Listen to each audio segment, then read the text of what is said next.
Now, as Naruto stepped toward the aisle where the grand throne stood, the ceremony began in earnest. Torchlight danced across the polished stone floor, while soft plumes of incense curled through the vast hall. At the center of this ritual space, 14 robed Uzumaki priests aligned themselves in a crescent before the emperor. Each priest wore the distinctive Uzumaki mask that marked their devotion to one of the 14 deities, the fabled masked deities of Yuzu, though not used for the usual puros. They began their hymns in measured cadence, their voices reverberating against the high arches overhead. One by one, they took turns, each invoking the essence of their own masked deity with a unique chant. A priest wearing a mask carved in the likeness of a roaring dragon stood at the forefront, his deity revered for power and unyielding resolve. Next came the priest whose mask bore a placid, serene face framed by feathery motifs, representing the calm wisdom of a guardian spirit. Each mask told a silent story. One might show the visage of a weeping maiden symbolizing empathy and grace. Another wore the countenance of a snarling beast to embody the Bishonen, the fearless ferocity in battle. As each verse concluded, the hall trembled, though faintly, as though the deities themselves were stirring from ancient slumber. The priests' voices were guided by Naruto's rigorous training in the old Uzumaki ways, a specialized cultivation of spiritual energy once thought lost to time. When all 14 hymns had at last been raised to the ether, the atmosphere in the chamber grew charged and electric, like the moment before a thunderstorm. The chanting fell away, replaced by a hushed expectancy. It was then that the 5 elemental monks stepped forward the emperor. Arrayed in simple yet dignified attire, they formed a perfect circle around Naruto. No, around the emperor, and began their own ritual, each channeling one of the 5 elements. This cleansing of the 5 elements of the emperor. The monk representing fire raised both arms, and a gentle flame flickered to life in his palms. The air monk breathed in deeply, then let out a gust of swirling wind that rustled the emperor's robes. The earth monk knelt, pressing both hands to the ground, causing a subtle tremor to ripple underfoot. Meanwhile, water flowed like liquid silver from the 4th monk's fingertips, spiraling in an otherworldly dance. Finally, the lightning monk let static crackle from his fingers, illuminating the hall with a ghostly glow. Together, these 5 elements, fire, air, earth, water, and lightning, intertwined above the emperor, merging in a dazzling display of spiritual harmony. It was as though the entire world held its breath, awaiting the ascension of the first arc sage into an emperor in living memory. Beneath the vibrant arcs of elemental power, the 14 masked priests quietly completed their final benediction. In that moment, the power of the Uzumaki masks, the reverence of the 14 deities, and the synergy of the 5 elements converged upon a magnificent crown set atop a polished marble pedestal, now glowing with newfound radiance after absorbing the swirling energies. The crown itself bore a masterful arrangement of Uzumaki-inspired spirals, their gilded lines whirling gracefully toward the center. At each subtle turn of the spiral, delicate carvings of the 14 deities stood out in intricate detail, small figures studded with rare and iridescent gems. Pearlescent shards gleamed from their eyes, and opalescent stones adorned their robes, each gem representing a precious resource painstakingly gathered from corners of the world. In its entirety, the crown seemed to pulse with an otherworldly warmth, a treasured artifact now poised to herald a new chapter in history. The courtly throng of spectators, dignitaries, and shinobi alike gazed on in awe, hearts pounding in sync with the crown's soft, gleaming heartbeat, as if sensing that destiny itself had chosen this very moment to reshape the future. While all this was happening, Kakashi could not fathom the reality in front of his eyes. Was this the same undernourished brat he had failed all those years ago? Naruto, no, the emperor, had achieved things that even his sensei could not. Kakashi still wondered, on the day when he heard of Naruto's great feats and now saw them in person, if he would have simply passed Naruto back then. Keeping his own biases aside, would this prosperity now belong to Konoha? He knew for a fact that, had he allowed Naruto to become a genin as part of Team 7 under Konoha's elite patronage, their growth would have been supported by the village. They would be looked upon kindly, and every form of assistance possible would be given. Naruto would not have gone against Lord Third or formed a political alliance of outliers. Instead, he would have become part of the faction and successor to Lord Third. Even if his teammates were useless, Naruto could have been just like Minato-sensei, where no one knows who his teammates were, not because it was a secret but simply because they were unremarkable. But no, through his own short-sightedness, Kakashi felt he had single-handedly laid the foundation for alienating the next shinobi who had the possibility of rivaling the professor in his prime, or who knows, maybe even the second Hokage. He knew he was not the only one who drove Naruto against Konoha. There were others who actively did so unlike him. Yet, he was the first to start that chain of events. And now, he braced himself for what soon would happen to his clan. Even so, he knew Minato-sensei would be proud.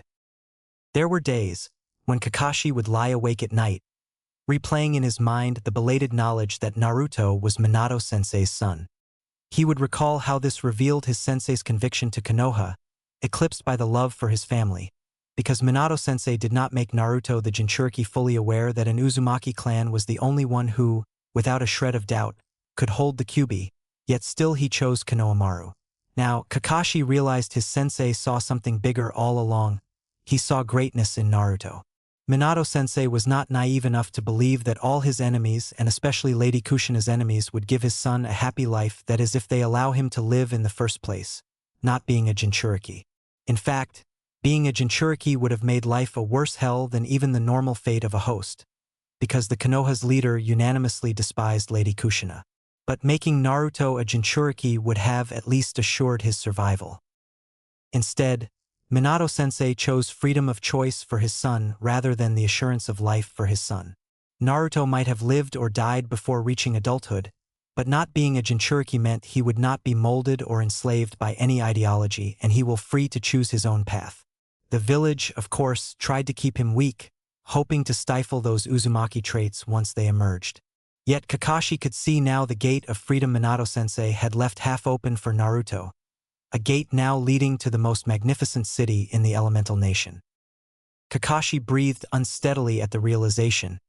If Naruto had been a Jinchuriki, he would never have been allowed to think for himself, let alone act. And he knew it to be true.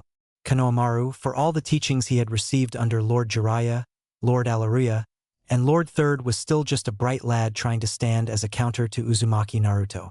Konohamaru had come very far. He had achieved something Kakashi deemed the greatest of his feats, orienting himself more toward Lord Jiraiya's teaching, with a tinge of Lord Third's will of fire, retaining his core kindness and compassion, even under the teaching and teacher who are pragmatic remnants of the clan war era like Lord Alaria, was a remarkable feat indeed. Yet Kakashi knew Konohamaru was no Naruto Uzumaki. He was not the visionary this man had become. Though he was no longer the rampaging child Naruto had once beaten down easily, Konohamaru still was not a match for Naruto.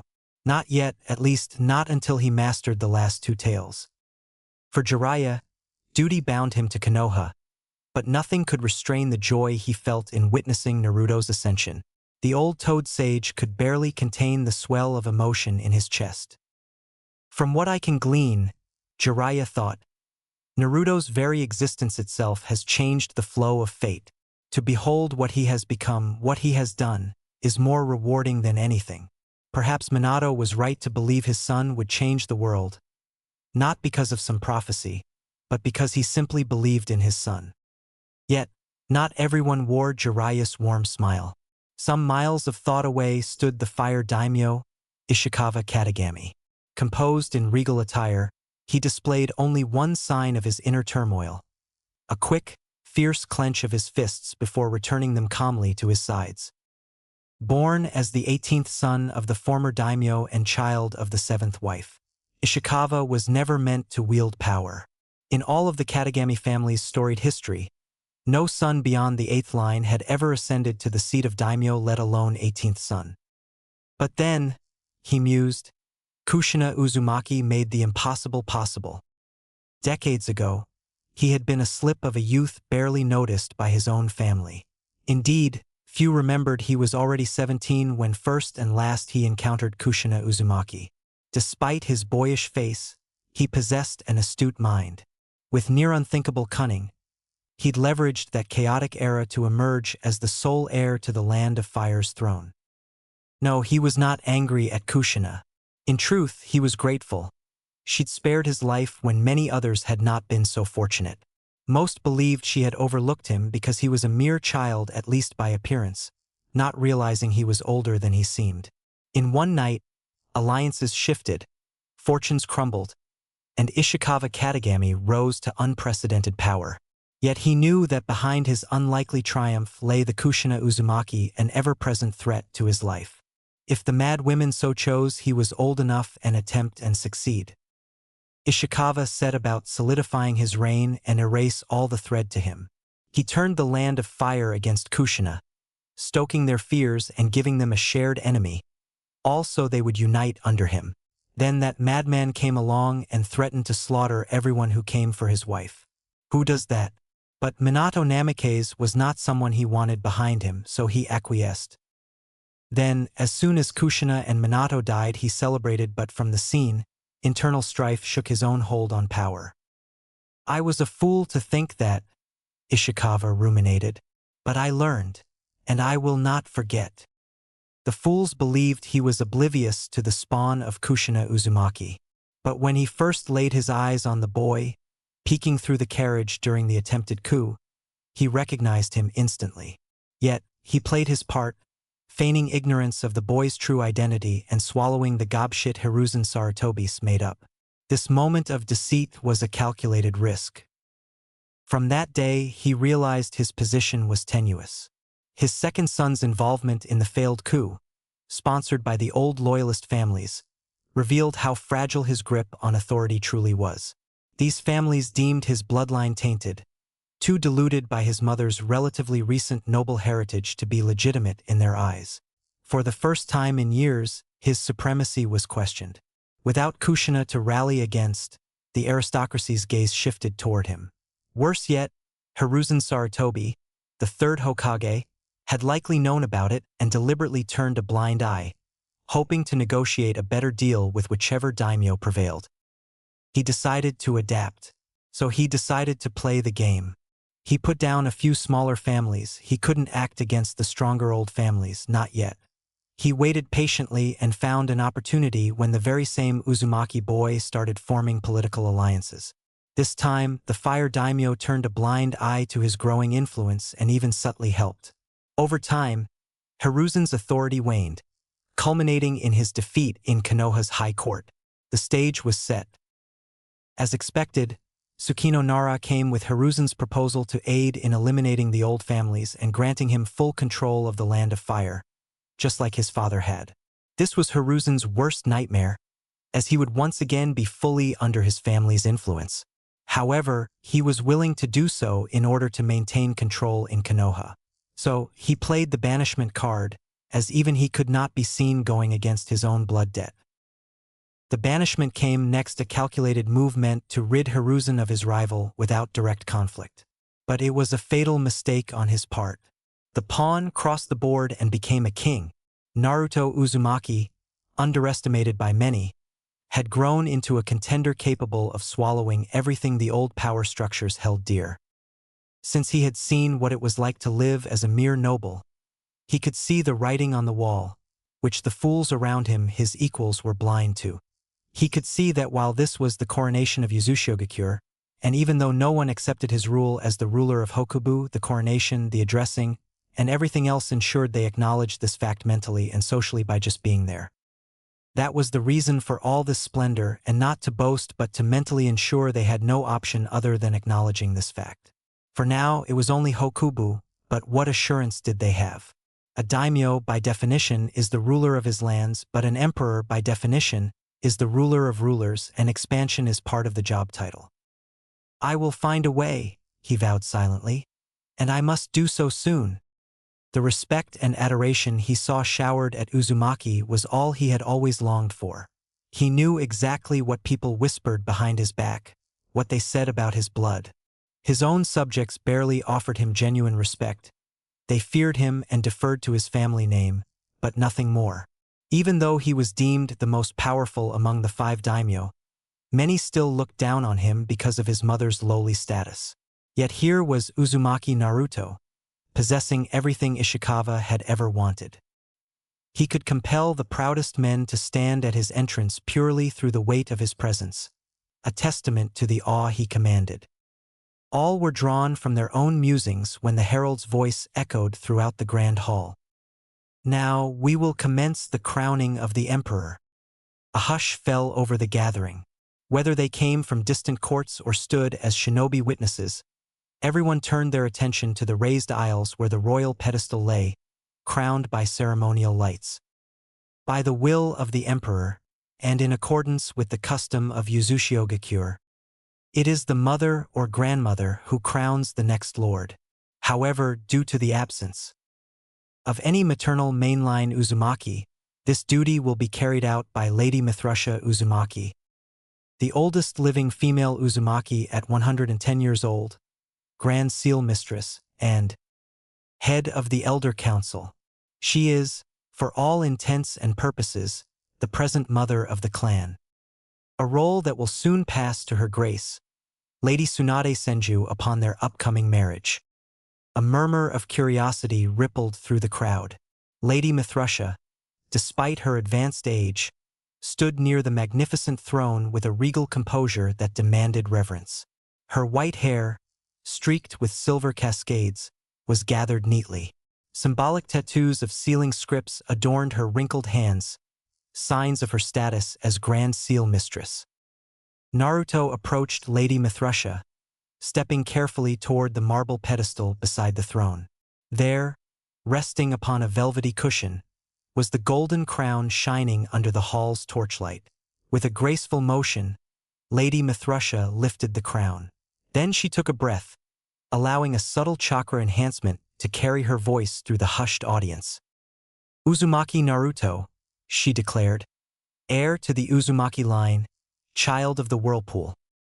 Kneel before me, the mother of the clan, for today I will crown you in the stead of Mother Yuzu herself. Kneel, for it shall be the last time in your life that you kneel before anyone save your masters. Naruto bowed his head and bent his knee. The crowd fell silent, reverent. One could almost feel the history being written. With careful, deliberate hands, Lady Mithrusha placed the crown upon Naruto's head. The gems and intricate spiral designs glimmered, reflecting the deep red of his Uzumaki heritage. Rise, the old matriarch said, her voice gentler now, as His Grace Naruto Uzumaki, Lord and Grace of the Uzumaki clan, and the Emperor of Yuzushiogakure and its principalities. The hall erupted in cheers. Some called out, "Long live the Emperor!" Others shouted, "Hail Emperor!" The thunderous applause echoed off the stone walls as Naruto stood, head held high, crowned at alas. He began to make his way toward the throne at the middle of the aisle, but his path was occupied by a single figure, a tall, elderly man. A second herald bellowed out, "Hearken, all, Lord Suefu Uzumaki, the legend of the shinobi world, one of the 5 grand marshals of Yuzushiogakure, who served under the previous grace, His Grace Ashina. He is 140 years old, having fought in countless wars and skirmishes, most notably the War of Seafarers and many more. A veteran, a war hero, a commander, a Lord Grand Marshal, and he now stands as the supreme commander of the Yuzushiogakure forces. By tradition, he shall kneel before His Grace and present the ancestral sword of the Uzumaki to the Emperor, the birthright bestowed upon every Uzumaki lord at the time of ascension since the annals of history. Lord Suefu, despite his century and 4 decades of age, showed no tremor in his posture. His hair was stark white, braided tightly behind him, and though lines of time etched his face, with a soldier's dignity, he lowered himself onto one knee, head bowed before the newly crowned emperor. Cradled in both hands was a majestic blade, its scabbard etched with rippling wave patterns reminiscent of the whirlpool symbol. The Erasure no Megami. Naruto stepped forward and placed his hand lightly on the hilt of the sword. The metal felt cool and heavy with history, unlike the countless time he wielded it. Now it seems the sword fully accepted him, a acceptance he didn't know till now was needed. "Rise," Naruto said. Lord Suefu obeyed, meeting Naruto's gaze. He bowed once more and stepped aside, clearing path to the throne. Then he walked the last steps to the crown. With Erasure no Megami in one hand and the crown gleaming upon his head, Naruto turned to face the assembled crowd of nobles, shinobi, allies, and perhaps even enemies. Sat on his birthright. A roar erupted again, cheers, applause, voices raised in celebration of the Emperor's ascension. No sooner had Naruto settled upon the grand throne than the ceremonial trumpets sounded once more. Their deep, resonant notes echoed off the vaulted ceilings, signaling the start of the oath-taking ceremony. A hush fell over the hall. Lord Suefu stepped forward first. Terumi Mei and Kimimaro Kagaya flanked him, both being the second in command of Lord Suefu, walking with a solemn expression. Reaching the foot of the throne, Lord Suefu knelt on one knee, his weathered features showing deep reverence. Terumi Mei and Kimimaro followed suit, their heads bowed. "We pledge ourselves and the forces," Lord Suefu declared, "to the Uzumaki main line, to His Grace Naruto Uzumaki, and his descendants from this day until the end of days." When they rose, the hush in the hall turned to a soft rustle of anticipation. Next, Lady Mithrusha advanced with measured steps, followed by the rest of the Uzumaki clan. Over 36, they knelt in unison, crimson and silver hair mingling in the lamplight, each repeating variations of the same oath to their emperor.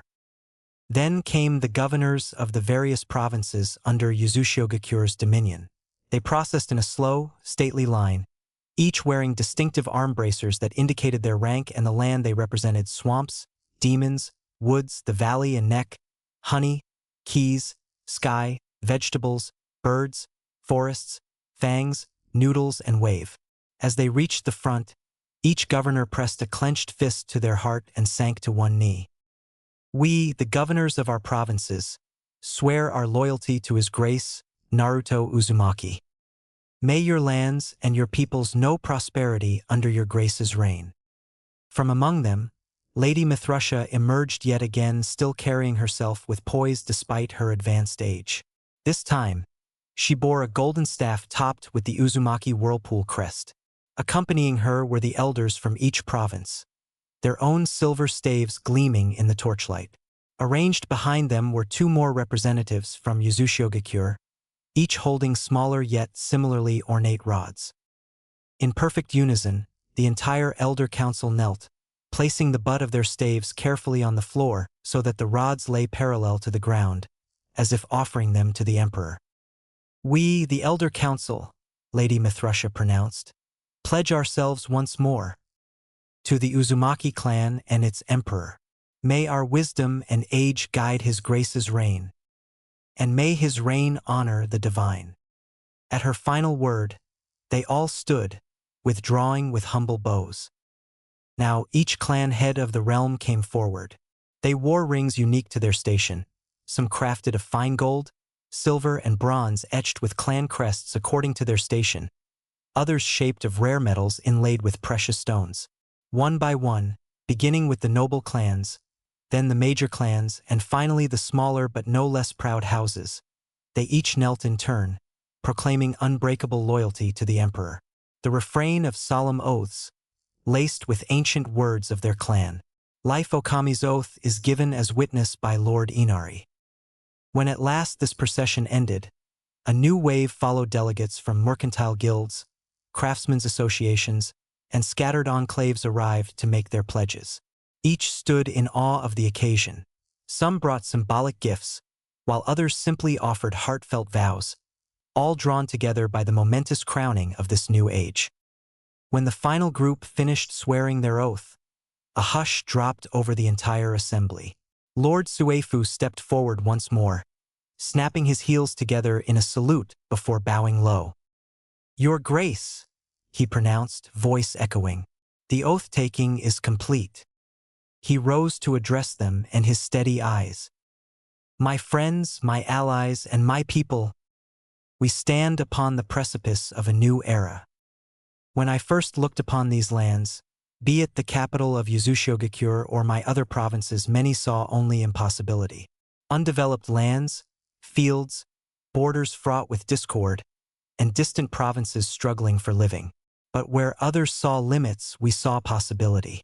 I saw fields ripe for cultivation, hidden potential waiting to flourish, and hearts eager to believe in something greater. Today, by your unwavering faith and steadfast pledges, we embark on a journey toward a brighter, boundless future. A future where we do not merely rebuild the fragments of what once was, but surpass even the grandest dreams of our ancestors. Now, look around, look at the fruits of belief, of unity, of perseverance. Once barren lands now flourish with life, fields heavy with abundance, skies filled with promise, and people thriving in newfound happiness. What was once deemed impossible, dismissed as a fool's hope, has become our undeniable reality. Together, we have crafted a legacy of prosperity and hope, transforming these lands into a testament to the strength of our will and the power of our vision. Let us march forward, hand in hand, to nurture this reality and to carve an even greater destiny for all who call these lands home. We must remember that ours is a legacy rooted in the power of the whirlpool, a power both spiritual and resolute.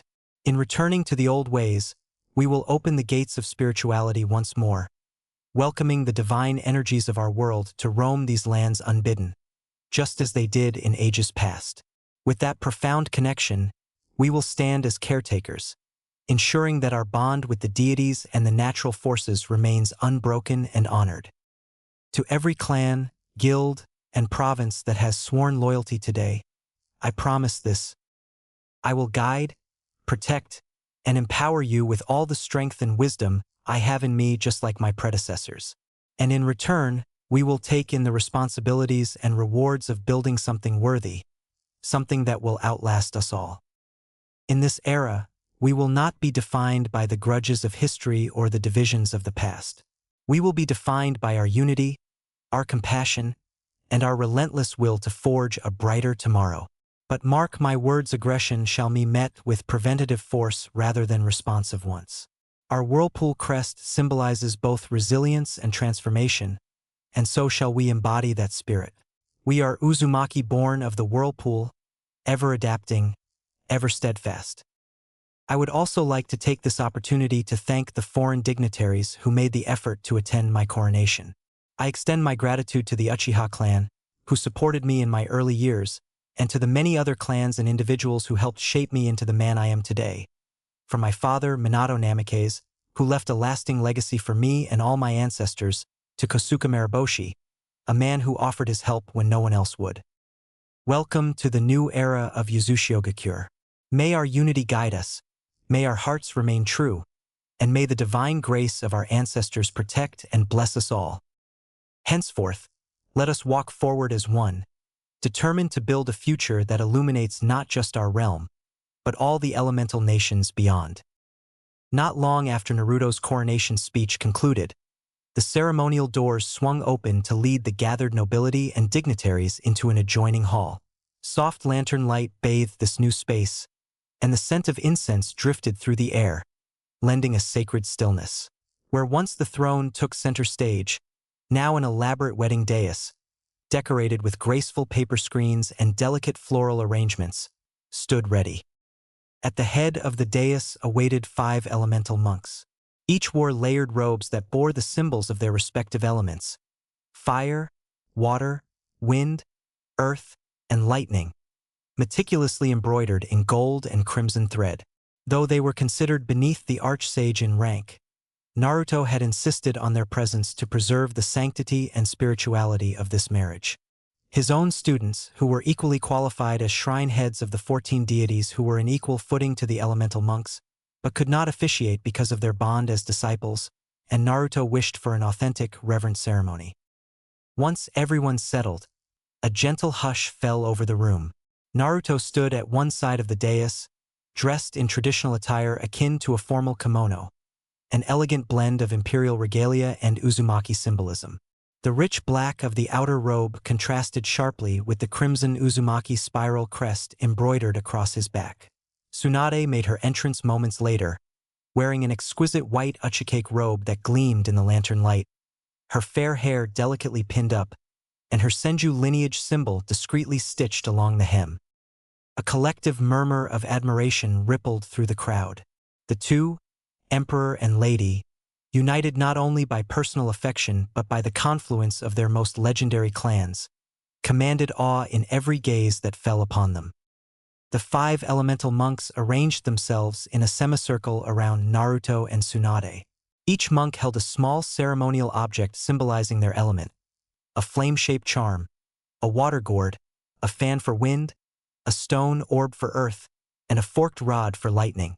One by one, they chanted blessings, calling upon the harmony of the 5 elements to sanctify this union. In the hush that followed the chanting, Tsunade and Naruto turned to face one another. Under the guidance of the monks, they bowed, first to the deities symbolized by the 5 elements, then to each other. They each sipped from a small cup of sake, a traditional act of unity binding 2 souls together in the eyes of the clan, the spirits, and the assembled witnesses. From this day, we share not just a bond of hearts, Naruto intoned, but a bond of duty and devotion to our people, intoned Tsunade. Tsunade offered a small, genuine smile. I, Tsunade Senju, stand by you in protecting your lands, furthering our legacy, and bringing hope to those who look to us. Members of nobility from Uzushiogakyo's newly sworn provinces, foreign dignitaries, and allied clans watched in rapt attention. Some recognized how symbolic this moment was. The Uzumaki whirlpool and the Senju lineage, once one then bifurcated now again rejoined as one. When the final blessing was pronounced by the lead elemental monk, Naruto and Tsunade each took hold of a ceremonial cloth inscribed with the combined crests of Uzumaki and Senju.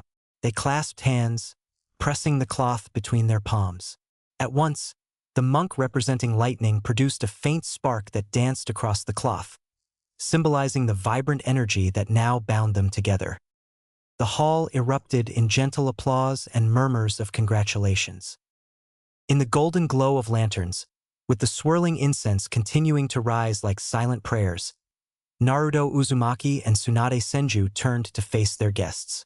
The foreign dignitaries bowed, the clan representatives offered respectful nods, and the entire nobility bore witness to a moment steeped in both tradition and hope. Hand in hand, the newlyweds, the emperor and empress, stepped down from the dais, ready to walk a path that would shape the future of the elemental nations. As the final notes of the wedding ceremony drifted away, attention settled on Tsunade, who stepped forward with measured grace. The warm glow of lanterns reflected on her white uchicake robe, turning its embroidered Senju crest into a faint, golden outline. She drew a breath, her voice carrying an air of gravity. As per the Treaty of Saiyajin, Tsunade began, a bride of the Uzumaki was once given to the Senju. Now, upon the end of that treaty, a Senju bride is offered to the Uzumaki. In so doing, we Senju have honored our part in the agreement. A faint stirring rippled through the gathering, hushed voices affirming her statement. This century-old treaty had shaped the fates of nations and clans. Suddenly, Ishikawa Katagami, the fire daimyo himself, stepped forward from among the ranks of dignitaries. His regal robes rustled softly as he moved. While it saddens me that one of the key treaties shaping our Hidden Village era is coming to its end, he said, we shall honor our own obligations in this accord.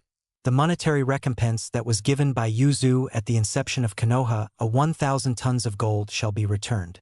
Along with this, the scrolls and artifacts that accompanied that payment will likewise be restored to their rightful place. Further, the Hatake clan, once part of Lady Mito's dowry, will also be returned to Uzushiogakure. His pronouncement caused a stir in the hall. Lords and clan heads exchanged glances, fully aware of the Hatake clan's legacy and the symbolic weight of them returning to Uzushiogakure. All eyes drifted to Naruto, who had quietly been observing from his place near Tsunade. Naruto inclined his head, acknowledging Lord Ishikawa's words. That is honorable of you, Lord Ishikawa, he said. The subtle shift in the daimyo's expression suggested he noticed the careful choice of address, an emperor speaking to a daimyo, yet offering courtesy. The Treaty of Saiyajin has run its course, and your willingness to uphold its final conditions is commendable. A hush fell as Naruto straightened. He scanned the chamber, his gaze lingering on the ancient Hatake crest displayed prominently on one person. Almost at once, a tall, silver-haired figure emerged from the sea of onlookers, a person who well know, Lord Hatake himself. His eyes shone with an unmistakable brightness, a spark of joy that belied the rigid composure expected of a noble. Without hesitation, he lowered himself onto one knee. Even the quiet rustle of his robes felt charged with emotion. Bowing his head in respect, he spoke. "Your Grace, Naruto Uzumaki, I can scarcely find the words to express my gratitude. My clan has long awaited this moment, to return to the fold from which we were parted. I stand before you now with a heart full of pride and joy, pleased beyond measure to be Hatake of Uzushio-gakure once more." His voice wavered slightly on the last words, revealing the depth of his heartfelt sentiment. They sensed that what drove Lord Hatake to his knee was not the decree, but it was the genuine joy of a lineage finally welcomed home. Naruto inclined his head, acknowledging the impromptu oath of loyalty, and said, "Rise, Lord Hatake of Uzushio-gakure no Sito." However, Naruto continued, "I have received a personal request from one of the Hatake Kakashi. He was born and raised in Konoha, and his devotion to the village where he grew up is not easily severed. In the spirit of goodwill, I will not force him to leave his birth village. I grant Hatake Kakashi the freedom to remain if that is his wish. Any Hatake member who wishes to return may do so." Lord Ishikawa's features remained inscrutable, though the slight raise of his brow betrayed a fleeting surprise. But he knew well that no Hatake will choose to do so, not after years of antagonization. Tsunade rested a light hand on Naruto's arm, glancing up at him with a small, approving smile, though Hiruzen and elders were looking the even with stoic expression. Chapter 1. A New Era. It had been 3 months since the coronation of Naruto Uzumaki as the first emperor of Uzushio-gakure, now heralded as the grace of the old clan. For most, life had moved on, but for Kosuke Mariboshi, the ripples of that historic event had yet to settle. He lay stretched out on a sturdy tree branch, gazing at the sky as the sunlight filtered through the leaves. Since the coronation, an event the world now called the event of the century, Kosuke had found himself in an unfamiliar spotlight. Though a humble man by nature he is, the recognition he received from being seated alongside the Kages and minor daimyos during the ceremony had turned him into a small-time celebrity. People who had once dismissed him as just an old shinobi now sought him out. Merchants, politicians, and hopefuls from the fire court traveled great distances just to meet him, to gain his recommendation, or to secure even a slim chance of an audience with the emperor.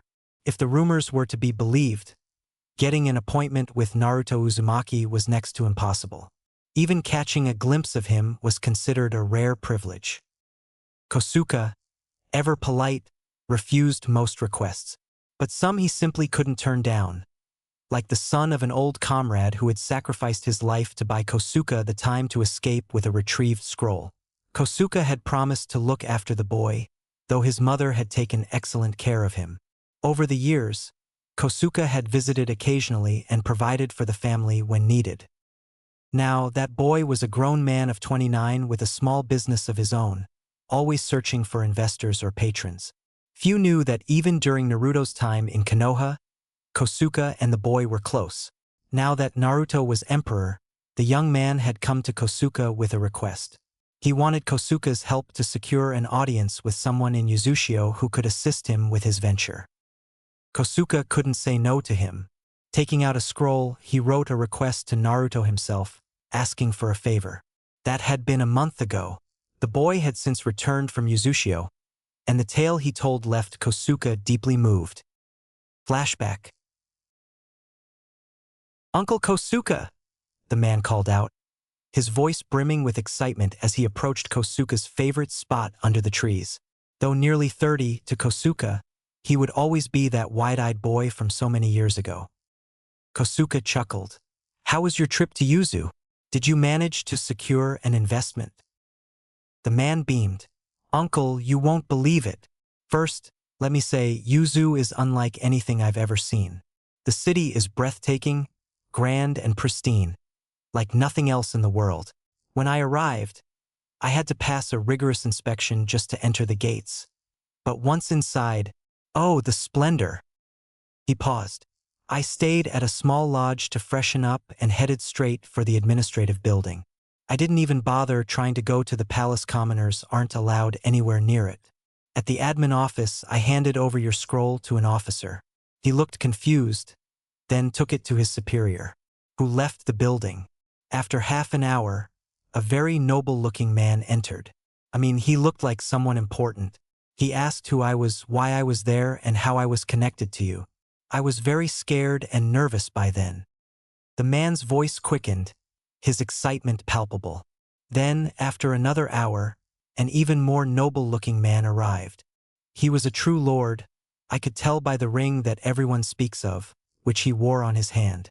He was the lord of the Kagayas. He personally escorted me through the city, with guards forming an actual perimeter around us, he said excitedly. You should have seen the faces of the people who came with me, hoping to get their own investments.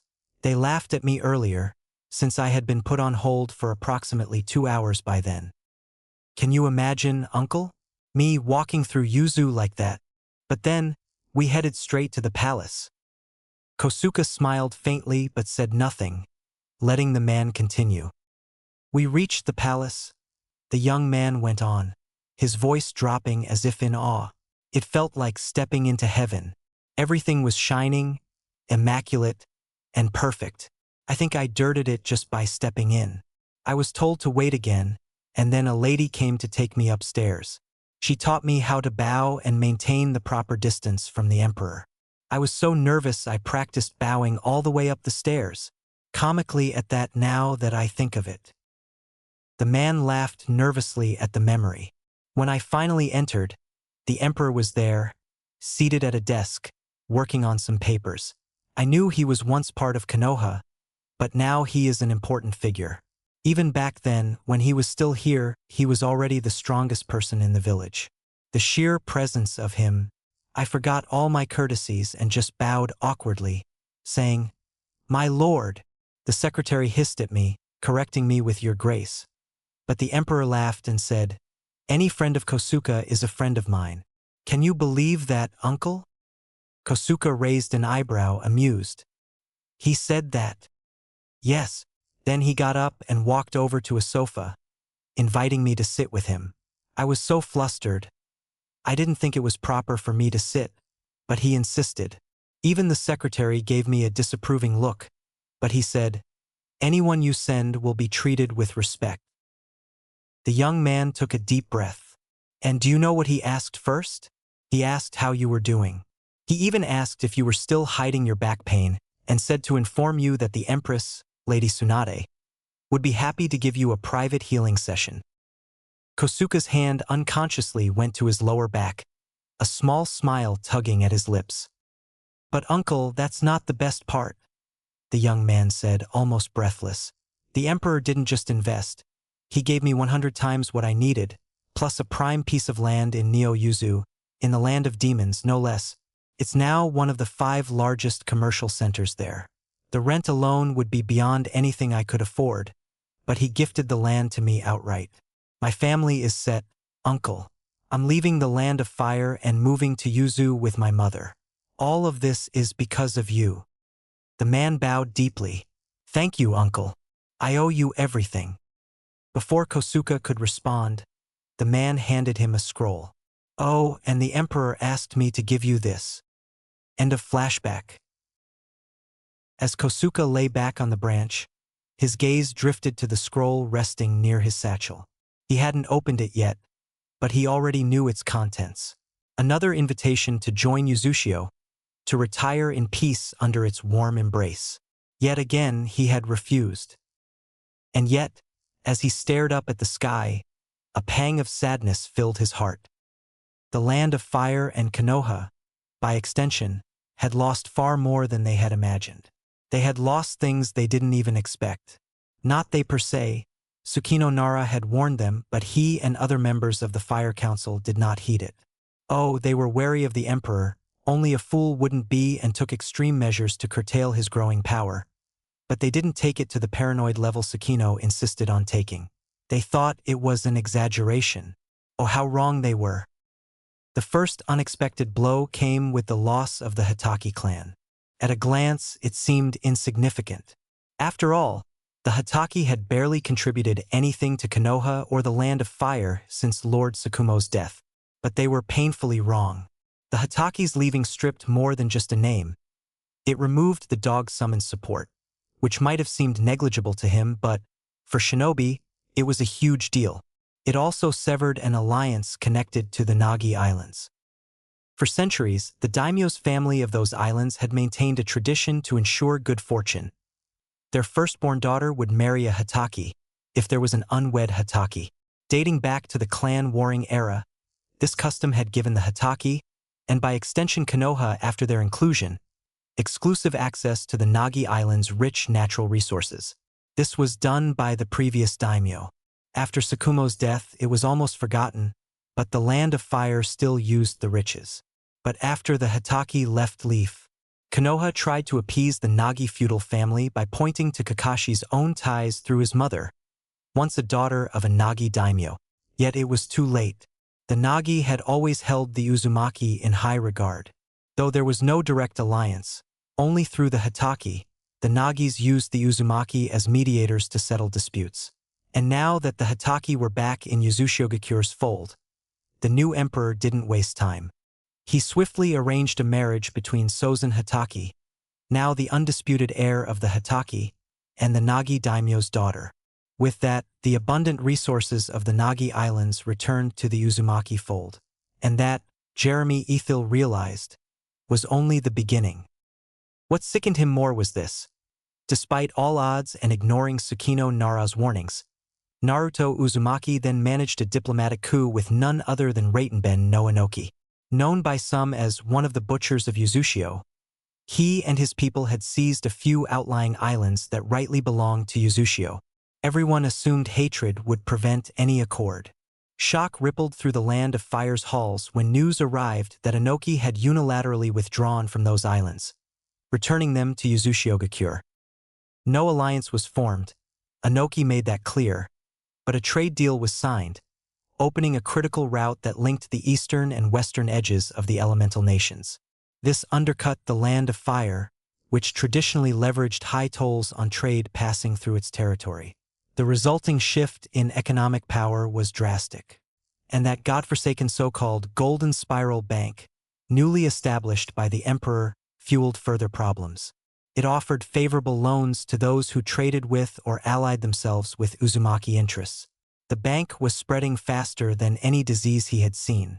The bank was now linked with every business the Uzumakis had hands in, which was huge. Jeremy, long a power broker, had watched with growing alarm. So he had tried to sabotage Uzumaki businesses operating in his territories. One by one, he orchestrated fires in their warehouses and attempted to blame it on accidents. But what truly unnerved him was the Uzumaki response. Mysterious arson struck back, burning many of his secret facilities. Businesses no one else, not even the daimyo, was aware of. Every counselor had their own hidden ventures, yet the Uzumaki managed to burn many of his, sending a chilling warning that they knew about the remaining ones as well. Along with the destruction came a message to all remaining secret enterprises. You nearly crossed a line, Ethel. Oh, he knew that his failed sabotage wasn't the real reason for Uzumaki retaliation. It was an annoyance, but not that grave. The real cause was the attempted kidnapping. Now that Yuzushio had opened, the Uzumaki who were in hiding were trying to go back. One such group, a family of 6, was traveling through the Land of Fire toward Yuzu, and he got wind of it. He attempted to kidnap them, but at the last moment Senju Tsunade, who happened to be in the Land of Fire for negotiations, appeared out of nowhere, killed all his men, and rescued them. He thought no one would trace it back to him, but he was wrong. Very wrong. The Uzumaki Empire is growing very rapidly. Its emperor, undoubtedly one of the foremost business minds in the entire elemental nation, as well as a strategist even the Nara avoided and a very strong shinobi, had always been a politician and diplomat at heart. He never openly used brute force unless no other option remained. But after this ascension, he's become more direct and does not shy away from exercising his power. In a remote corner of the world, a group of hooded figures gathered beneath the pale light of a crescent moon. Their crimson cloaks bore faded Uzumaki spirals, muted by time and wear. The eldest among them, her voice raspy with age, broke the silence. "So, Mother Yuzu has opened her arms to the world once more," she whispered. Her words carried a strange mix of longing and disdain. "We must go, even if only once, just to feel her embrace again. Oh, we are not worthy. But still, just once." Another hooded figure scoffed, his voice laced with skepticism. "To Yuzu, don't fool yourself. Old Lady Mithrusha, it seems, has been alive all this time. Her seals will be very difficult to bypass. Only you," he said to the old lady, "can achieve that feat after you. There was no one bar the old fossil who is above you when it comes to seals. And Lord Suefu, he's still alive as well it seems. The moment he sees the breach we make when we leave, he'll know it's your handiwork." The another figure chuckled bitterly. "Let him. The Uzumaki have scattered and hidden for so long, and now I hear they're converging on Yuzu. That's a sight I'd be happy to see, even if it costs us everything. At least this new emperor has done something right, despite being a descendant of Ashina Uzumaki." The mention of Ashina drew a sharp reaction from another figure. "What are you talking about? This so-called emperor is no Uzumaki. He made chummy with Inoki of all people.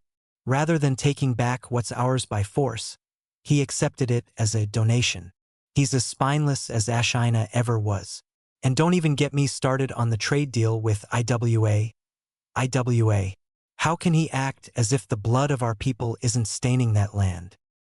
The room buzzed with murmurs of agreement, but one voice broke through the dissent. "Hey, give the boy some slack," a younger figure said. "He's given our brethren hope. That's more than anyone has done for us or among us in decades." "Hope?" The critic spat, his tone dripping with venom. "He didn't give them hope. He reopened the cursed shrines. Do you call that hope? He's enslaving them all over again, chaining them to the same burdens that destroyed us in the first place." Another voice, softer but firm, interjected. "I don't like those shrines any more than you do, but don't call it enslavement. What's happening in Yuzu might not be perfect, but their lives outside were far worse. At least now they have a chance." The critic slammed his fist, the crack echoing through. "Better to die in hardship than to condemn their descendants to the same fate we faced. To the last man, woman, and child, we died fighting, pouring our lives into a barrier that did nothing but delay the inevitable. And all for what? The whims of an old fool. Do you want the so-called free people to face that same horror again?"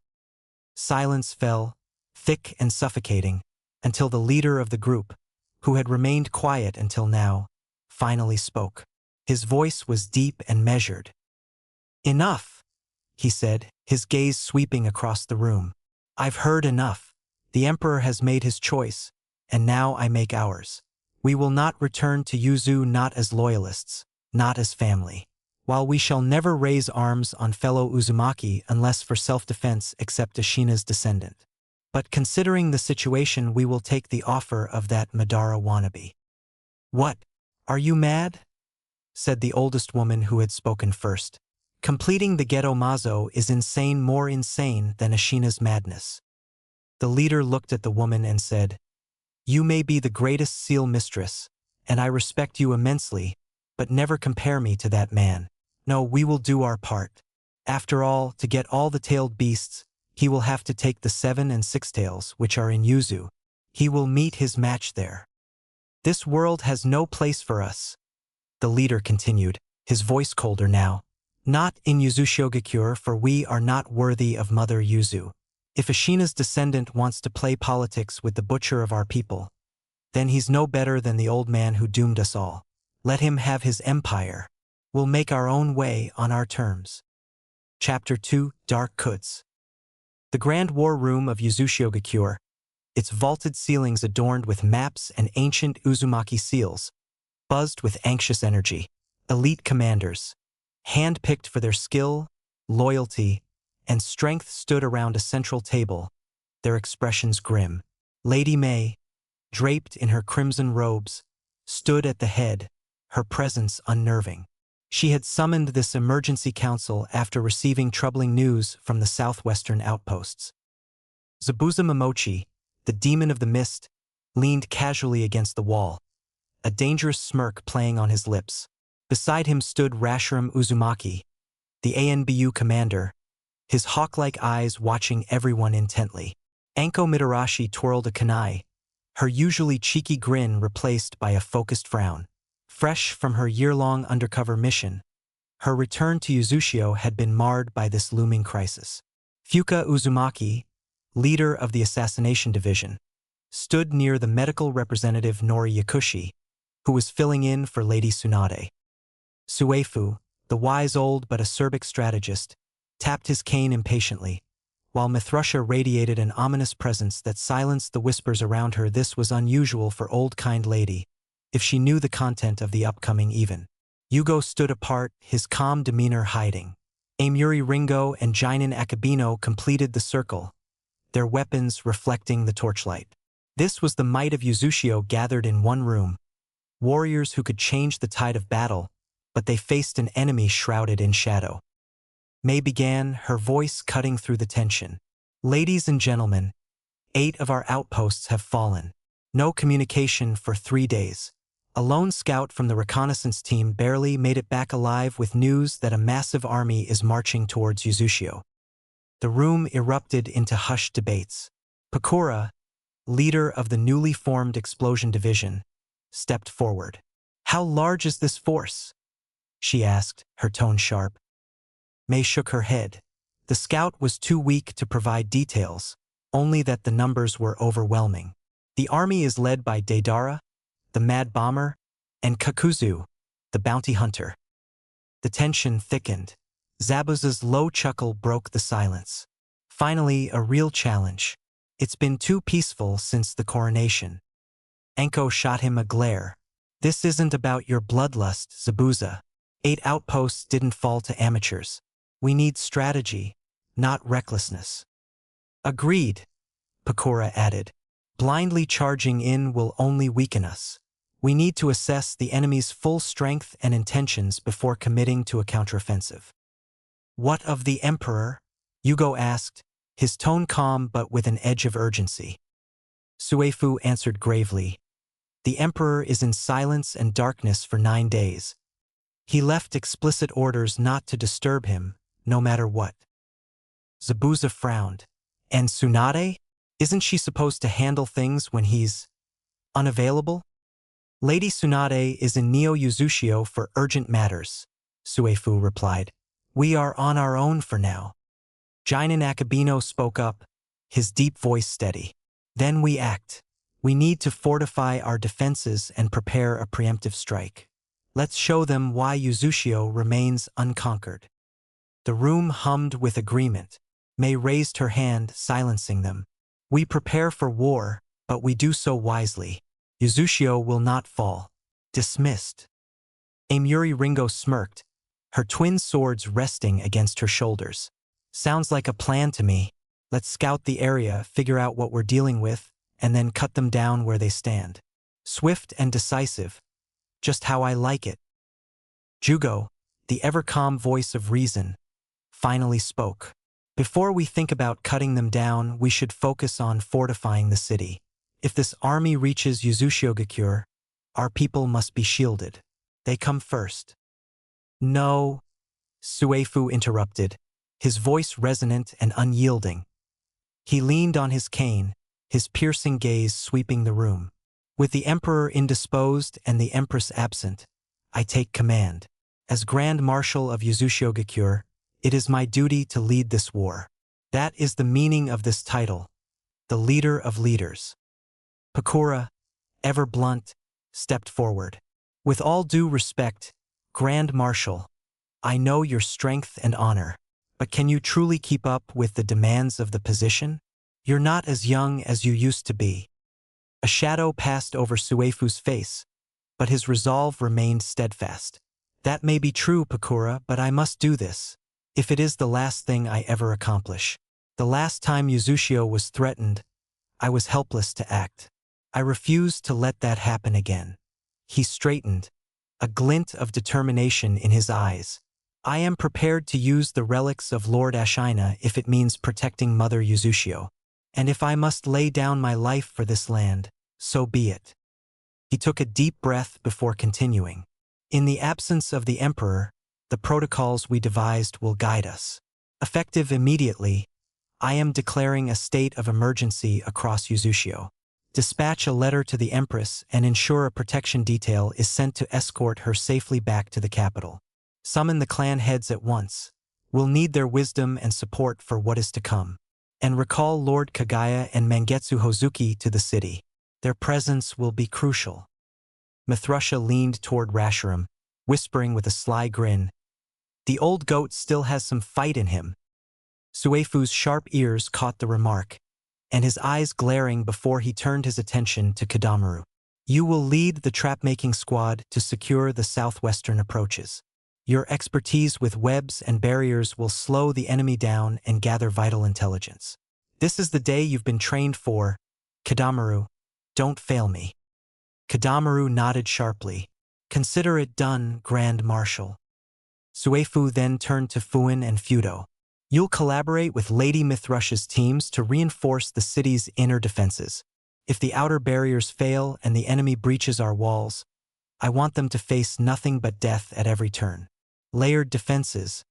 Make it as impenetrable as possible. Zabuza and Amuri, Suefu said, his gaze narrowing. You'll assemble a scouting team and locate the enemy. I want to know their numbers, their composition, and their leaders. Do not engage unless absolutely necessary. We cannot afford reckless losses.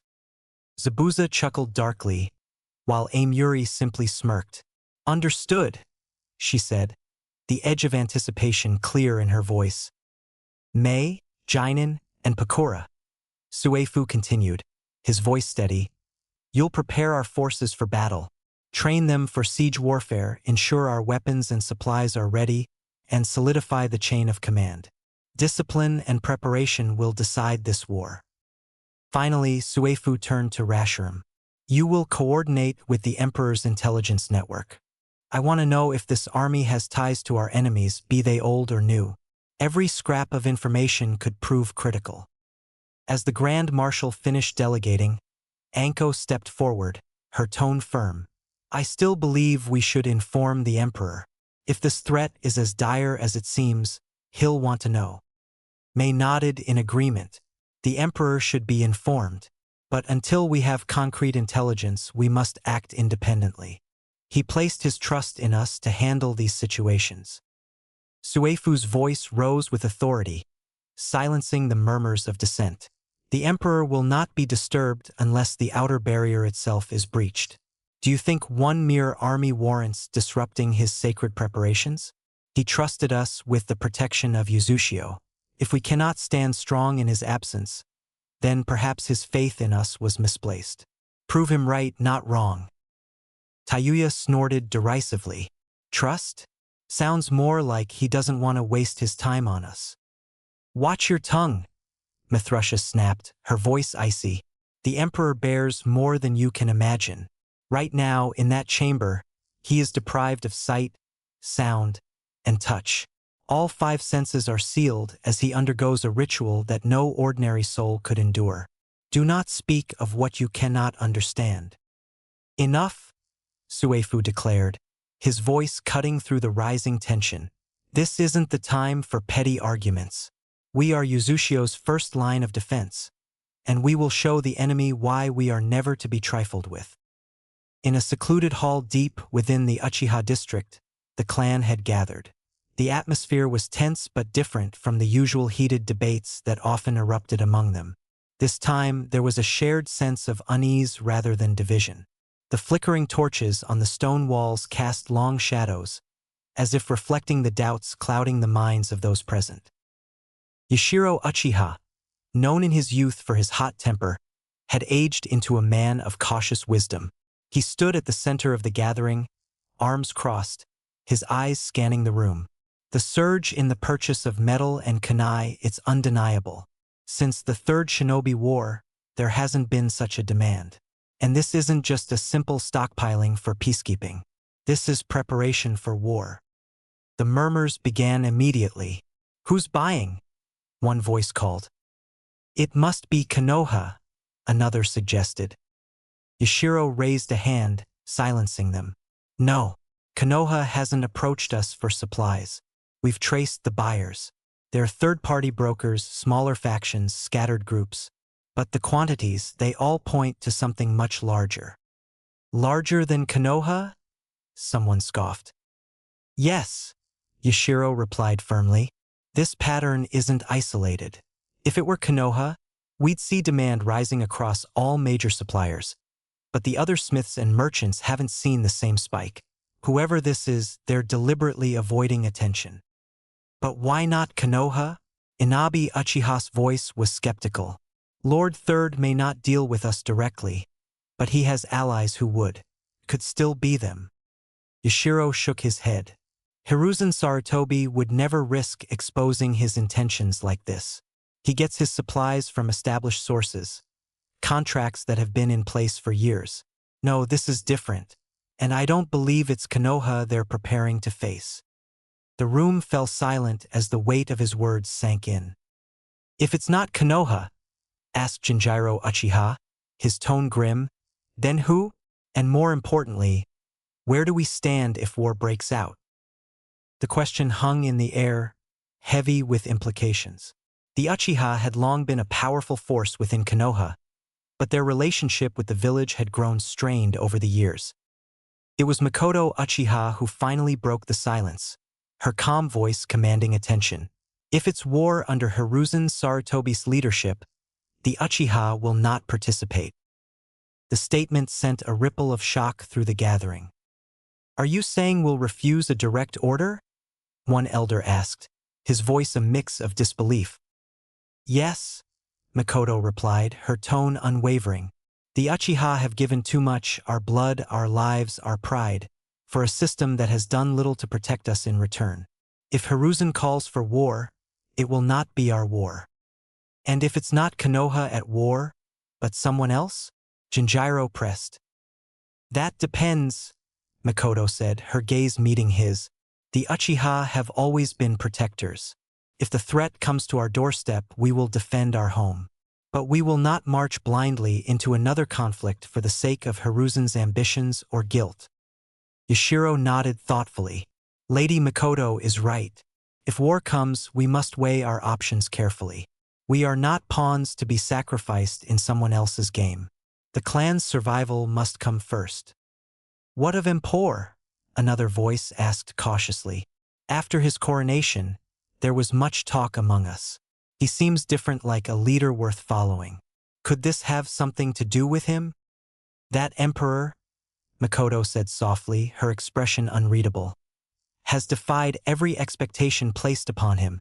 Whether he's part of this or not, only time will tell. But his Grace Uzumaki fight is his own, and for now we have our own matters to consider." "Like making the Hokage declare Itachi as his successor," said Inabi in sneer. Shikamaru lay on his back in the shade of a sprawling oak tree, watching clouds form, meld, and disperse across an endless blue sky. The breeze carried the faint sense of pine and late spring pollen, a subtle mix he and his fellow Nara recognized well. It was the scent of change, or so Shikamaru mused. His clan had always been keen observers, and he could sense in his very bones that things were shifting in the elemental nations.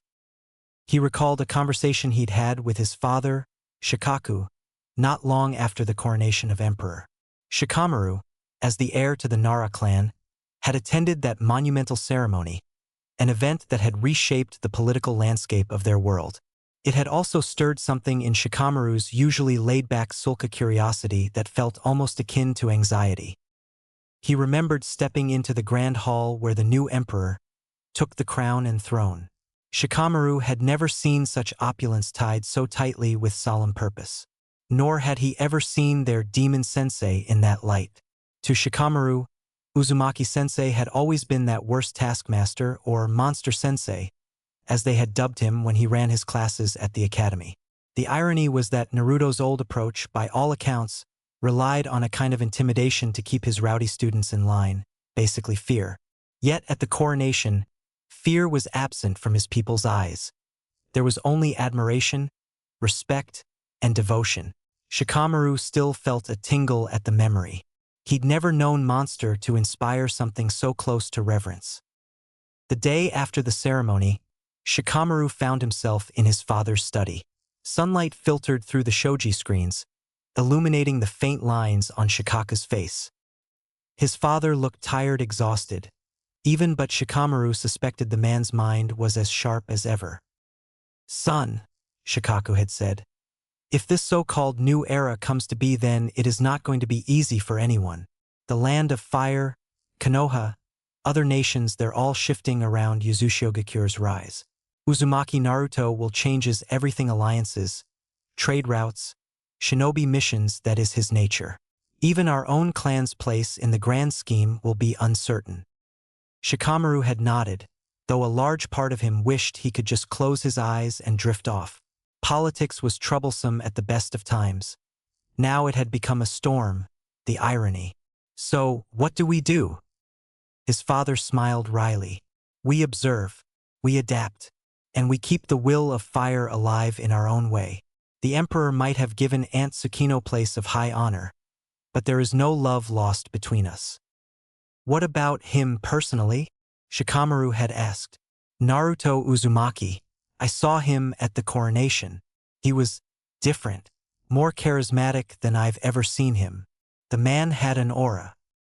"He steps into any role that demands it," Shikaku had replied. "He's grown, and the world is responding to him. Whatever old grudges or illusions people had, they may not hold up much longer." Shikamaru couldn't forget the spectacle, the cheers. The sea of faces all chanting, "Long live the Emperor." The coruscating light from braziers had cast Naruto in regal splendor, a far cry from the past Shikamaru remembered about Monster Sensei, the tyrant of a teacher who'd terrified academy kids. Shikamaru had always known it was an exaggeration. Naruto wasn't cruel, but the leap from that rumor to the genuine adoration he witnessed was striking. And he knew it was because of Uzumaki Naruto he and his entire batch became what they are now. And the changes, Shikamaru thought with a silent sigh, didn't stop there. One of the greatest surprises had been Konohamaru's sudden transformation. Over the past 3 years, under the guidance of Lord Third, Lord Jiraiya of the Sannin, and Lord Alaria, he had become a force of nature. Shikamaru had sparred with him once and gotten thoroughly trounced, albeit Konohamaru had held back. The memory still stung a bit, but it was overshadowed by Shikamaru's intrigue. How had the once exuberant brat grown to be so formidable? Watching Konohamaru, Shikamaru had recognized a steadiness, a confidence akin to that of the older generation's greatest shinobi. Konohamaru had changed from an energetic, aspiring Hokage to something akin to a warrior. Shikamaru had wondered if that path would make Konohamaru and Naruto converge again, but the difference was still glaring. While Konohamaru was powerful, Shikamaru sensed Naruto existed on an entirely separate plane of power. In the aftermath of the coronation, Shikamaru noticed that the academy curriculum had subtly shifted.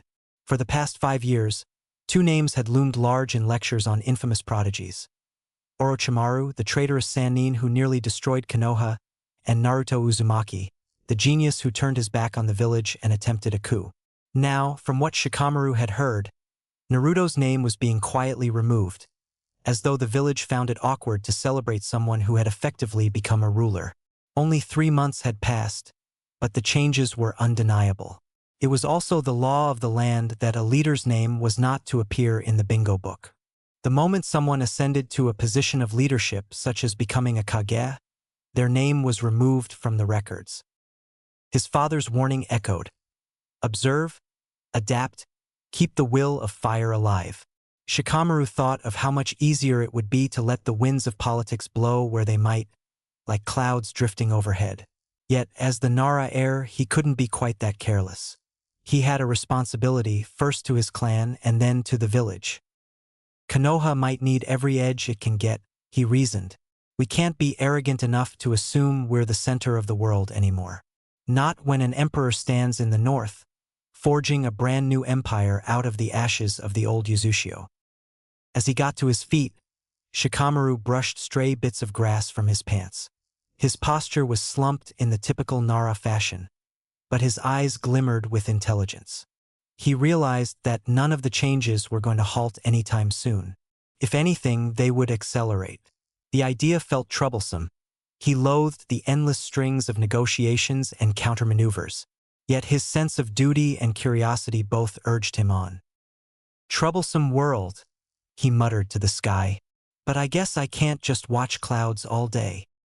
Chapter 3: A Monster from the Past. A rolling peal of thunder rattled across the skies of Konoha, accompanied by forked lightning that lit up the heavy clouds.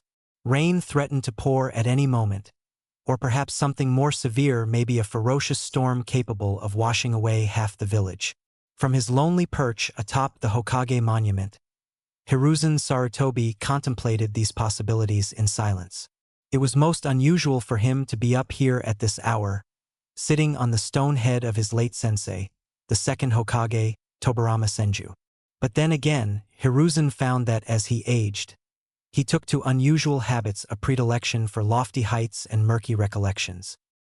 The perimeter around him had been isolated by strict orders from the ANBU Black Ops. No one was allowed to disturb the Hokage. He sat there, legs crossed, arms resting on his knees, an unlit pipe in one hand and a single, smoldering cigar in the other, an odd combination, to be sure. His gaze swept across the village. It was quiet in the twilight, bathed in flickers of gold and dimming purple as the last vestiges of sunlight surrendered to the roiling storm clouds. Hiruzen muttered, inhaling the faint aroma of tobacco and the static-tinted air. Might rain any time, or perhaps a storm to drown us all. Wouldn't that be something? He exhaled a short, humorless chuckle. The idea wasn't appealing, but it made for a dramatic mental image. Usually, Konoha's villagers would be bustling in the streets, chattering about daily life, scurrying from stall to stall before curfew. Tonight, many had already retreated indoors, unsettled by the lightning that scratched the clouds. Hiruzen's mind strayed back to old regrets. Many of his decisions, some in favor of the village, some for his own gain, had shaped Konoha to what it was today. It was impossible to pretend otherwise. He had done what he believed was right, yet that didn't erase every mistake. As he sat there, he heard an almost imperceptible shift in the air. Yes, someone had arrived. Or perhaps they had been lurking in the shadows for quite some time. It was faint, like the hush before thunderclap. He smiled wryly. "I sensed you the moment you set foot in the village," Hiruzen said, voice gravelly. "You wanted me to know you were here, or you would have concealed it more thoroughly. Even in my old age, my nose is still sharp." A distant, echoing laugh answered him, seeming to come from everywhere at once. "True enough, old friend. A man of my caliber, if I had truly wished to hide, you'd never know I came. But I wanted to announce myself. Let's call it courtesy." Instantly, ANBU squads materialized from the darkness. 3 full teams plus 1 burly figure sporting a bear mask, clearly their captain. They brandished kunai and short swords, scanning the area with anxious concentration. The voice had no visible source, which only heightened the tension. Hiruzen lifted a hand. "Stand down. There's no need for this. The man you're searching for isn't someone you, or even all of you combined, can handle. Go back to your posts." For half a second, the ANBU hesitated, exchanging uncertain glances, but at the Hokage's direct order, they nodded and slipped back into the darkness from whence they came, though none of them looked happy about it. A couple still hovered at the edges, uncertain if they truly should leave the Hokage. Hiruzen merely repeated, "Go," with a bit more force, and they vanished. Only then, When the last shuriken glint had disappeared, did the sky illuminate in a brilliant flash of lightning. For an instant, night turned to day, and in that fleeting moment, a figure appeared behind Hiruzen, two silhouettes, back to back, barely touching. Hiruzen's heartbeat quickened for a second, not with fear, but with a mixture of anticipation and wariness. "There's no need for theatrics, you know," Hiruzen said, turning his head slightly. "I already know how fast you are. Faster than lightning itself, apparently." A chuckle emerged from behind him. "Yes, but I enjoy testing you. Wanted to see if old age robbed you of those incredible reflexes." Hiruzen brought the cigar to his lips and with subtle use of fire manipulation lit it. "Dead. Last I checked you were supposed," he said. Then, as calmly as one would swat a fly, the other man flicked two fingers. A small blade of wind chakra manifested, severing the burning end of the cigar. Sparks fizzled. "You still have this annoying habit of smoking." In an instant, the ANBU captain, Bear, reacted, interpreting the gesture as an attack. He gave a silent signal, and his squads emerged again with lethal intent. They lunged, brandishing their blades. But the figure behind Hiruzen only twitched a single finger, and an unimaginable, bone-chilling killing intent slammed into them. Bear felt the pressure of it constrict his lungs. His entire squad collapsed to their knees, trembling and spasming violently. He was a veteran who had seen Orochimaru's experiments and even killing intent, the bloodiest war, and even glimpses of the Kyuubi's wrath, yet nothing prepared them for this suffocating wave of malice. Bear's mind spun in a frantic loop. This man is no shinobi. He's a monster. Even Danzo's killing intent, which frees the hearts of lesser men, paled in comparison. The Kyuubi's aura was dreadful, but it was spread across many victims, not solely concentrated on them. This time, the man's presence was like a narrow beam of hatred aimed directly at their souls. Hiruzen sighed, releasing a burst of chakra that counteracted the killing intent enough for the ANBU to regain their senses. Some had nearly stabbed themselves with their own kunai in delirium. Others were choking on raw panic. Slowly, they drew ragged breaths, wide-eyed with lingering terror. "This is a man even I wouldn't fight unless absolutely necessary," Hiruzen declared. "Not without backup, and perhaps not even then." Bear froze. If the second coming of God of Shinobi, the third Hokage, would not willingly engage this stranger alone, then who was he? The voice behind Hiruzen spoke again, quietly. "Don't flatter me too much, monkey. You and I both know you were my equal once. You haven't changed all that much." "Equal, was I? Perhaps we both had our illusions," Hiruzen retorted. "Now, why are you here? Why let me know you're back?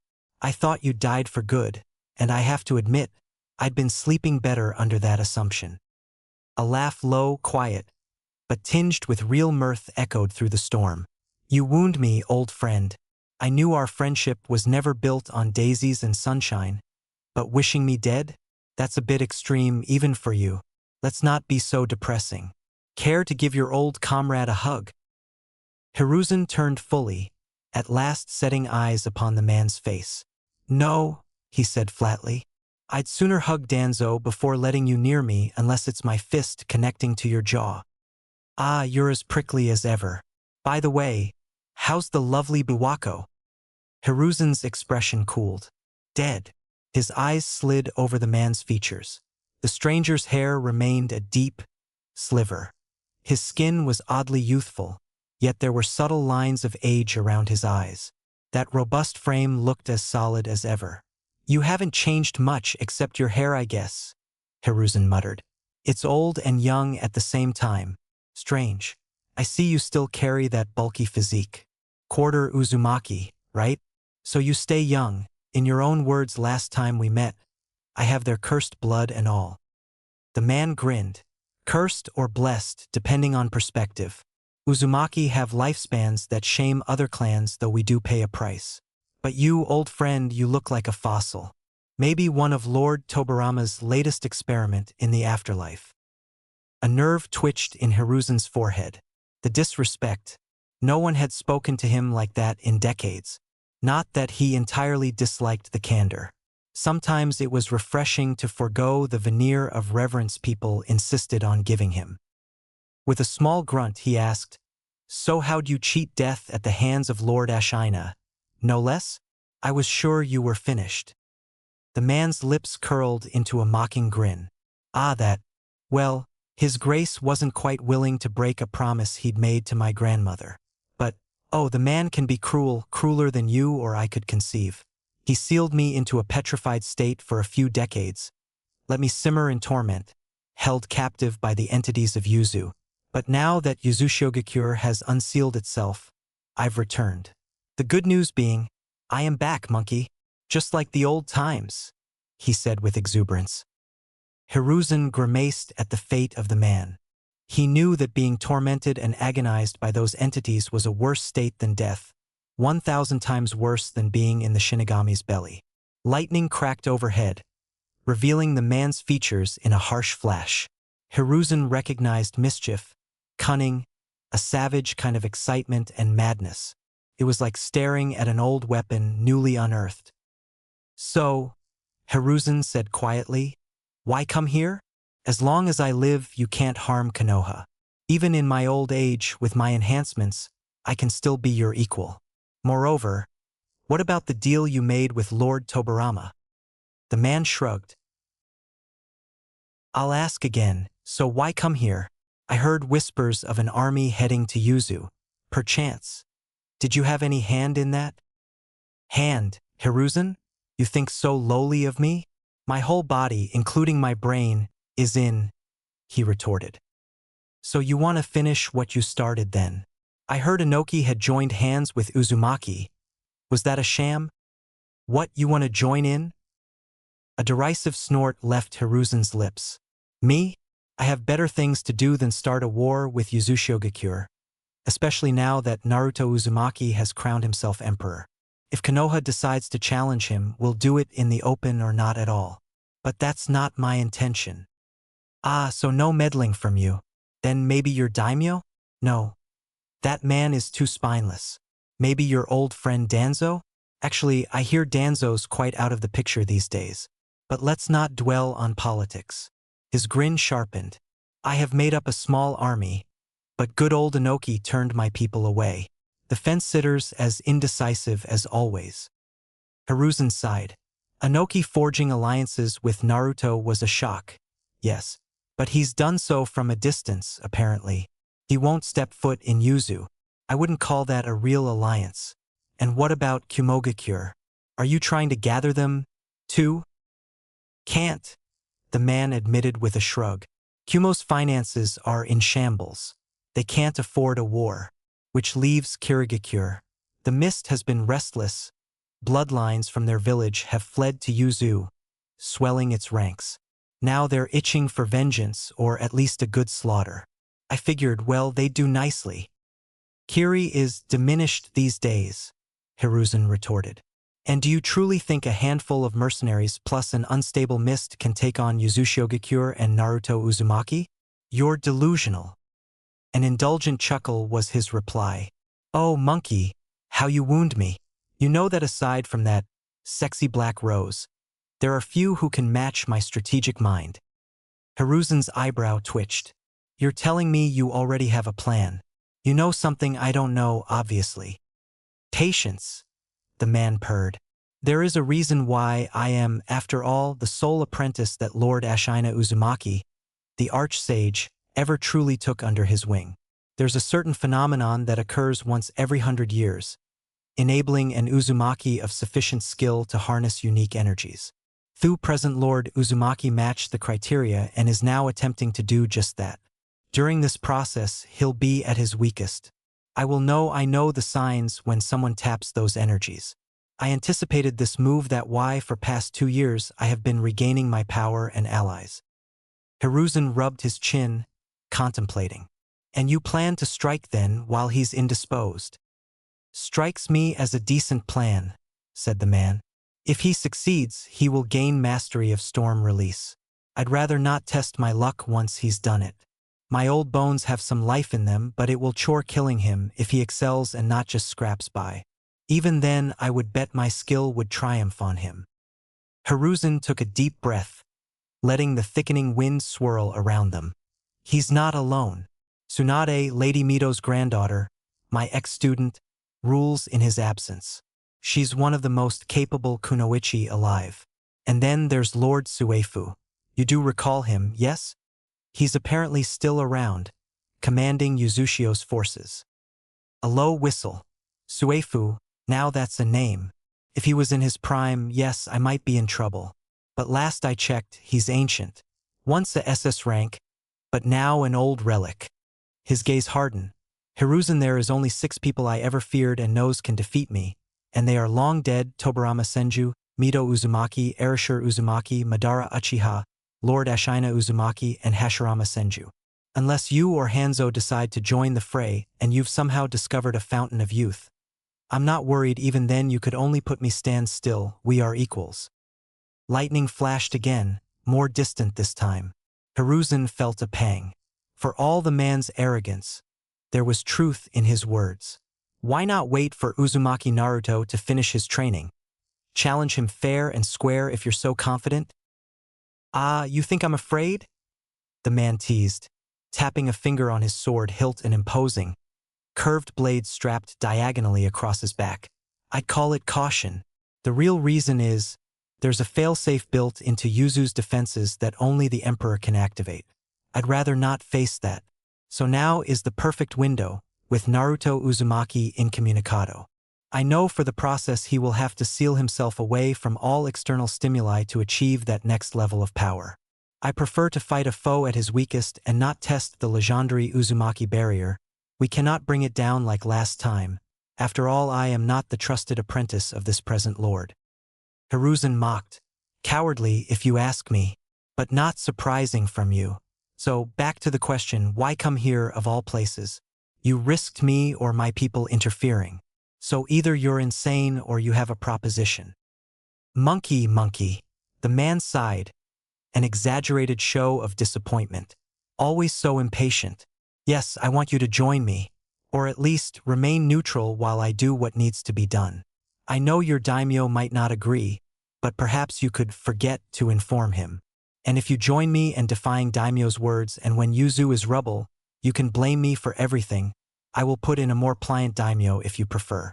As for me, once it's done, I plan to vanish, go become a hermit in some corner of the world. I don't want to rule.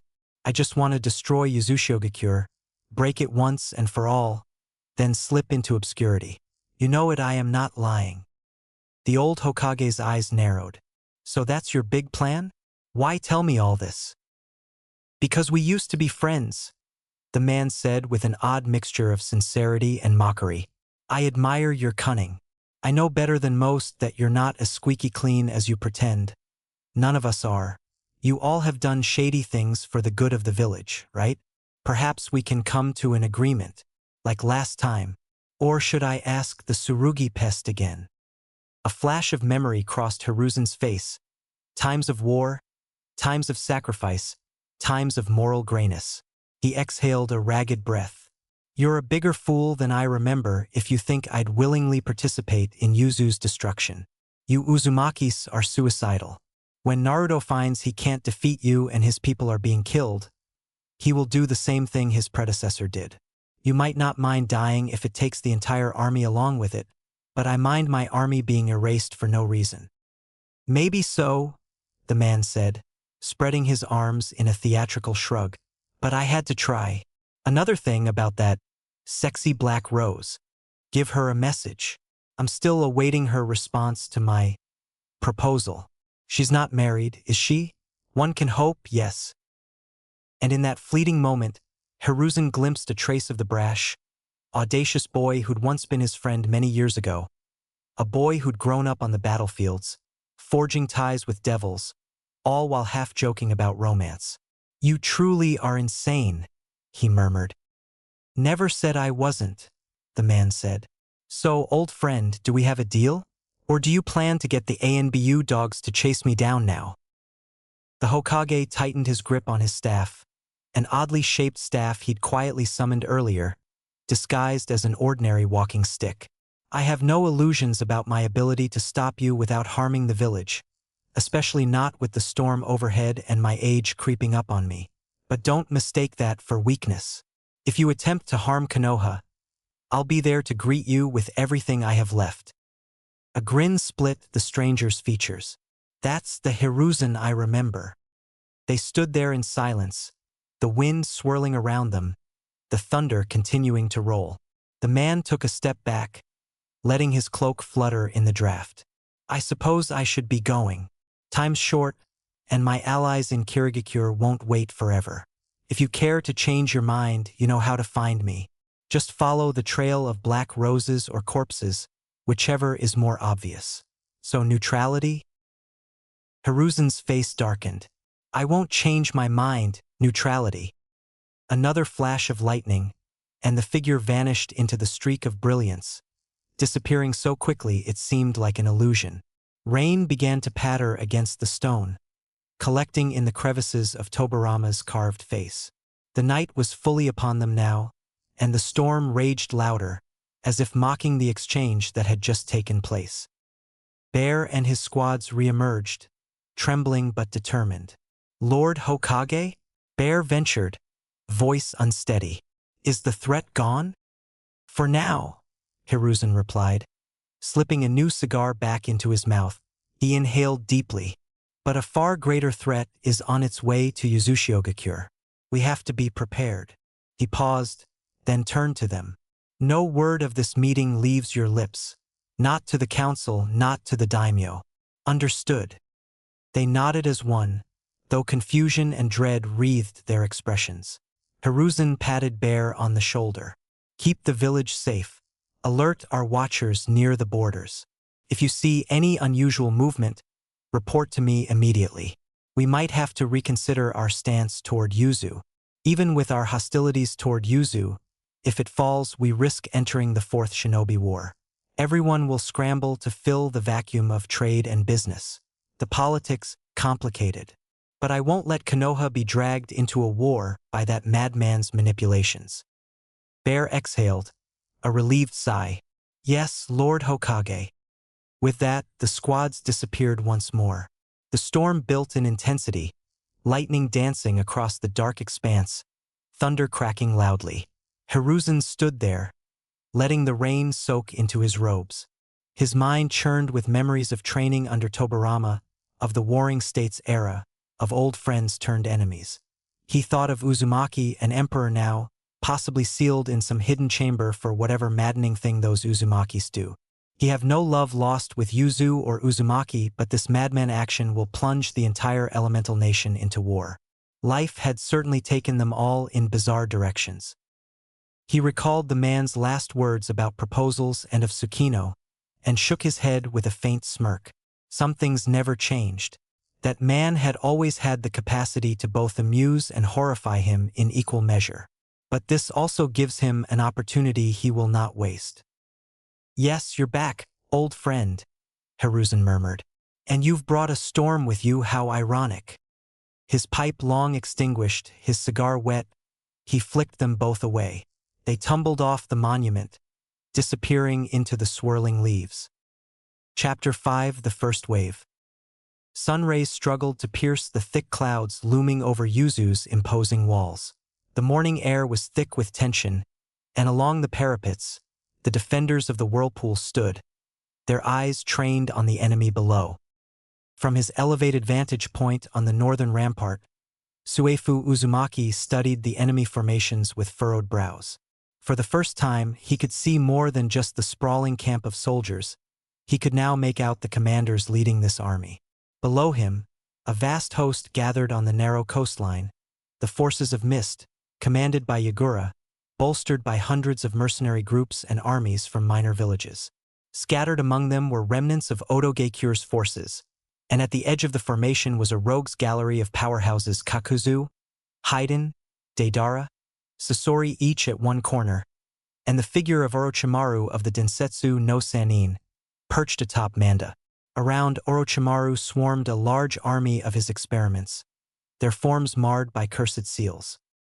As the drums of war began to echo across the battlefield, Suefu's expression shifted. The tension melted away from his features, replaced by an eerie serenity. He closed his eyes, his weathered face calm, and began rhythmically drumming his worn fingers on the pommel of his sword as if playing to some melody. Beside him, Mithrusha Uzumaki lowered her small telescope, glancing sideways at the sudden change in his demeanor. She could see curiosity of the other generals standing nearby. "Is the old man okay?" Zabuza Momochi asked, his tone equal parts confusion and skeptic. Like the others, he was taken aback by the dramatic shift in Suefu's expression. A moment ago, the Grand Marshal had seemed tense, carrying the weight of the impending battle. Now, he exuded an almost unnerving calmness. Rashiram's lone I turned to Zabuza and answered with a faint smirk. "He's bred for this. It's always the same with him. Before the battle begins, he carries the tension of the whole army. But the moment the war drums sound," he gestured toward Suefu, who continued his silent rhythm. "This is when he's in his element." "They've come in greater numbers than we anticipated," she said. "Mist, Odo, and all these hired blades. I sense more than greed or conquest driving these fools." "Indeed," Suefu murmured. "Mizukage may be the figurehead, but I doubt he's the sole puppeteer. Still, we must hold the line until his grace arrive or push back to the ocean."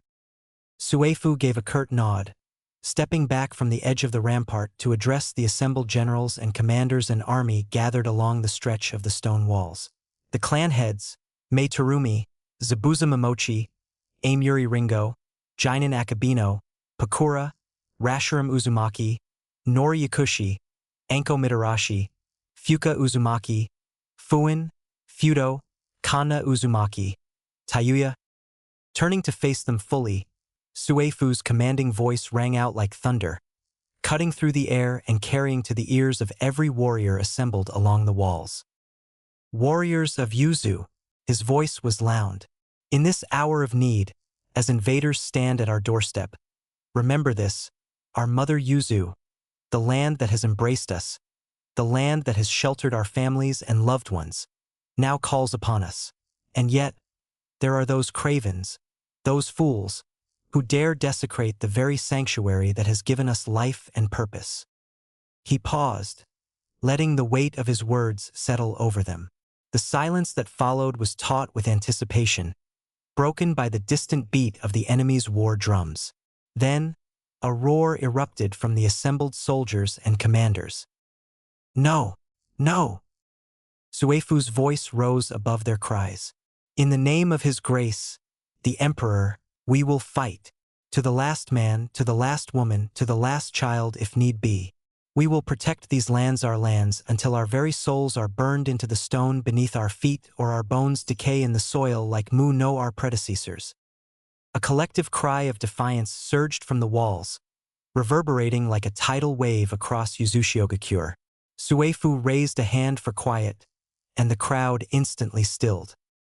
"By the grace of the divine," he continued, "we house the 14 shrines, the very embodiment of the divine within these walls. And I ask you this, will we allow this rabble, this ragtag assembly of cowards and mercenaries, to defile what is holy? Will we stand idle while they come skulking to our gates, thinking they can prey on us in the absence of his grace?" The warriors roared again, louder than before, their voices filled with righteous fury. "And oh!" Suefu's eyes swept over them. "Then let it be known, these walls, these people, this land shall not bend. Not to them, not to anyone. Let the invaders come. We will answer them with the churning strength of whirlpools and the wrath of the divine itself." With a final, resolute cry, Suefu unsheathed his blade and raised it high, the glint of its edge catching the faint light of the overcast sky. The soldiers below and along the walls answered with a deafening battle cry, their collective resolve hardening into a single cry, for Yuzushiogakyure. In the plains below, the Mist Army assembled in neat ranks, flags bearing Yagura's crest fluttering in the salty wind. Groups of Odo shinobi loitered near the rear, hunched low, while mercenaries in mismatched armor formed uneven lines on the flanks. Kakuzu, bandaged and grim, tapped his fingers with the impatience of a man who saw a profitable venture. At the head of the formation, Yagura scanned the high walls of Yuzushiyogakure. His expression was impassive. He shouted, "Soon, we'll break them." Then he raised his hand to signal. Suefu exchanged a quick glance with Mithrusha. She pressed her palm against a circular seal etched into the parapet. A thin column of scarlet light shot skyward, the prearranged signal. Along the wall, hidden archer squads emerged, bows creaking as they let fly a volley of specialized arrows coated in seals. Each arrow bore a small paper seal sizzling with chakra. As they arced overhead, the front lines of the mist forces hastily threw up defensive water release jutsu. Suetun, Suijin Hiki, water encampment wall, Suetun, Suryuden, water dragon bullet. This was done through the combined effort of 9 specialized squads, forming one very massive, large water dragon that was 9 times the size of a normal one. Despite these efforts, a portion of the arrow volley struck home, exploding on impact and reducing small squads of mercenaries to ash. Screams mingled with the roar of crashing waves as soldiers fell, some incinerated, others maimed. Yagura slammed the butt of his staff into the ground, eyes narrowing. "Forward," he bellowed. The mist army advanced in a practiced formation, siege engines groaning as they lumbered toward the colossal gates of Yuzushio. Meanwhile, Yagura transformed into the 3-tailed turtle and launched a massive projectile of water that could easily have shattered any fortress walls. But Yuzushio's barrier sprang up and blocked the attack. High on the ramparts, Kadamaru, the leader of the artillery unit, spat out sticky webs Kumosaka, spider web flower, that splattered across the closest siege tower's wheels. The contraption lurched to a halt, immobilized by thick, golden threads. Jirobo grinned, seizing the opportunity to channel Doton. Chidakaku, earth release. Moving earth core. With a thunderous rumble, the ground beneath the tower sank, sending it tilting forward. Its forward crew tumbled into a newly formed pit, screaming as the tower's weight crushed them. From the sky, a high-pitched hiss drew everyone's attention. Deidara soared in on his clay bird, scanning for a strategic target. "Katsu!" he shouted, flinging a C1 explosive clay sculpture toward the ramparts.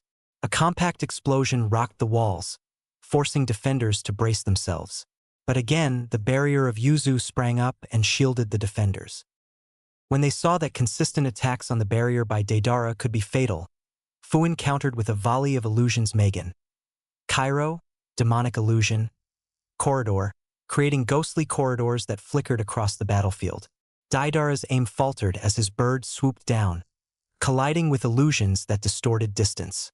Explosives detonated harmlessly away from the main gates, spraying seawater and sending columns of spray into the air. Zabuza Momochi leaped down into the fray along with an army of Yuzu shinobi, his massive kubikirabocho gleaming. He engaged a squad of mist shinobi who recognized him instantly, their faces contorting into rage and a tinge of fear. "Demon of the mist indeed," one soldier spat, raising his blade shakily but with anger. Zabuza answered by slashing in a swift arc Dekapin Satsu, a heavy lift slash enhanced by his water chakra flow. The soldier toppled, blood spraying across the sand. Zabuza clicked his tongue, remembering his disillusionment with Kiri's old ways. "No more foolery. This time, I'll bury my past for good," he muttered. On the southern rampart, Anko was in her element.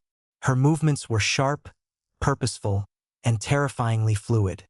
The snakes from her Sanaijishu, hidden shadow snake hands, lashed out, sinking their fangs into a group of Odonin who had dared breach the wall using grapples. The moment those serpents snapped into view, the invaders who didn't have info on Anko froze, panic etched across their faces. Who wouldn't be scared? There was only one other shinobi infamous for using this technique, and that man was supposed to lead them. Why turn on them? One poor soul didn't stand a chance, caught in the coils of the vipers, screaming as venom burned through his veins. Anko's smile wasn't of joy, it was of grim satisfaction. There was no delight here, no sadistic pleasure that once used be ever present. This was necessity, war in its purest, most brutal form. A lesson hammered into her by Lady Mithrusha during the years of healing and rebuilding from her past and trauma. This was how Anko fought now, not for vengeance, but for her home, but she had to keep appearance or people may think she has grown soft. Not far from her, Tayuya perched on the broken edge of a parapet, her flute steady in her hands. Her lips curled into a smirk as she brought the instrument to her lips. She signaled to the squad she was lead, comprised of the Genjutsu support unit, to tack.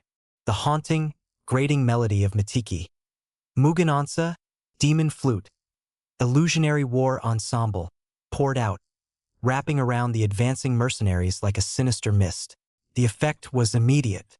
Swords dropped, and confusion spread like wildfire as soldiers turned on one another, slashing wildly at allies, driven mad by the Genjutsu. "Idiots," Tayuya muttered, shifting her melody to deepen the illusion. Around her, the Doki, her cute and grotesque summons, moved like harbingers of death. Their gaping maws consumed those 2 days to defend themselves, a symphony of chaos and carnage orchestrated by her flute. "You're making this too easy," she scoffed. Meanwhile, Amuri Ringo was chaos incarnate. Her twin blades, Kiba, fangs of the thunder god, sparked and crackled with raw electricity as she carved her way through mist infantry. Every swing sent arcs of Raitun. Amuri Gitana, thunder blades, leaping from one target to the next, leaving blackened, smoking corpses in her wake. Her strikes were fast, precise, and relentless. A storm of steel and lightning that couldn't be stopped.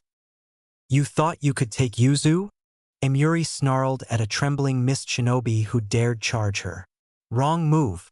In one clean stroke, the electricity surged, and the man crumpled, lifeless. Amuri's grin widened. This was her battlefield, and she was its queen. Leading the charge below was Jinin Akabino, his Kabutawari helmet splitter, an unstoppable force of destruction. The hammer and blade combo was devastating, and Jinin wielded it with the ease of a master. When he used Suga-ho, hammer drill, it was like watching a natural disaster unfold. He spun with incredible force, smashing through chakra-reinforced shields, barriers, and even the stone defenses the enemy had brought with them. Every swing sent shockwaves rippling across the ground, toppling soldiers like leaves in a hurricane. Behind him, the loyal swordsmen of Yuzu brought their weapons to bear. Manjitsu, wielding Shibuki, Splash, was a walking explosion. Every swing of his blade sent waves of detonations rippling outward, shattering formations and leaving craters where enemies once stood. His strikes were chaos personified, unpredictable and destructive, scattering the mist ranks like startled birds. Suijitsu, with his Nuabari needle sword, was a grim artist. His blade moved like a needle through cloth, sewing his enemies into macabre clusters of strung-together corpses. The sight was enough to shake even hardened warriors, but Suijitsu moved with a cold detachment, his focus entirely on dismantling the enemy line. Beside him, Chojuro, armed with the Hiramakerii, was a precise counter to Suijitsu's gruesome efficiency. While Suijitsu strung enemies together, Chojuro cleaved through them in fluid, calculated strikes. The duo's synergy was unmatched, their coordination turning the battlefield into a death trap for anyone foolish enough to get close. Elsewhere, Fuka Uzumaki moved like a deadly storm. Her futon, Tatsumaki Kaze, wind release, tornado gale, whipped through the battlefield, shredding her enemies with slicing winds or hurling them into the air like ragdolls. But it wasn't just the wind she commanded. Fuka combined her mastery of the 5 elements seamlessly, creating bursts of fire, crackling lightning, and jagged spikes of earth to annihilate those in her path. She was chaos wrapped in elegance, a force of nature that left her enemies no chance to regroup. Behind the chaos, Nori Yakushi worked tirelessly in the medical camp. Her hands glowed with the soft, healing light of medical ninjutsu, sealing gashes and stabilizing wounds with the precision of someone trained by Lady Tsunade herself. But even here, The enemy came, desperate to break through and eliminate Yuzu's medics. Their attempts were futile. Fuka, Fuin, and Fudo formed a protective ring around the camp. When enemies approached, Futon, Rapusho, Gale Palm, sent them flying, their bodies tumbling into the moat below like discarded toys. The three shinobi worked in perfect tandem, their precision and ruthlessness making it seem as though the enemy were fighting an immortal force that simply refused to fall. While the first wave of Mist and Odo forces faced brutal resistance, the main Odogekyure shinobi made their move near the eastern gates. Orochimaru's presence sent chills through friend and foe alike. He led a squad of monstrous, half-human creations, each sporting grafted limbs and cursed seals. They slammed into the walls, testing their structural integrity. One hulking figure roared, generating a sonic shockwave that cracked the stone. Rashiram appeared, weaving a rapid series of hand signs. "Try this," he hissed, launching Shikoku no Gen, illusion of binding chains, that manifested as spectral chains, coiling around the monstrous constructs. They howled, clawing at the invisible restraints. Orochimaru merely smirked. "Kukuku, an interesting trick, but let's see how it fares against my pets." A slick, serpentine shadow slithered from Orochimaru's sleeve as he performed Mandara no Jin, myriad snake net formation. Countless snakes erupted, snapping at the illusions and forcing Rashiram to retreat slightly. The cursed constructs, partially freed, resumed hammering the walls with renewed ferocity. To contain this threat, Pakura joined Rashiram at the eastern battlements. "Rashiram, focus on illusions or detection." "I'll handle the pests," Pakura said, activating Shikuten, Shinku Moto, Scorch Release. Crimson Shimmer Mode. The air around her shimmered with intense heat, forming orbs of superheated plasma. With a swift motion, she hurled them at the monstrous constructs, dissolving flesh and armor alike in searing blasts. Rashiram, his single eye glowing faintly, called out. Behind the third turret, two Odo squads sneaking through a genjutsu path, Pakura shifted her stance and unleashed a wide arc of heat, scorching the infiltrators and reducing them to ashes. Still, Orochimaru pressed forward, his cackling unnerving the defenders. "Such vigor, Yuzushio-gakure. Now, amuse me further," he taunted, unfurling a scroll and performing Kuchiyose. Edo Tensei, summoning. Impure world reincarnation. Though incomplete, his effort raised two coffin-like constructs from the ground. Deprived of full resources, he summoned twisted, zombified forms of lesser shinobi, sending them to attack the defenders in a horrifying display of necromancy. But it didn't stop there. Orochimaru summoned two additional coffins, and as they emerged from the ground, the battlefield fell into a stunned silence. From the fourth and fifth coffins stepped two figures that sent chills through the defenders, Hashirama Senju and Tobarama Senju, the legendary brothers themselves. Their mere presence radiated an aura of unparalleled hopelessness. "Why, Orochimaru? Why attack Yuzu of all places? I thought your beef was with Konoha?" "When the Emperor hears about this," said Rashiram, his voice laced with both accusation and curiosity. "Kukuku, yes, my lone-eyed swordsman," Orochimaru drawled, his signature smirk widening. "As you might have heard, for lack of better words, my hands were indisposed after my unfortunate battle with Sensei. But my new patron, oh, he has healed them and corrected the flaws in my body I was unaware of with seals. In return, I offered my support for this little venture. It's just honest business, my friend. And the fact that you poached my shinobis didn't exactly help your case." "Kukuku." Rashiram's grip on his blade tightened, his glare sharp enough to cut stone. "And of the Emperor? Do you honestly believe he'll stand idly by after hearing this?" Orochimaru chuckled again, his laughter as unsettling as ever. "Ah, yes, your Emperor. Rest assured, I've taken suitable assured that Naruto Uzumaki will not be a part of this war. You see, my dear Rashiram, strategy isn't just about fighting, it's about knowing where your opponents are weakest, and when they won't be watching." "Kukuku." On the western side, the Akatsuki and the mercenaries decided the time was ripe to flex their strengths. Haydn prowled the battlefield, laughing maniacally. With a flick of his scythe, he drew blood from an unfortunate defender, quickly performing his jujitsu, Shurji Hyoketsu, curse ritual. Circles of blood stained the ground, and Haydn's eyes rolled back in ecstasy. The hapless victim collapsed in agony as each wound Haydn inflicted on himself manifested on the victim's body.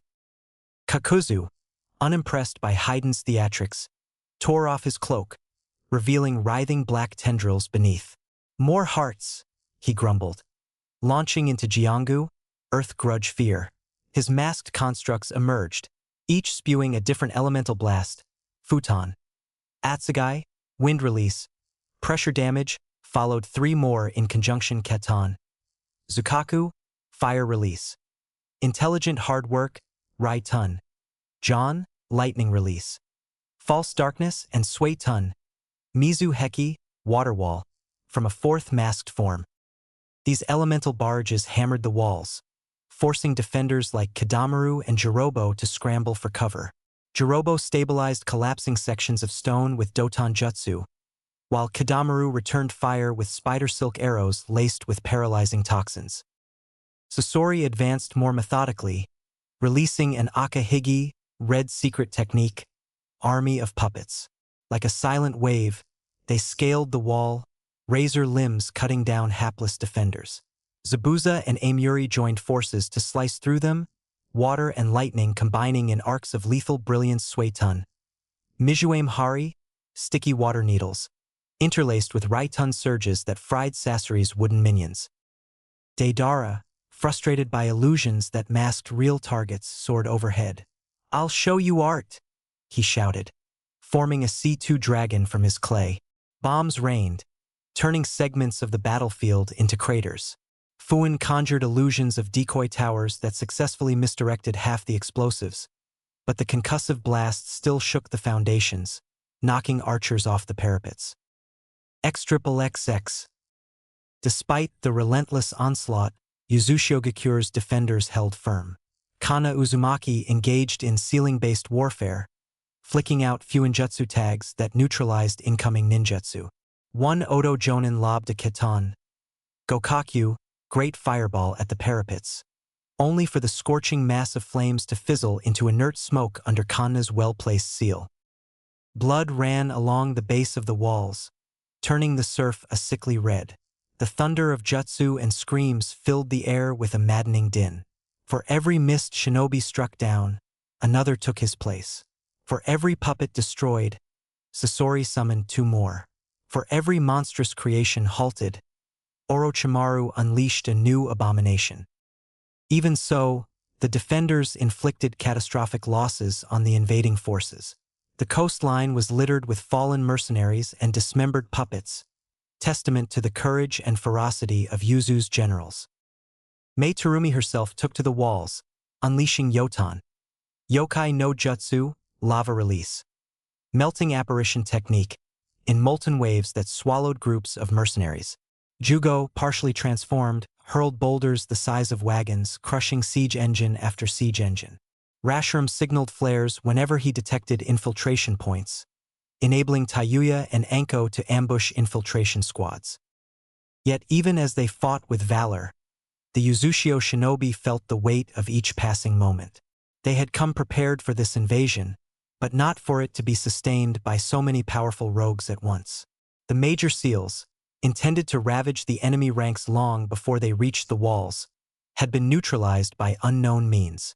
The defenders were paying for that advantage lost. Between bouts of fierce combat, Suefu reappeared at a vantage point, breathing heavily. Mithrusha stood next to him, eyes filled with concern. "We're holding them." "Barely," Suefu stated. "But do you feel it, Mithrusha? That sense of an even greater menace closing in." Mithrusha pressed her lips into a thin line. "Yes, every instinct I have cultivated through the century warns me the true threat isn't even here yet." As if on cue, a wave of suffocating pressure washed over the battlefield. It was a surge of chakra so malevolent that even the most battle-hardened shinobi paused mid-swing. Kakuzu, Haiden, Deidara, Sasori, Orochimaru, all of them turned as one, eyes scanning for the source. Yagura visibly tensed, his gaze darting over the crest of a nearby ridge. On the Uzushio side, Zabuza hissed, "That chakra, it's thicker than blood. I can barely breathe." Pakura's eyes glimmered with alarm. "It's like a demon's presence," she whispered. Suddenly, the horizon seemed to warp. In the distance, the silhouette of a lone figure flickered into existence, standing atop an outcropping of jagged rock that protruded from the sea. The man was too distant to see clearly, yet every shinobi on the battlefield sensed his aura. A hush fell, broken only by the crackle of fires and the groans of the dying. Suefu felt his heart seize. "So it's him, my worst nightmare," he murmured. "Nabinaga." The figure on the rock shifted, but did not advance. It was as if Nabinaga waited, savoring the spectacle below like a feast yet to begin. A sudden drumbeat from the mist lines shattered the silence. Yagura, regaining composure, howled at his troops. "Attack! Don't falter!" Fear crept into his voice, but he masked it with authority. And so the violence resumed. Far below, in the sealed training chamber, Naruto Uzumaki knelt in absolute darkness. Sweat traced lines over his face, his muscles trembling. Ashina Uzumaki's warning haunted him. "If the village you have built is not strong enough to stop him, it will perish." He was allowed to sense and perceive the violence above, somehow connected to the crescendo of destruction consuming all he had worked for, all his people. But he was helpless. He had tried every jutsu he knew on the door, the roof, the floor, the walls. From E rank to SS rank, from elemental jutsu to Kekii Genkai to Kekii Toda. Yet the door didn't bear a single scratch. What was this fucking thing made of? Locked in this chamber until he completed the ritual to master his Kekii Toda, he was powerless.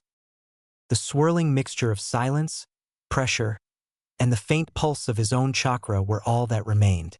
And Naruto wept for the lost men and women, for the helplessness that was crushing his very spirit. If anyone ever asked Naruto, he would admit he dreaded helplessness more than failure.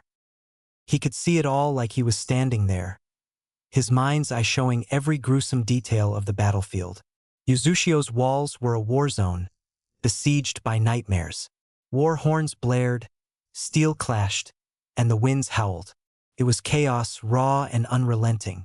The defenders, they were giving everything they had, spilling blood to hold the bloody line. Enko was a damn force of nature. Her Hibikuda Ichio, snake devour formation, unleashed massive serpents, ripping into monstrous constructs like they were paper. Those snakes? Not far from her, Tayuya stood with her flute pressed tight to her lips. Her Matiki, Mugenonsa, demon flute, illusionary war ensemble, spread chaos through the enemy ranks, turning hardened mercenaries into crazed lunatics who slashed at allies like they'd lost their minds.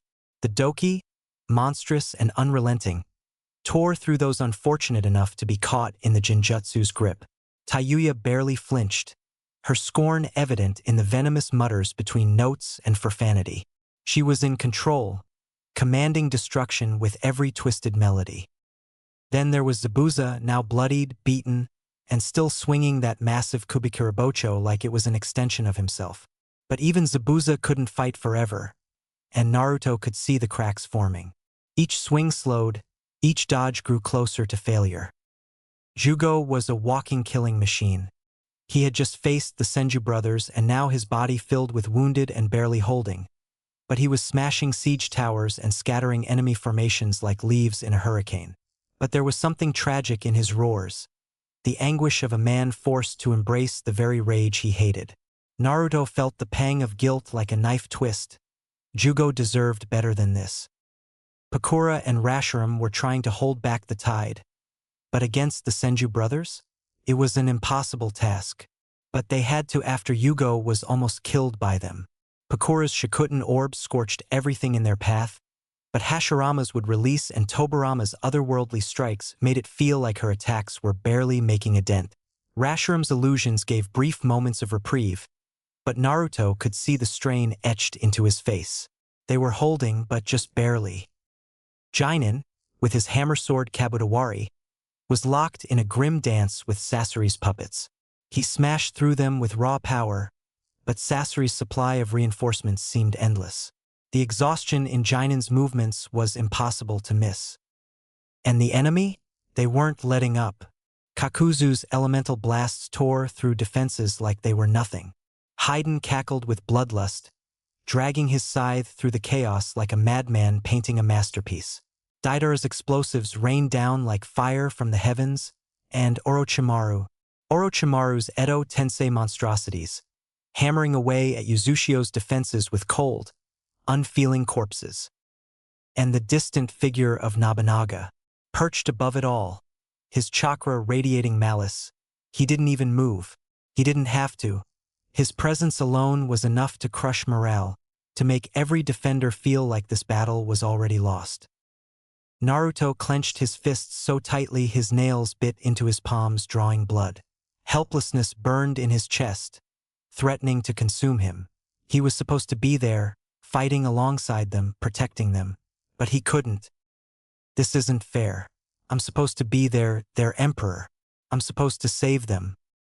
Naruto could see the moment when every fighter, Uzushio or invader, understood a single universal truth. This battle was only the start. That war has no winners on the backs of dead people. Suefu gritted his teeth and raised a trembling hand. "Hold the line!" he roared, his voice cracking through the conflagration. Torches along the battlements burned bright even under the daylight gloom, a symbol of Uzushio's resilience. The swirling patterns of light, a trick of the seals, formed an optical illusion to boost morale. But off in the distance, another wave of invisible killing intent radiated, a mere taste of Nobunaga's power. It extinguished the regained morale of the defenders like a blown-out candle. The monstrous aura rippled across the field, causing veterans to tremble and novices to vomit in panic. Zabuza spat blood, momentarily kneeling from the pressure. Mei Terumi clutched a wound on her arm, cursing.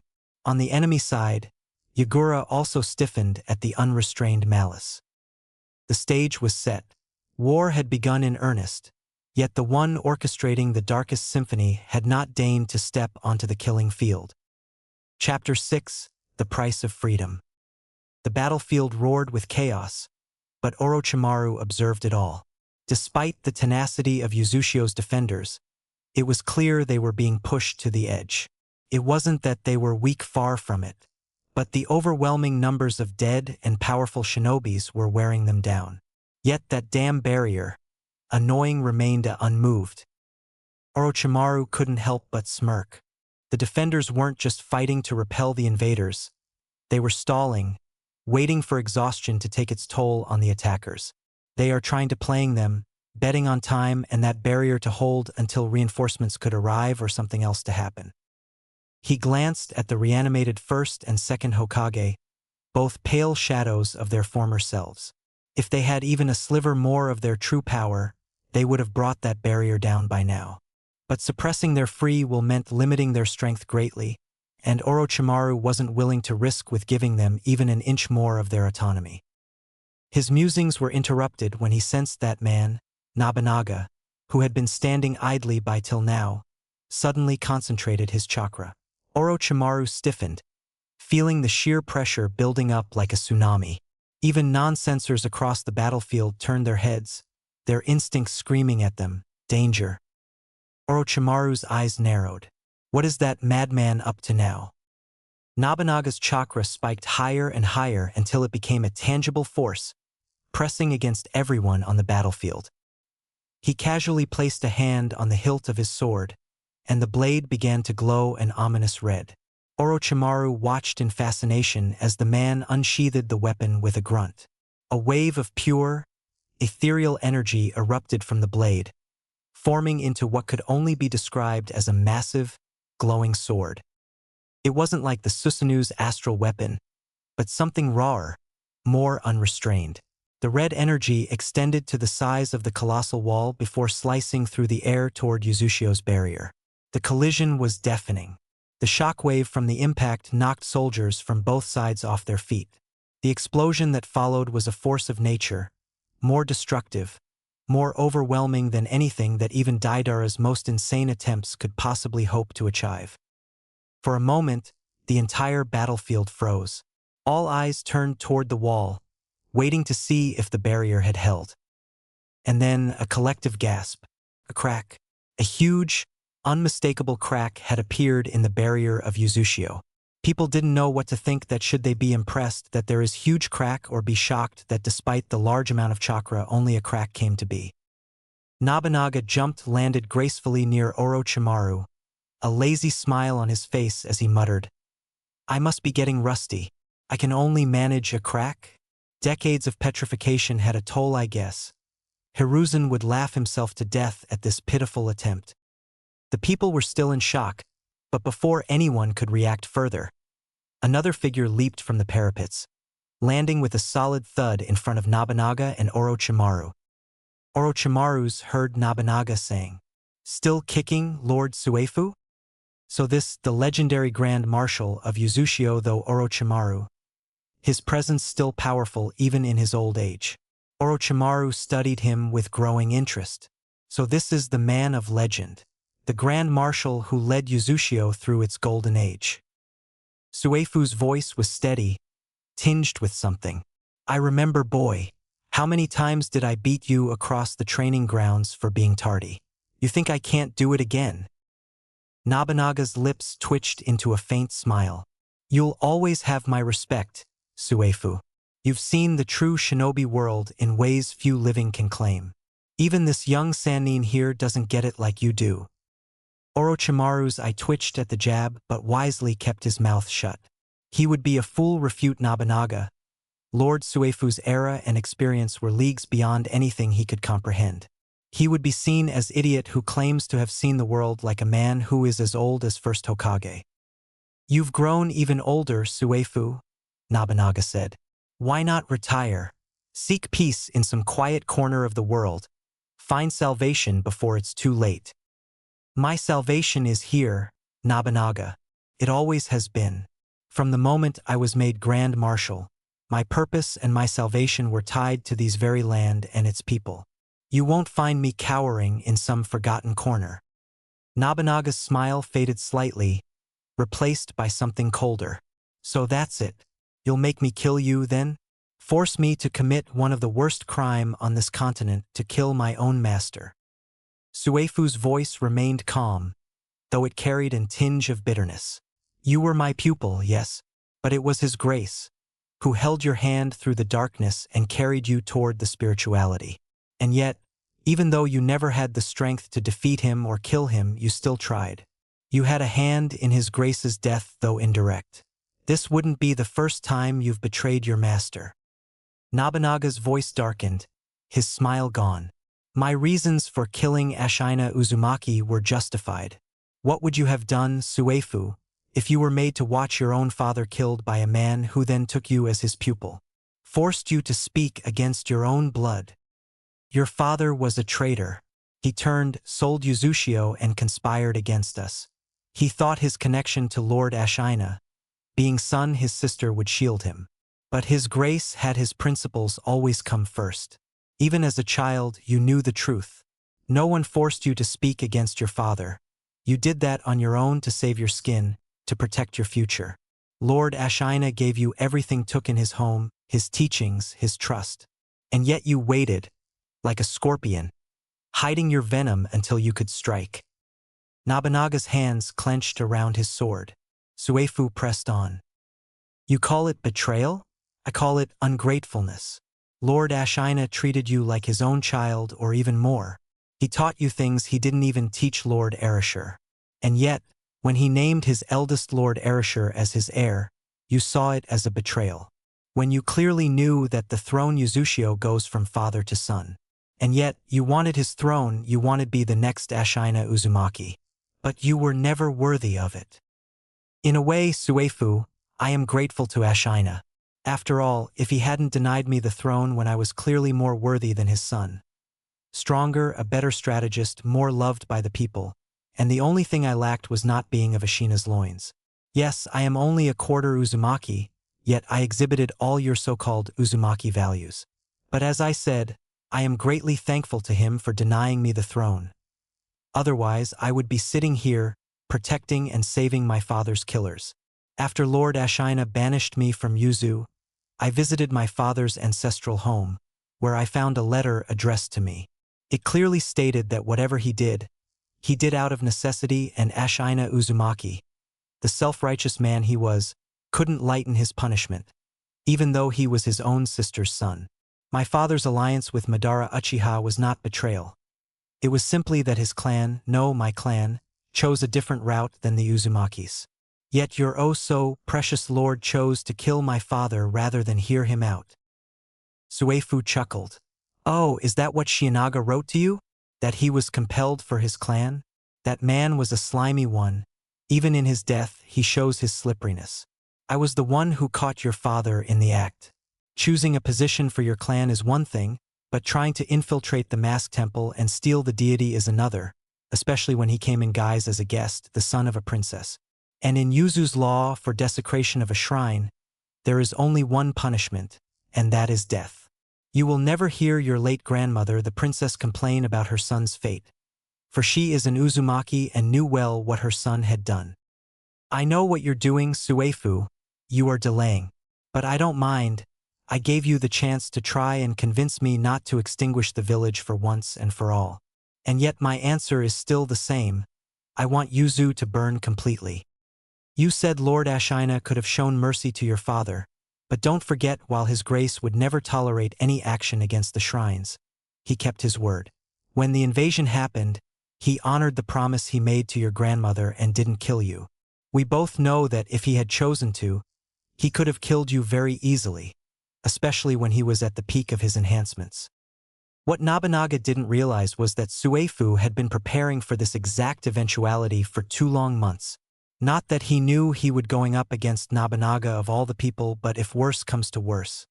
While defending Uzushio, he'd been layering an enhancement seal over his own body, a complex network fueled by elemental synergy, and his life force something similar to that which his grace used all those years ago.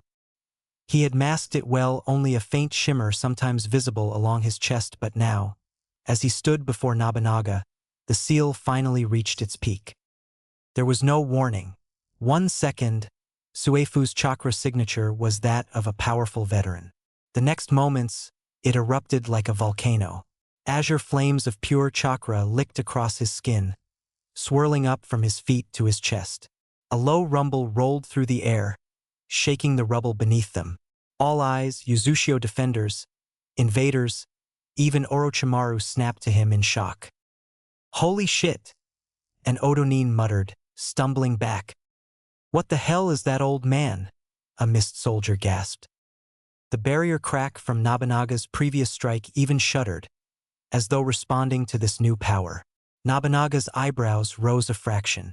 So he has decided this course this entire damn time, and he grimaced, thinking he shouldn't have given Suefu time. Now he will pay for his damn tongue. Suefu let out a slow breath, his eyes blazing with life once again. He flexed his fingers, and arcs of elemental energy crackled between them: earth, fire, wind, water, lightning, all swirling in a chaotic dance. But fire and earth glowed brightest, the seals on his forearms sparking with raw chakra. He lifted his gaze to Nobunaga and smiled, but it wasn't a friendly smile. It was the grin of a man who'd been waiting ages to settle this old score. Ready to dance, kiddo? Nobunaga smirked, unfazed by the display of strength. You're giving me your best shot, old man. Good. I'd hate to kill you without a proper fight. In one fluid motion, Suefu drew Oathkeeper, the sword bestowed upon him by Lord Ashina himself. Elegant inscriptions spiraled along its blade, each a masterful seal that channeled Suefu's elemental mastery. Meanwhile, Nobunaga gripped his own blade, Cured Cure, which had once belonged to the Uzumakis, also bestowed by Lord Ashina. The hilt glowed, a faint red aura pulsating along its edge. Suefu opened with a straightforward, powerful slash from above. Nobunaga slid sideways, using the momentum to bring Cured Cure around in a quick thrust aimed at Suefu's side. But Suefu, anticipating it, twisted his torso, letting the blade skim inches from his ribs. He retaliated with a sharp elbow aimed at Nobunaga's jaw. Nobunaga leaned back, the blow grazing his chin, which was followed by a reverse kick to his abdomen which sent him flying. "Damn!" Nobunaga hissed, rubbing the sting. "The old still kicks like a mule." He countered by unleashing a small burst of wind-natured chakra from Cured Cure, a compressed futon blade that lashed out with invisible force. Suefu stepped back just in time, the gust slicing through his robe sleeve instead of lopping off his forearm. A trickle of blood ran down his bicep, a small but telling mark. "You're not too shabby yourself," Suefu muttered, ignoring the sting. A mist shinobi ducked behind a crumbling barricade to catch his breath, blood trickling from a gash on his temple. Beside him, a wide-eyed mercenary, panting heavily, clutched his broken sword. "Hey!" the mercenary gasped, his voice trembling. "What the hell are those two? Are they even human? I can't see them move most the time. 1 second they're here, and then boom, someone's flying." The mist shinobi, still trying to steady his breathing, gave him a sideways glance. "You think I know? Hell, I'm just trying not to get obliterated by the damn shockwaves every time their blades clash. They're monsters, man. Freaking monsters. That old dude, what's his name, Suefu? He's supposed to be pushing 100, right? How the hell is he keeping up?" The shinobi snorted bitterly. "Keeping up? He's not just keeping up, he's trading blows with the other old man. The guy who makes our Mizukage look like a damn genin. You think a random merc like you has a chance against that?" The mercenary's grip tightened. I thought we were just supposed to deal with some old fogies defending a wall. Not whatever that is. This isn't a war. It's a freaking nightmare." The mist shinobi smirked grimly. "Welcome to a real fight. If you survive, you'll have a story to tell. Assuming you don't piss yourself first." The ground around them trembled as Suefu stomped his foot, activating a hidden seal that pulsed with earth chakra. Instantly, pillars of rock erupted in a circular formation around Nobunaga, attempting to box him in. Nobunaga responded with a flick of his wrist, channeling Suetun chakra into Cured Cure. A cascading wave of water formed at his feet, crashing forward and dissolving the earthen pillars with a roar. Steam hissed where the water met residual flame from Suefu's earlier attack. With the pillars neutralized, Suefu blurred forward again. This time, he swung Oathkeeper horizontally, the blade trailing orange-hot sparks. The old Grand Marshal poured fire chakra into the strike, giving it a scorching edge. Nobunaga parried, but hissed in pain as the heat singed his fingers through the hilt. He retaliated by channeling Raitun into Cured Cure, delivering an electric jolt that forced Suefu to break contact. Nobunaga's eyes narrowed and said, "Let notch thing up," as he traced a quick pattern in the air with his left hand Fuin. Kaze Shikaku, seal, wind deadlock, and the wind around them twisted into elongated blades, slashing at Suefu. In response, Suefu slammed his palm onto a seal tag hidden on his belt. A shimmering barrier formed around him, Fuin, Kajikabe, seal, firewall, neutralizing the wind blades with arcs of flame.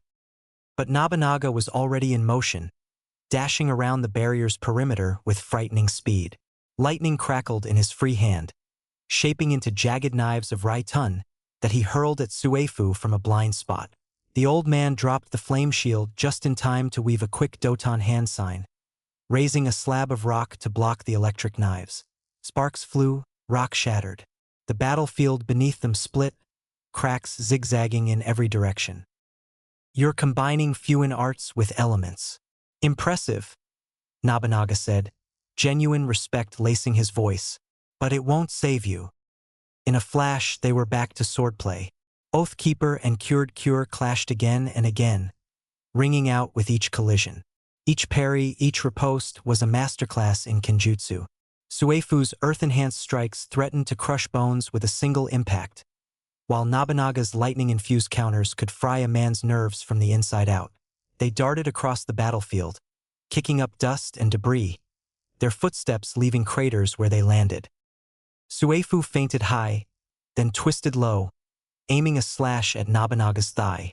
Nobunaga deflected, a brilliant stream of water swirling around Cured Cure, the Suetun wave absorbing the impact. He followed up with a palm strike crackling with electricity aimed at Suefu's chest. Suefu threw his left arm up, a hastily drawn seal glowing on his forearm. The seal dissipated most of the shock, but not all, and Suefu bit out a curse as sparks danced across his torso. "Bastard!" he growled, staggering a step. Nobunaga seized the moment, stepping in for a finishing blow, a diagonal slash from Oathkeeper's shoulder to hip. But Suefu wasn't done. He stomped again, Doton, Retsudo Tensho, Earth Release. Tearing earth turning palm, flaring beneath Nobunaga's feet, causing the ground to spiral and buckle. Nobunaga stumbled, forced to redirect his slash. Instead of a lethal blow, he only grazed Suefu's side, drawing blood but missing the kill. Suefu leaped back, exhaling painfully. "I'd say you've improved since last time, kid. But I'm not done."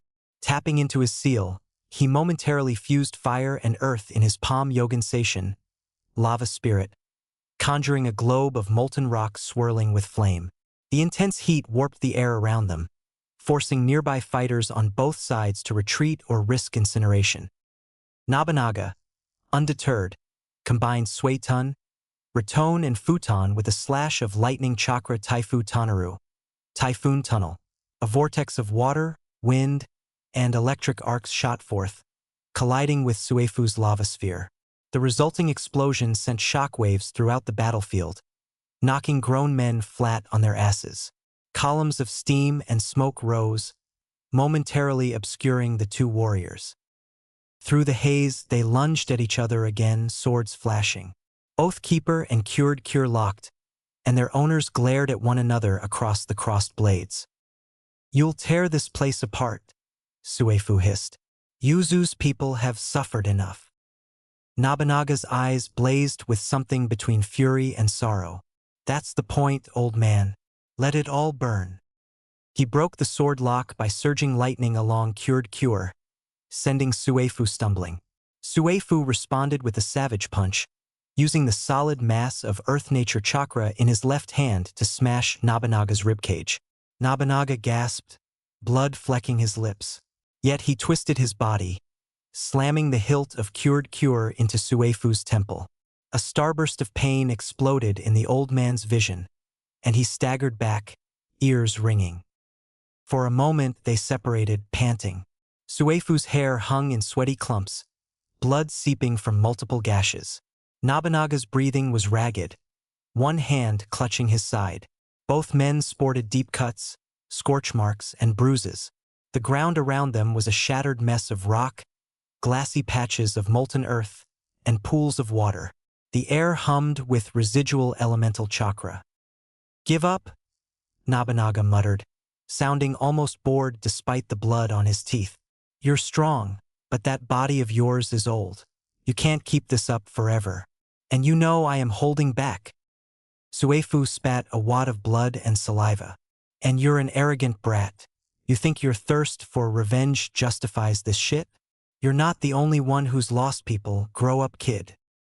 Nobunaga's jaw tightened, but he didn't reply. Instead, he charged, putting all his strength into a downward slash. Suefu raised Oathkeeper to block, and the collision sparked a massive shockwave, blowing away nearby debris. With a roar, Suefu pivoted, using Nobunaga's momentum against him, and nearly drove the tip of Oathkeeper into Nobunaga's chest.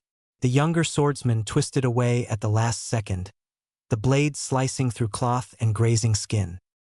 In a burst of chakra, Nobunaga unleashed a swirling mix of lightning and wind Raitun. Shippu Baruto, lightning release. Hurricane bolt, that caught Suefu off guard, sending him careening backward through a crumbling stone wall. Sensing he had the upper hand, Nobunaga pressed forward. Suefu struggled to stand, dust and rubble clinging to his sweat-streaked face. The enhancement seal over his body flickered, cracks forming in the inscriptions. 2 months of prep, and it was already showing signs of strain after just a few minutes of this brutal battle. Nobunaga rested cured cure on his shoulder, flicking the blood off its edge. "You did well, old man," he admitted, almost sounding respectful. "But it's over." Suefu straightened. Oathkeeper still glowed with fire and earth chakra, but it was dimming, reflecting the weakening seal on his body. "Don't count me out yet, kiddo." Suefu knew the truth. The fight was tipping Nobunaga's way. He could feel the drain on his chakra reserves, the searing pain in his ribs, the quiver in his arms. Damn it, he thought, cursing his own old body. Damn it. 14. Just a little more time. This barrier's about to crumble, and then I'll reduce Yuzushio to ash. You can die knowing you tried your best, old friend. While most of the clueless idiots around him were gawking at the blur of Suefu and Nobunaga tearing into each other with eyes wide, mouths hanging open, Orochimaru just sighed. Sure, the fight was awe-inspiring, practically two gods throwing down. But he wasn't about to wet himself over it. After all, he wasn't some random grunt drooling at a shiny object. If either of those two decided to come for me, Orochimaru mused to himself, I wouldn't even have time to run. A dark chuckle escaped him as he remembered just how vast the power gap still was between him and his old sensei or his generation. The old Grand Marshal wasn't even at his peak, and Nobunaga, well, that rusty lunatic had been a statue for decades. Yet here they were, slugging it out on a level that made Orochimaru feel like a toddler with a wooden kunai. Some half-witted Otoge-kure shinobi standing nearby muttered, I thought there'd be a massive explosion or something. That old guy's fast. But if he stands still even for a second, we can totally take him. Orochimaru didn't bother to turn around. He merely flicked 2 fingers, launching a kunai that lodged itself in the idiot's throat, cutting off any further commentary. The unfortunate soul gurgled and collapsed, earning exactly 0 pity from Orochimaru. Babbling morons, he muttered under his breath. What do these fools know about an economic fight? The truth was, Suefu and Nobunaga weren't just throwing around raw power to show off. They were using it only where it mattered, pure lethal intent, no flashy spectacle. If either of those swords' chakras had gone beyond a couple of inches past the blade, they'd have sheared a whole damn mountain in half. Yet they were keeping it tight, controlled, and unbelievably deadly. And these insects think they can even scratch the old man, let alone kill him? Orochimaru sneered.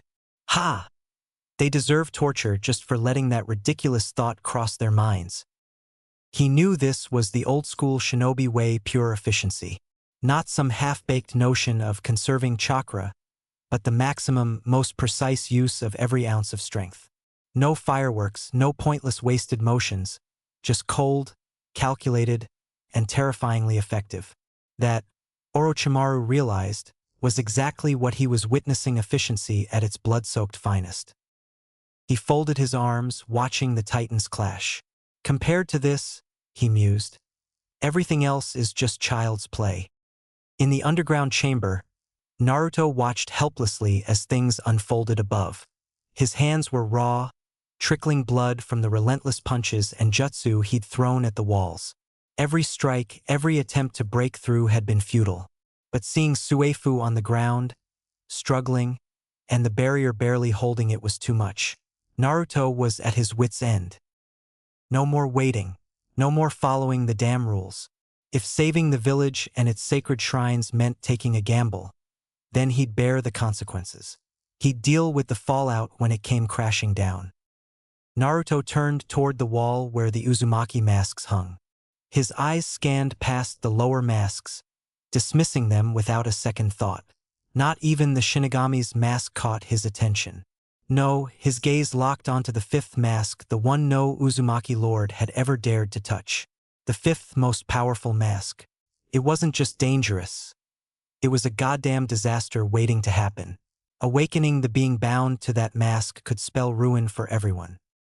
Naruto didn't care. His people were dying, and Nobunaga was tearing through everyone and everything. If there was even a sliver of a chance, he was taking it. As his hand reached out to grab the mask, a figure materialized before him, gripping his wrist with an unyielding hold. Startled, Naruto turned, and there he was, his master, calm as ever, a staff in one hand and that infuriatingly serene expression on his face. How? Naruto managed to stammer, his voice cracking. How could his master even be here? No one, not a single mortal, could enter or leave this chamber without permission. And then it hit him. Of course, his master wasn't bound by the mortal plane. He was an enlightened being beyond all of these things.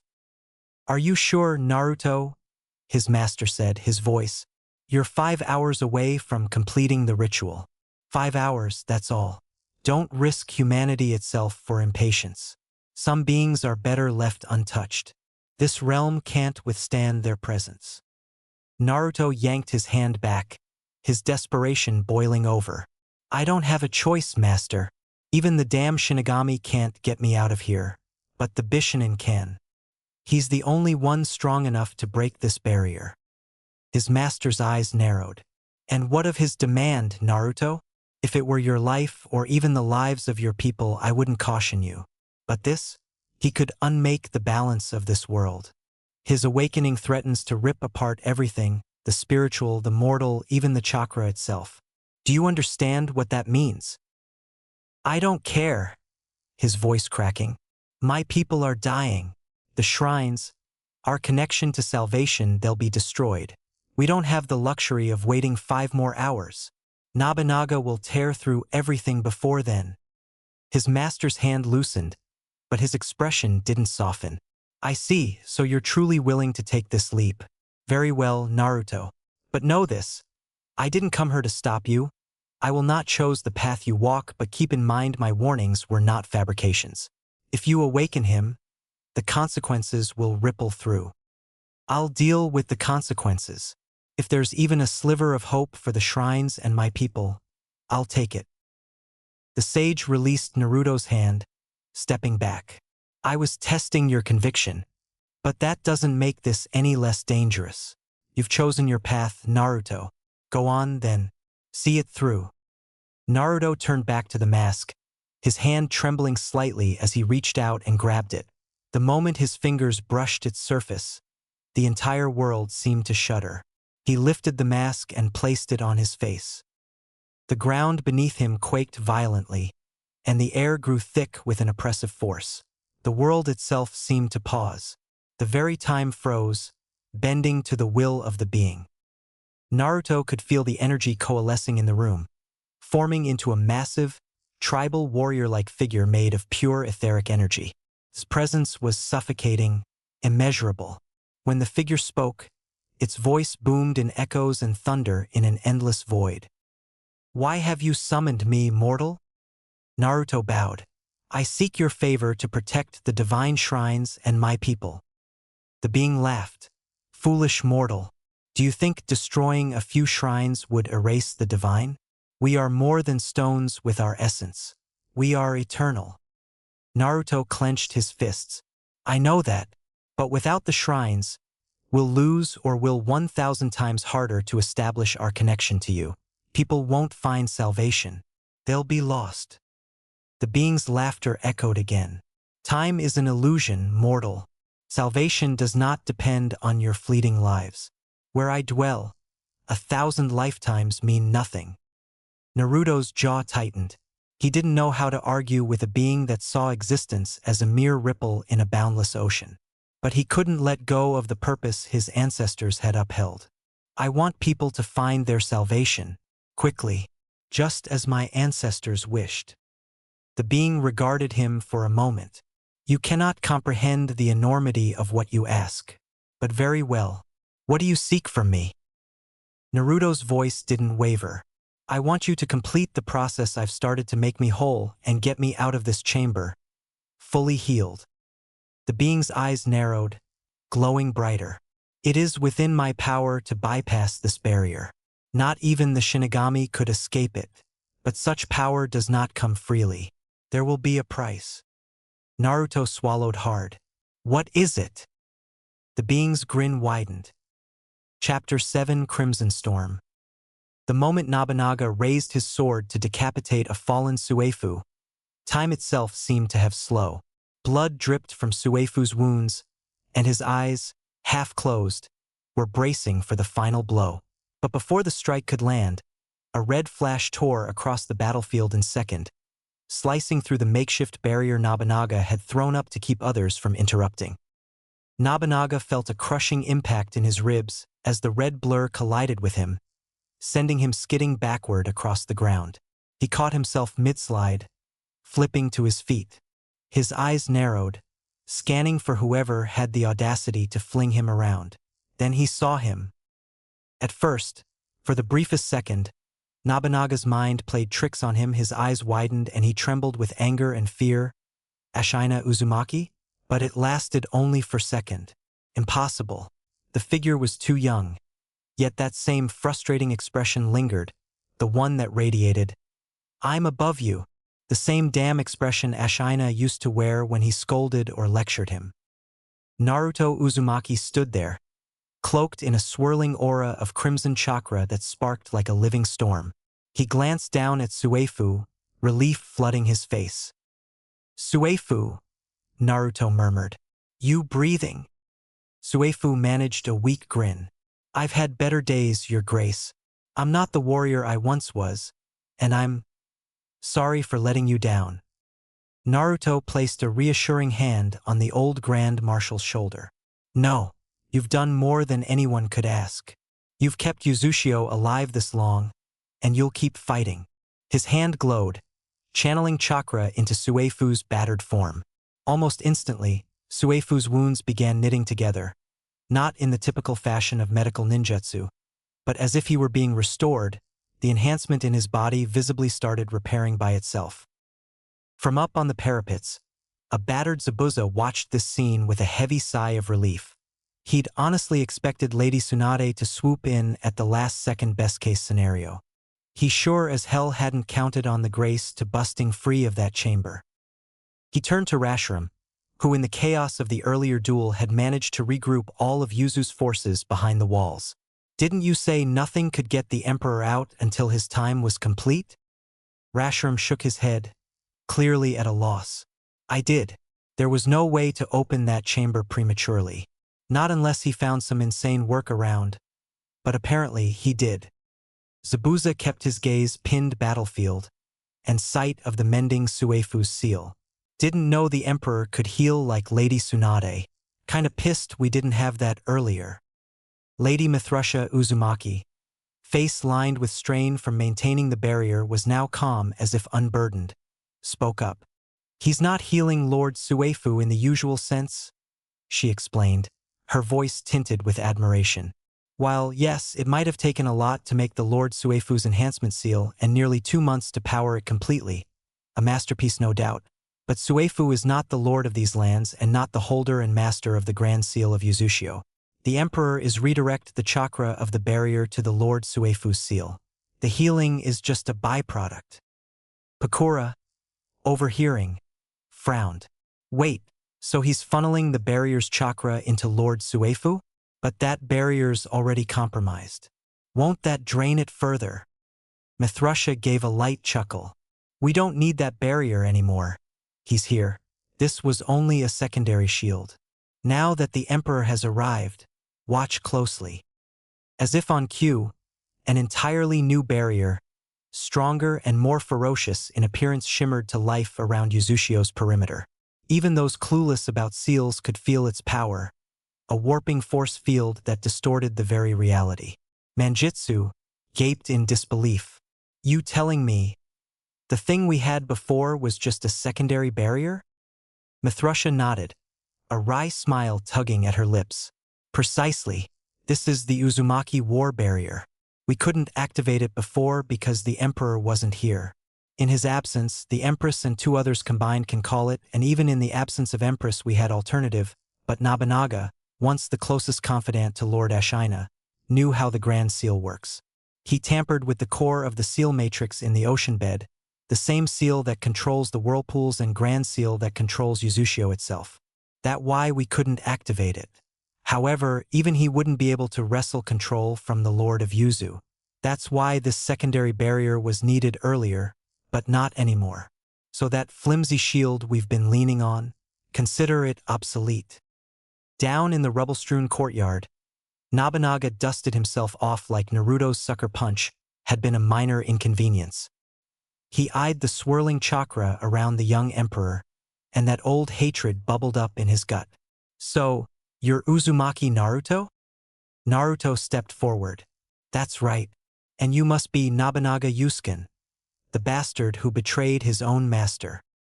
Nobunaga smirked. Ha! Sounds about right. So, the descendant of Ashina Uzumaki steps in to save the day just like the great old man once did. Huh? How did you get out of that chamber? While the rest might not know, I for a fact know there's no way to escape from there, not even the Shinigami can pull you out. Don't try to fool me. I was once groomed to be the grace of these lands. I have more knowledge than even Suefu. Naruto just gave a condescending half-smile, the same expression that had pissed Nobunaga off for decades. You've got it wrong. Yes, I'm proud to be Ashina Uzumaki's descendant, but I'm not him, and I'm sure as hell not letting you or your allies waltz out of here without paying for what you've done. My reputation in the elemental nations is well known. I may forgive, but sure as hell don't forget betrayal, especially when it's aimed at my people in our weakest hour. Somewhere in the crowd of minor lords who'd allied with Nobunaga, a few shifted uncomfortably. That's a lie. While you may know more than Suefu in some aspects, even you're not dumb enough to believe that a man who's lived almost twice your age knows less about Yuzushio than you. I know things about Yuzu that even you don't. The fact is, while Lord Ashina trusted you, he didn't trust you fully. Maybe more than many, but never completely. I am not telling how I got out. Figure it yourself, oh so knowledgeable 1 inch. Nobunaga scoffed, but his jaw clenched. You done flapping your mouth, Emperor? Or are we actually gonna fight? Naruto shrugged. Oh, we'll fight, but not this second. He glanced over his shoulder at Suefu, who was standing again, aura blazing with renewed vitality. Suefu, handle him for a while. I have to collect the toll of entering Yuzushio water from our friends here. The moment those words left Naruto's mouth, Nobunaga lunged, trying to intercept the Naruto. But Suefu was already blocking him, swinging Oathkeeper in a wide arc. The clash of metal rang out, sparks dancing. Nobunaga snarled, forced to focus on the old Grand Marshal who was suddenly back to near full strength. The moment Orochimaru saw the Emperor, he was ready to bolt. While he might have supported Nobunaga, the agreement was contingent on the caveat that Uzumaki Naruto would not take to the battlefield. But going toe-to-toe with Naruto Uzumaki? That was one colossal no. He would not make the mistake of fighting the man who had proven that he had ways to bypass his contingency of immortality, at least not until he found a way to fend off those masks. He watched with growing alarm as Naruto shouted a war cry and ordered the defenders to attack. The barrier opened, allowing them to surge forward. What truly shocked Orochimaru was the speed of the Uzumaki Lord. If he didn't know better, he would have sworn Naruto was using the Hiraishin. His speed was on par with, if not surpassing, the Raikage, though not to level of Hirashi but very, very close. Cloaked in red lightning, no red plasma, Naruto streaked across the battlefield like a ray of light, leaving dead bodies in his wake. His appearance gave the defenders a renewed hope. Time to bounce, Orochimaru whispered under his breath. Not fighting him. I'm no idiot. Zabuza, still perched up top, gawked in disbelief. The hell, he's not using that famed Hiraishin, is he? What the hell is that speed? Pakura shook her head in amazement. No idea, but it's insane. In a blink, Naruto closed on the crowd of mercenaries and undead troops, his cloak crackling. He weak two-hand seals and he reared back a hand from sky to down, calling down a torrential bolt of red thunder from the sky, like it was child's play. The resulting impact turned half of Sasori's puppet army to ash. Sasori, who had been orchestrating his puppets with cold precision, felt the link to at least 100 of them vanish at once. What the fuck? He hissed. Deidara, Kakuzu, we have a new target. Deidara, perched on his clay bird, had a scowl. Ugh, more problems. That kid's fast. Great. Kakuzu barely spared them a glance. I am not a fool to go against a master of storm release. I want the bounties, but I am not suicidal enough to face that Kekii Toda. I say we retreat. Even in old times, we knew better than to face Ashina Uzumaki.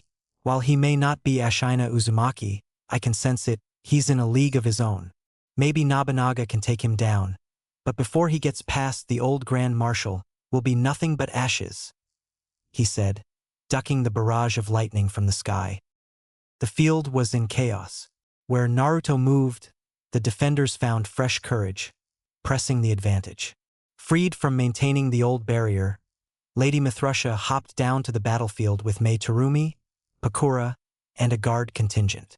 She marched straight into the fray, where reanimated corpses still shambled. With a calm gesture, she drew and activated a 108 seal array that was connected to the now new barrier that began siphoning the souls of any corpse that stumbled onto it. Suddenly, Orochimaru's perfect Edo Tensei began to unravel. The half-lucid shinobi he'd resurrected started collapsing as the sealing array wrested their souls from Orochimaru's hold. However, Senju brothers, Hashirama and Tobirama, weren't so easily undone, darting nimbly around the seals like they knew exactly how to avoid them, which they probably do considering they invented half those jutsu. But the rest of Orochimaru's undead forces were crumbling left and right, devoured by that old Uzumaki's sealing array. The defenders cheered, cutting down the reanimated corpses that slowed or froze from the partial sealing. One of the first to taste Naruto's fury was Sasori. The puppets and reanimated shinobi made up the main bulk of the force that made them lethal, as no matter how you killed or destroyed them, they came back. The puppet master tried to keep his distance, flinging waves of mechanical horrors forward, but Naruto blitzed them with his red lightning cloak. Each puppet was smashed in a single strike or incinerated by arcs of crimson plasmic bolts. Sasori clicked his tongue, eyes flicking around for an opening. Hey, Deidara, some help here? Deidara soared overhead, but he was pinned down by a hail of arrows from Kidamaru and seal bombs from other Yuzu defenders. I'm kind of busy, he snarled. Handle it yourself. Sasori cursed under his breath, unfurling another scroll with a sharp flick of his wrist. Fine, I will show you why armies retreat at my mere sight. Let's see how you handle this. In a puff of chakra-laced smoke, the third Kazekage puppet emerged, its array of iron sand mechanisms clicking into place. Naruto's gaze snapped to the puppet. That's the puppet you used to.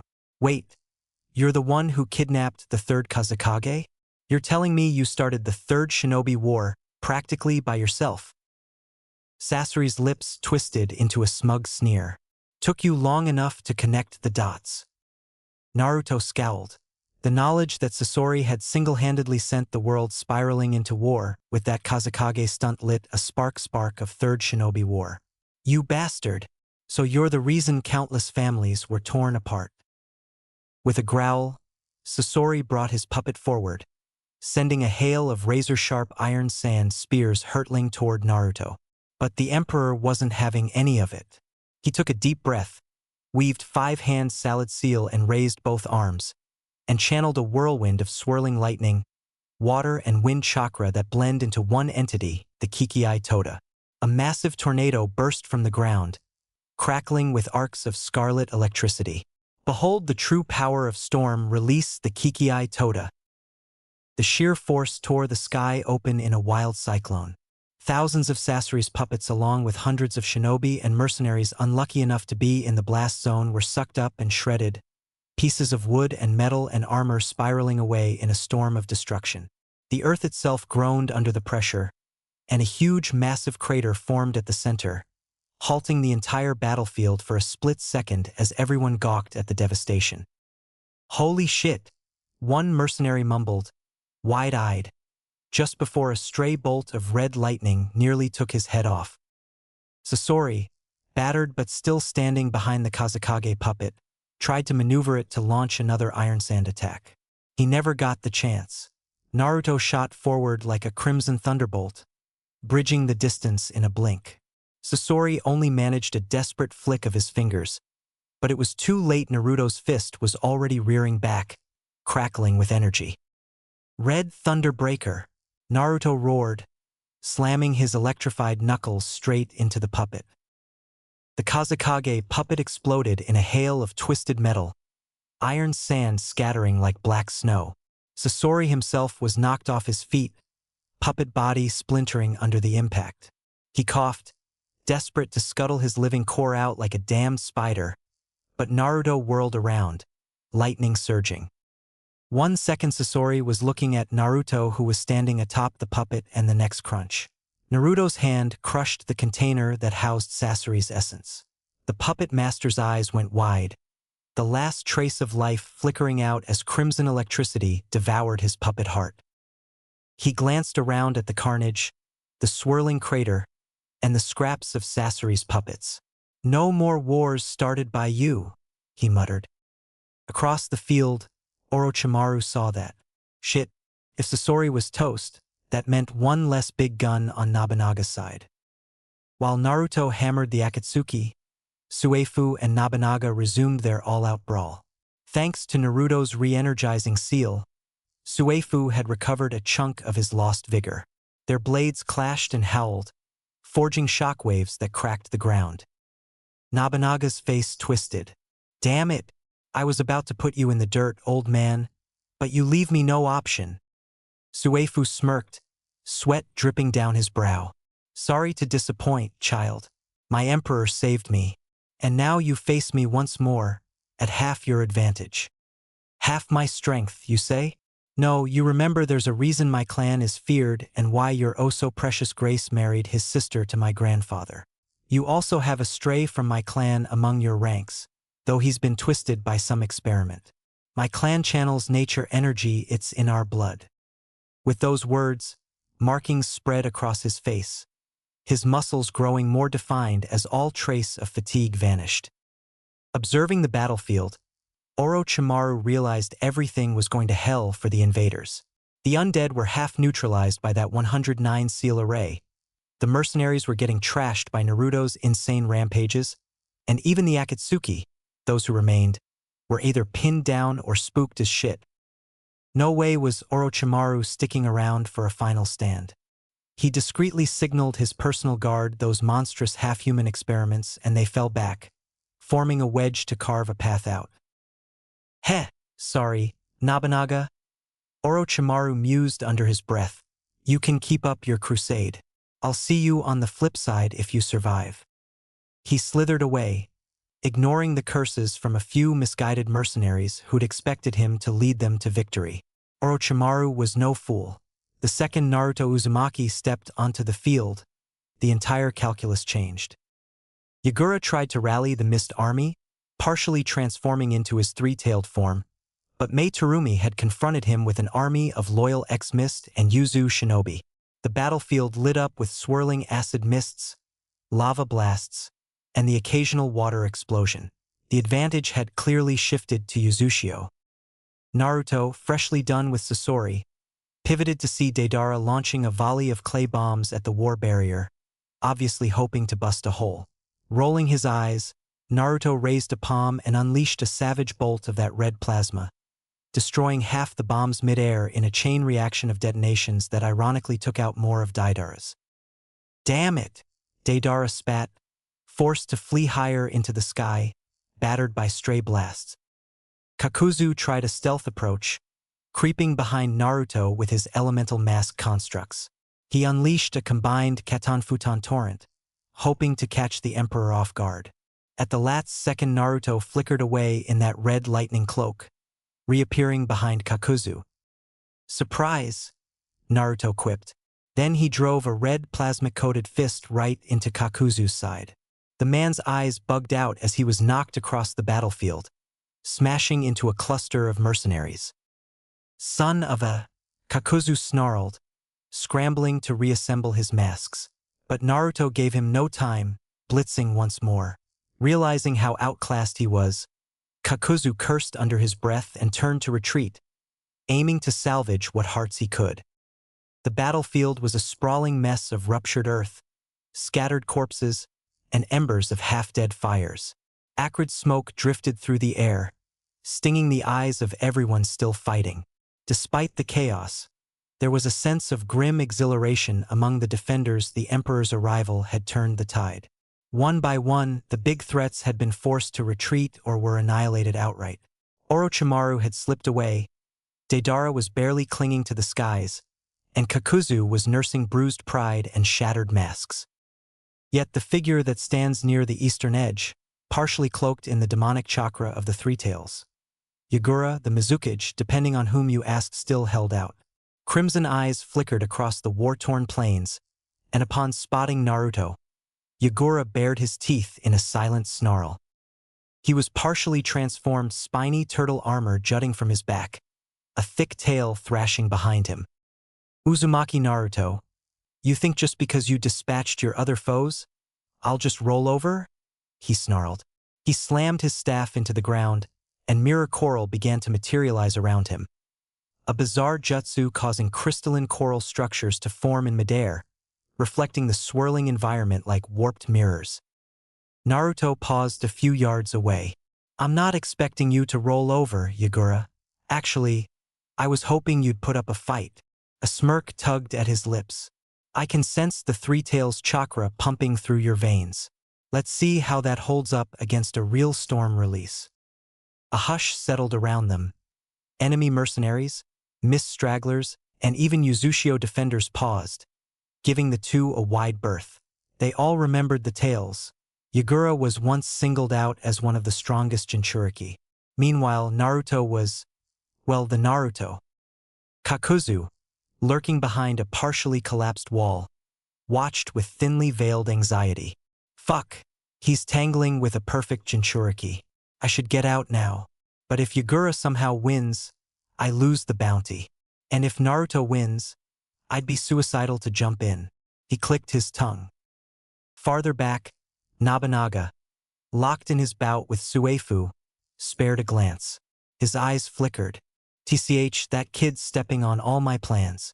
If Yagura goes down, that leaves, well, me. He gritted his teeth, parrying Suefu's blade as sparks flew. Yagura lunged, staff thrusting forward.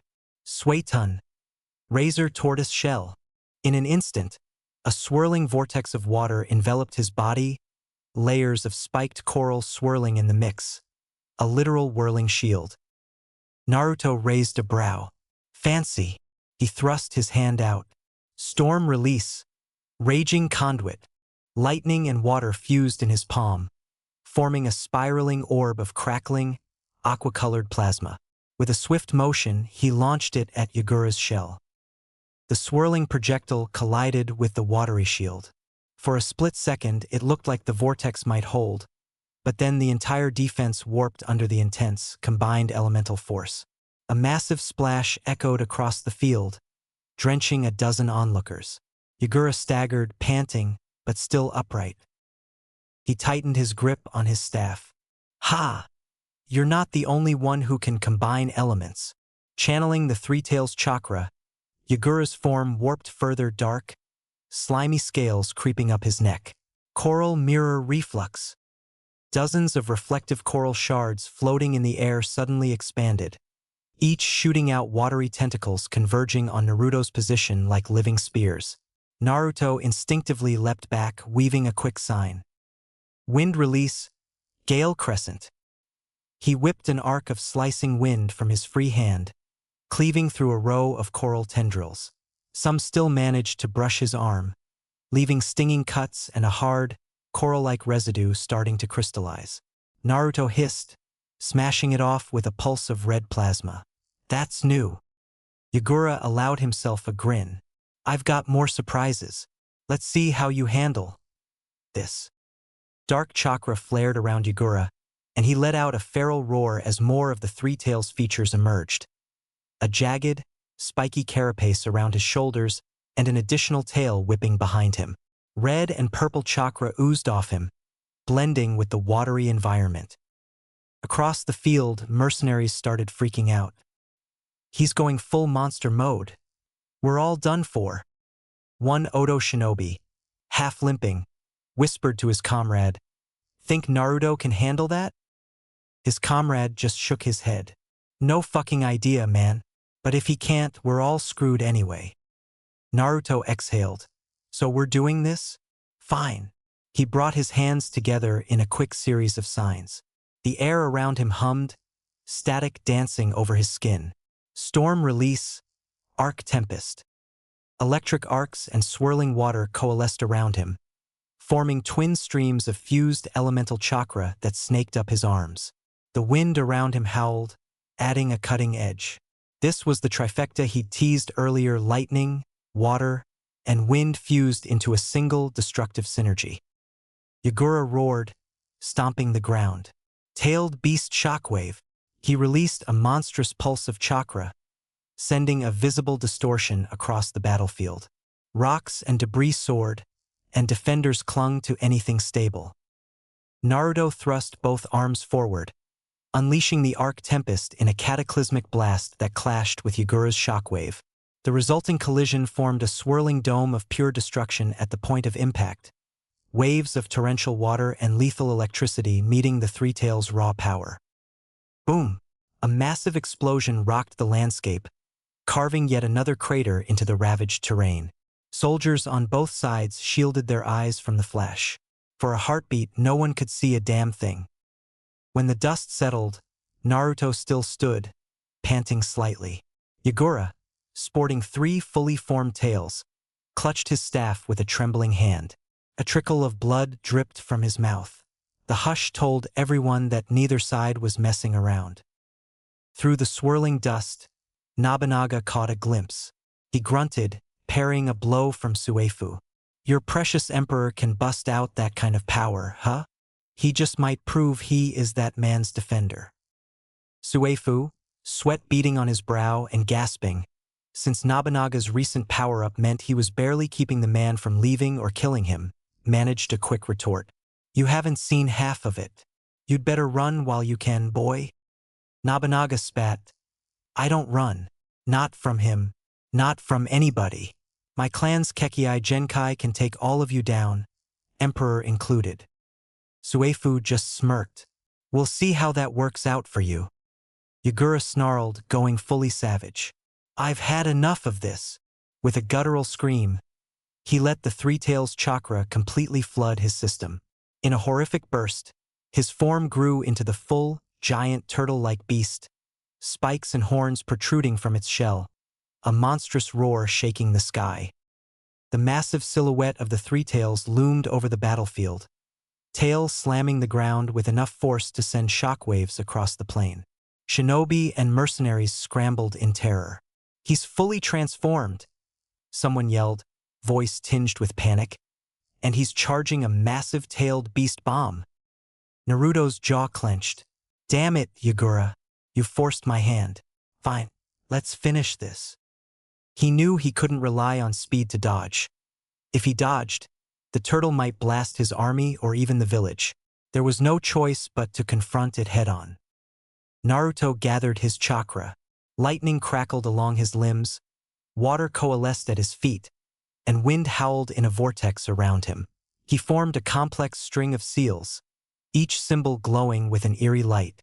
A savage aura built around him. This was a technique well beyond typical storm release, something he rarely used that was truest sense of the Kekkei Toda. "Storm release, 4-point cataclysm," he muttered. Raw power flared from him, forming for blazing orbs of swirling water, wind, and lightning that hovered at his sides. Each orb shone with an ominous red radiance, enough to make even the bravest shinobi step back. The Three Tails roared, massive jaws parting, a tailed beast bomb swirling black and purple in front of its maw. Any second now, it'd fire, wiping out half the battlefield, if not more. Naruto didn't wait. Now or never. With great strain, he thrust both hands forward, unleashing the orbs in a brilliant, twisting spear of elemental fury. The jutsu cut through the air like a massive comet, aimed straight at the beast's chest. The Three Tails tried to fling its incomplete tailed beast bomb at the incoming spear, but Yagura's hasty desperation messed up the concentration. the monstrous turtle shell came up in defense. Rara arg. The beast's roar was cut short as the spear slammed into its shell, cracking it with a deafening crunch. Lightning lanced through, wind shearing the thick carapace, and water slicing inward in razor-like currents. There was a moment of stunned stillness. Then the entire technique exploded outwards in a wave of red plasma. Time seemed to slow. The colossal body of the Three Tails seized, and a blinding flash enveloped it. When the light receded, Naruto's jutsu had literally pierced the beast's form. At the sight of a blood-curdling cry, the Three Tails convulsed. A ghastly hole was visible, centered from the turtle's neck down to its underbelly. The Three Tails coalesced into chakra, shimmering with faint purple and blue masses, then erupted in all four directions like arcs of raw chakra scattering into the sky. Shinobi on both sides stared, disbelieving. The beast, the Three Tails, had been struck down in a monstrous blow. The massive crater carved by Naruto's final technique still crackled with residual red lightning, a testament to the devastation he'd unleashed. Naruto stood at the edge, panting heavily, blood dripping from his nose. The cost of unleashing such a high SS-rank jutsu was clear. His arms trembled, and each breath felt like fire in his lungs. Naruto spared a second to mourn for Yagura, recalling that in his final moment, Yagura had sucked him into a spiritual plane and told him of his enslavement, which he already knew from Ao's reports. Still, he was disheartened that a man who truly wanted to protect his people was made to kill the very same people. Fate was cruel sometimes, and Naruto vowed to honor his memory. A hush momentarily settled, broken only by the crackling of embers and the groans of wounded shinobi. Then a great cheer erupted from the Yuzu ranks. Some of the enemy, mainly the mist shinobi who had any sense left, dropped their weapons and ran. Others simply fell to their knees in surrender. Naruto exhaled, stumbling slightly. He caught himself, wiping sweat and blood from his face. "Tisage, Yagura, the loyal. I guess this is the end. You will always have my respects for what you endured, and yet you didn't become a miserable soul." He muttered softly. Kakuzu, lurking a safe distance away, swallowed hard. "Yep, enough of this. Not worth any bounty in the world," he grumbled, turning to vanish into the smoke. All the while, Nobunaga's frustration peaked. Suefu's just cling to life, and from the corner of his eye, he could see Naruto basically shredding the entire allied force that had come to help him. This wasn't the plan. "Damn you, old man!" Nobunaga roared, unleashing a savage wave of chakra that tore up the ground. Suefu shielded himself with a fiery earthen bulwark, though the force cracked the structure. Suefu panted, wincing. "You're losing, Nobunaga. Surrender now, and maybe we'll spare your worthless hide." Nobunaga's nostrils flared. "Spare me? Don't get cocky." Suddenly, Naruto blurred into existence next to Suefu, exchanging a quick nod. "You all right?" Suefu exhaled. "I'm managing." Nobunaga scowled. "Both of you, huh? That's how it's gonna be." Naruto flashed that infuriating grin. "The only one you are fighting is me," and took a step forward, motioning for Suefu to step aside. "You wanted a fight, didn't you, Nobunaga? Well, here I am. No need for Lord Suefu anymore. I've got to make sure you don't cause any more headaches for my people." Nobunaga cracked his neck, eyes flicking over Naruto's stance. "Ha, so the Emperor himself finally shows up for me. Hope you can back up that mouth, brat. And let's not pretend I didn't tear Suefu apart, not because you repaired his seal, but because that damn war barrier of Yuzushio was protecting him from me. It was siphoning all the nature chakra before I could absorb it, but now that I've finally gotten rid that function, not even that barrier can save you."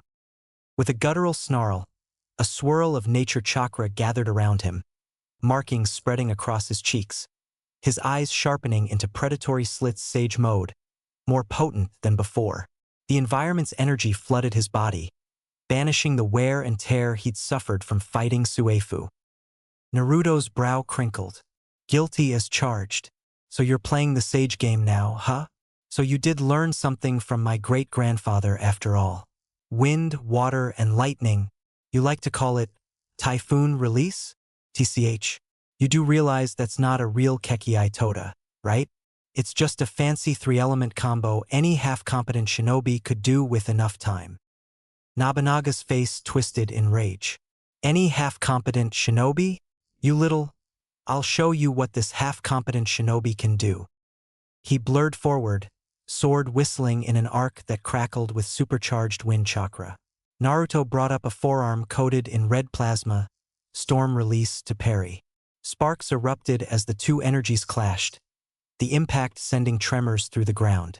Both fighters vanished in a blink, moving so fast that onlookers saw only streaks of red and blue lightning slamming together. Clang! Nobunaga twisted midair, flipping behind Naruto, hurling a typhoon storm that erupted into swirling waves of gust and water droplets laced with crackling sparks. Naruto caught it with a quick seal of his own. Storm chains. A web of electrified tendrils shot out to entangle Nobunaga's jutsu. But with sage-enhanced reflexes, Nobunaga sidestepped, weaving more seals. Fuinjutsu, Hydra Whirlpool, he barked, slamming a palm to the ground. A writhing spiral of water burst forth, each tendril shaped like a serpent's maw. Naruto dodged left and right, the watery constructs snapping and spitting static-laced fangs. Damn, you're big on seals. Naruto flicked a hand sign in return. Well, guess what? I'm a quarter Uzumaki after all. The last word came out as a hiss. A swirling brand lit up under his feet. Ripple cancel. The serpentine water constructs sputtered, half dissolving as Naruto's seal forcibly disrupted their chakra. Nobunaga sneered, white-knuckling his sword.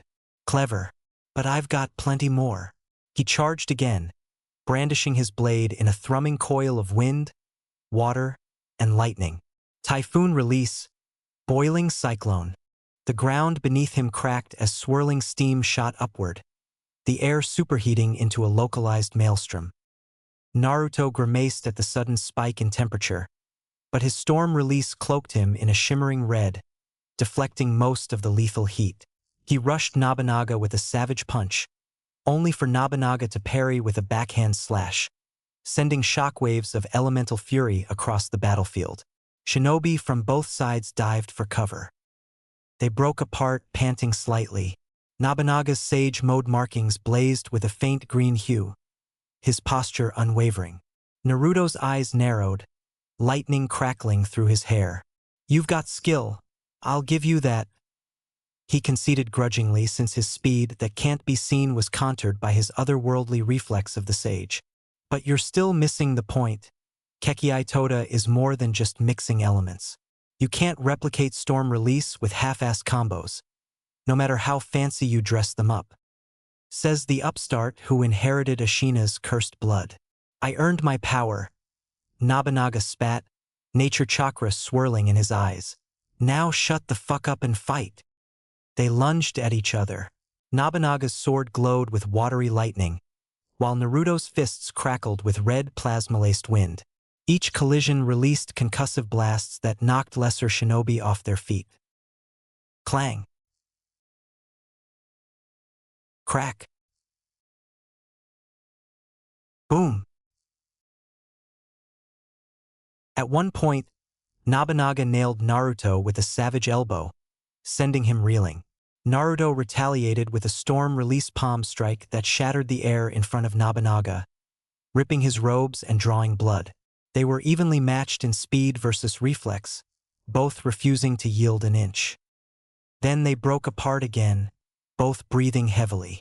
Nobunaga's left hand blurred through a chain of seals, and the ground under Naruto lit up with bright script, Gravity Well Seal, dragging Naruto to his knees with a crushing weight. Nobunaga snarled, "Let's see you outrun this, and this is rookie mistake for any seal master, but after all, for all the Uzumaki blood you claim, I am trained in the way, not you." Naruto hacked up a bit of blood, but glared defiantly. Not a fucking likely.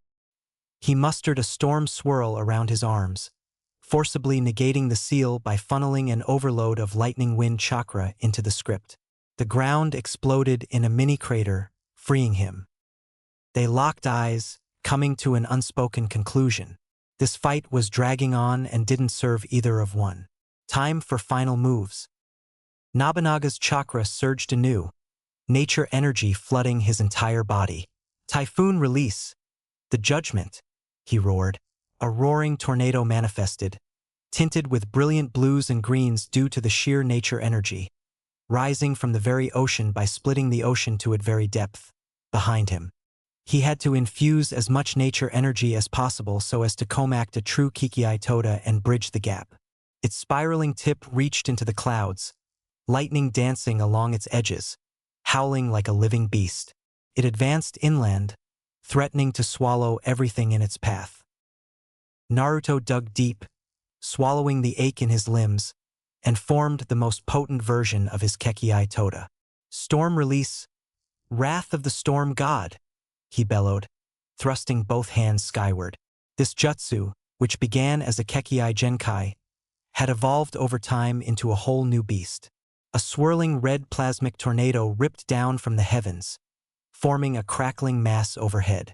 With a fierce shout, he directed it forward, a massive tornado beam of spiraling water, wind, and lightning clashing with the oncoming typhoon.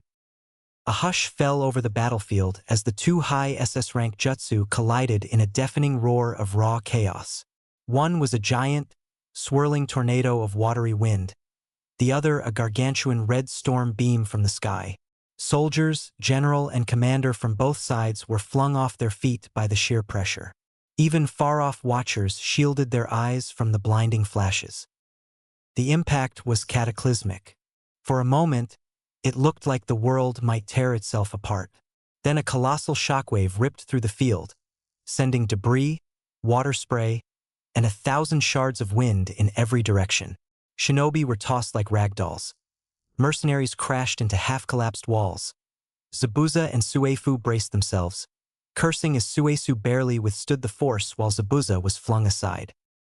When the swirling light finally dimmed, the battlefield was left with yet another enormous crater far bigger than the one caused in the three-tail fight. At the epicenter, Naruto stood on one knee, panting, cloak sputtering with flickers of red. Across from him, Nobunaga was also down on one knee, blood trickling from a cut above his eye. For a long moment, neither moved, their gazes locked, unflinching. Slowly, the battlefield regained focus, the defenders, the mercenaries, and even the Akatsuki remnants. Everyone was picking themselves up, groaning, and trying to shake off the sheer cataclysmic force of the clash between Naruto and Nobunaga. But what caught everyone's eyes wasn't the two combatants, it was the massive army emerging from Uzushio's inner walls. A battalion? No, a full-fledged freaking army of shinobi, all bearing the Uzumaki emblem, their uniforms gleaming in the dim light. This wasn't just a ragtag crew of defenders. This was a force 3 times the size of the earlier resistance. Every single one of them looked battle-ready, chakra flaring in deadly synchronization. And most importantly, bloodline users, and the clans. Nobunaga's jaw clenched as realization struck him like a damn hammer. Damn it! The traitor's seal, he muttered under his breath, fury twisting his features. He had played every card he had, leveraged every ounce of Ashina Uzumaki's systems. And this was the final punch in the gut. He replayed it in his head. When he'd infiltrated the core seal matrix, the heart of Uzushio's defenses, he'd done more than manipulate the Grand Barrier. Sure, getting schematics of the whirlpools and altering the barrier's functions had been a win, but that wasn't all. He had accessed the internal security protocols, specifically the Traitor's Seal, a contingency most had forgotten even existed. Of course, Suefu would have known about it, that old bastard. The Traitor's Seal was simple but devastating. Designed to suppress entire clans in case of rebellion, it worked by locking down clan compounds, sealing them from the inside out. No one could leave their homes, let alone their compound. And, just to twist the knife, the seal poisoned the water supply within those compounds, paralyzing the inhabitants so they couldn't break out. It was foolproof, a weapon Ashina's great-grandfather designed to keep any rebellious Uzumaki in line. And Nobunaga had activated it. Why? because it meant fewer Bloodline users on the battlefield. The elite of Uzushio were trapped in their homes, helpless as their comrades fought and bled. But now those same shinobi were here. 3 hours of recovery, likely thanks to Senju Nobunaga's teeth ground together at the thought. The woman must have found a way to reverse the paralysis, and Naruto Uzumaki might had unlocked the compounds the moment he got out of chamber. That army was free and they were pissed. "Fuck!" he hissed, glaring at the approaching forces. His plan was unraveling faster than he could keep up. Damn the Uzumaki bloodline and their ridiculous luck. Damn the Senju for always sticking their noses where they didn't belong. And damn Naruto Uzumaki for standing there, smirking like he'd already won. From the corner of his eye, Nobunaga caught sight of Suefu in the distance. The old man was battered, bruised, and bloodied, but somehow he was still upright, raising the Oath Keeper's sword high as if taunting him. "Damn it all to hell," Nobunaga muttered under his breath. His hand twitched around his sword hilt. He considered it last slash. He could finish Naruto now. Hell, he had a good chance of succeeding. The brat was staggering, his breathing heavy, his red lightning flickering like a dying flame. But then he looked past Naruto. The defenders were rallying. Shinobi who had been down moments ago were back on their feet. Lady Mithrusha was in the distance, barking orders, her 108 seal array still devouring the remnants of his reanimated forces. Senju Tsunade was stabilizing those still wounded, and Suefu, that damn relic, was rallying the defenders like it was some fairy tale come to life. He spat blood, frustration etched into every line of his face. "Uzumaki Naruto, you think you can just show up and tear my plans down? I'll be back," he snarled. "I'll make you regret for surviving this day. I'll show the world that no barrier or title can stand in my way of decimating the Uzumaki." A swirl of his nature chakra concealed him for a brief second, enough for him to bolt, disappearing into the rubble with a handful of battered loyalists. Naruto exhaled, dropping to both hands. "Tisage, bastard." He coughed, tasting blood, but managed to stand with shaky legs. Around him, the defenders let out ragged cheers. Nobunaga had retreated, the Three Tails was subdued, and the tide of war had definitively turned in favor of Uzushio. Even if they hadn't fought off Nobunaga for good, Uzumaki Naruto had made one thing crystal clear. As long as he stood, no enemy, be it Mizukage, Akatsuki, or the great traitor himself, would ever dare march into Uzushio thinking they could claim it. "What are your orders, Your Grace?" came the voice of the clan heads who had dropped to one knee. Naruto turned to him, his gaze sharp and focused. "Lord Yuki, take 1/10 of the forces and round up the enemy. Seal their chakra. I'll decide what to do with them later." The clan head nodded, rising with a bow. "As you command, Your Grace." Naruto's eyes then landed on someone else, someone he trusted. A man who could have turned the tide of this battle sooner if he had been present. "Kimimaro," he called. Kimimaro stepped forward, bowing his head. "Your Grace." Naruto's tone grew resolute. "Take half our forces and inform Tsunade. I want Mist occupied within 3 days. Loot their nobles, secure the daimyo's palace, and I want to see our flag over the Mizukage's tower and daimyo palace by next 3 days. I want the water daimyo in shackles in front of me before I convene the next sitting of my court. Their leaderless now strike hard and strict fast." Kimimaro nodded. "Understood. Take Utakata and Fu with you," Naruto added, his expression darkening slightly. "And make it clear we are not the Uzumaki of the past. Any indiscretion, even if it's because someone was manipulated, will not be tolerated. Keep our dignity intact. No pillaging for sport and absolutely no raping." Kimimaro placed a hand over his chest in acknowledgement. "Yes, Your Grace. I'll ensure it." Naruto's voice softened just a fraction. "Remind them what it means to carry the Uzumaki name. We don't stoop to the level of scavengers, even in victory." Kimimaro nodded once more, his resolve clear. Without another word, he turned and began gathering the forces for the swift invasion. Naruto exhaled, his gaze sweeping across the battlefield. The air was heavy with the stench of blood and ash, and he closed his eye to mourn for friend and enemy alike. Chapter 8: Retaliation. Word traveled fast across the elemental nations, too fast for the high lords and village councils to dismiss as idle gossip. First came the shock that Yagura, the tyrannical Mizukage once believed unstoppable, had fallen. More astonishing was the news that Sasori of the Red Sand had been slain in the same operation. But the detail that truly captured everyone's attention was that the Emperor of Yuzu had personally dispatched both. This was confirmed by the fact that the Emperor had claimed the bounty of Sasori and returned the remains of Sandaime Kazekage, and thereby solving one of the mysteries of Elemental Nation. Even then, the rumor mill did not stop. Reports of a fierce battle between the Emperor and Nobunaga Yusukan, the Great Typhoon, a legendary shinobi once ranked among titans like Hiruzen Sarutobi and Hanzo of the Salamander. Nobunaga, thought dead for many years, had emerged only to be driven out by the Emperor. No matter which ally or enemy retold the tale. For the average civilian, these happenings were little more than tales of unstoppable figures clashing like gods. For the daimyo and kage, it was a chilling wake-up call. If the Emperor could repel or kill such fearsome opponents, then the land of whirlpools was a sleeping giant that others had grievously underestimated. Oh, it was never contested that Yuzushio was an economic beast, but they were untested. Until now, that is. Now Yuzu was tried and tested army that repelled one of the major village, however diminished they are now, and few minor village with lot of S-rank shinobi in the force. In the aftermath of that botched invasion, the mood in Yuzu was grim, as many had lost their lives. While the Emperor was occupied with numerous affairs and preparing for the fallout of Yuzu's retaliation. Furthermore, he was needed in Yuzu as a deterrent.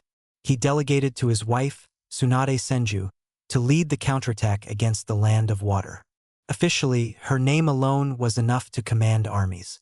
In practice, however, Tsunade was forced to oscillate between the battlefield and the medical wards, for Yuzu had many critically injured shinobi in need of her expertise, with Suefu being the most critical of them all.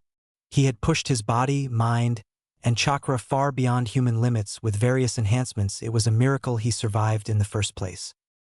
Standing at her side, though slightly behind in protocol, was Rashiram Uzumaki. He served as the figurehead on the battlefield because tradition demanded an Uzumaki lead Yuzu's forces whenever they marched to war. His injuries from the invasion were still healing, but necessity overcame caution. He had to fill the large shoes of Lord Suefu since Lady Tsunade will not lead the war at all time. Yet the real drive came from those who itched for retribution. Kimimaro Kagaya, Terumi Mei, and Lord Kashiro Okamihane formed the true spearhead of the coming assault. Kimimaro wore his usual unreadable expression, but a simmering rage lay behind his pale eyes. Mei, though fatigued, refused to sit idle while Kirigakure, once her beloved home, remained under the shadow of a tyrannical regime. And Lord Kashiro Okamihane, a man whose pride had been wounded, had vowed to reclaim his clan's honor after they had been trapped behind their own barriers. "Don't falter now, Lord Okamihane," Tsunade said, her voice carrying the faintest tinge of sympathy. She recognized the tension in his posture before their ships set sail from Yuzu's harbor. "It wasn't your fault the barrier trapped you and your wolves during the invasion. You did all you could." Kashiro gave her a stiff bow, his eyes smoldering. "We did too little, my lady. I will not rest until the water daimyo kneels in chains before the Emperor. This, I swear on my blood and my clan's name." Tsunade understood that no amount of absolution could quell the bitterness he felt. Honor, once tarnished, was no easy thing to polish clean. The Okamihane clan was known for their loyalty and wolves who were massive, intelligent, that acted as both companions and weapons. On the dark night when the Land of Water's forces originally approached Yuzu, Kushiro's wolves had launched a ruthless sabotage. Kamizuru scouts provided intel from above. The wolves smelled and struck from the shadows, and the Aburi clan transformed their bodies into dense mist to slay unsuspecting troopers in their sleep. However, all these efforts were undone when a sudden, powerful barrier immobilized them, isolating the Okamihane from the invasion's defense. Lord Kashiro had knelt in the emperor's court afterward, begging forgiveness for his clan's failure to repel the threat. The emperor had simply laid a hand on Kashiro's head and said, "Rise, O Kamehane. Your valor is not in doubt." Yet Kashiro's pride demanded reparation, tangible, decisive act of loyalty. In that moment, he vowed to bring the water daimyo to the emperor in chains as per the emperor's order. He would make an example of the man who sanctioned Yagura's invasion of Yuzu. On the other side was Kimimaro Kagaya, who owed his very life to the emperor's intervention. At a time when his body was succumbing to an incurable illness and his decked into darkness, the emperor had used his only boon with the Senju to ask Tsunade for a miracle. No one had expected that Kimimaro, a youth with a cursed bloodline and failing organs, would survive. But Lady Tsunade's genius as a medical kunoichi had worked the impossible. Breaking his reverie, Tsunade approached. She leaned against the railing, glancing sideways at him. "You've barely spoken since we embarked. Everything all right?" Kimimaro didn't shift his gaze from the horizon. "I have a mission, Lady Tsunade. Failure is not an option." Tsunade gave a soft sigh. "Your commitment borders on self-sacrifice. I need you focused, but not reckless." "Recklessness would be counterproductive to His Grace's cause," Kimimaro replied. "I won't do that, but know this, I will bring the water daimyo to the emperor's feet, even if it costs me my life." "No, Kimimaro. While I appreciate your thought, this mission should be done as a team, as a well-oiled machine. There is no you or I when it comes to war." As time went by for all the swift victories on the outer islands, the Allied forces found an unexpected advantage. Many villagers in the Land of Water welcomed the attackers, or, at least, did not resist them. The remnants of Yagura's reign and the water daimyo's subsequent policies had ignited a deep-seated fear of bloodlines in few. Consequently, those who harbored no loyalty to Yagura's ideology sometimes preferred the possibility of new leadership over the tyranny they knew. In one fishing hamlet, a middle-aged fisherman stepped out of his hut as Kagaya clansmen marched through. "You'll find no fight here," he called, hands raised in a gesture of surrender. A Kagaya soldier, uneasy with the lack of resistance, asked, "Where are your militia?" The fisherman shook his head, expression weary. "Gone. Some fled inland after your forces swept over the neighboring island. Others are holed up in the capital, or so I hear." He paused, then added, "I've heard rumors that the new Yuzu leadership is different. We're tired of living under tyrants. We don't want this ever-present dark clouds in the Land of Water." Kimimaro, who observed the exchange from the back of the formation, made a small gesture with his hand. The Kagaya soldier nodded and moved on. They had no interest in punishing civilians. Orders from Tsunade and Rashiram were clear. Any who laid down arms and posed no threat were to be left unharmed. "Let them be," Kimimaro murmured, half to himself. "We have a more important target." At dawn on the second day of the campaign, Tsunade convened a brief war council aboard the largest vessel in their fleet. Rashiram stood at her side, suppressing a wince as he flexed his bandaged arm. Kimimaro, Mei, and Kashiro were in attendance, along with representatives from each allied clan. Kamizuru, Prajna, Hozuki, Yuki, Terumi, Fuma, Iburi, Roku, Rinha, and Hataki. "You all know our orders," Tsunade began, her voice firm.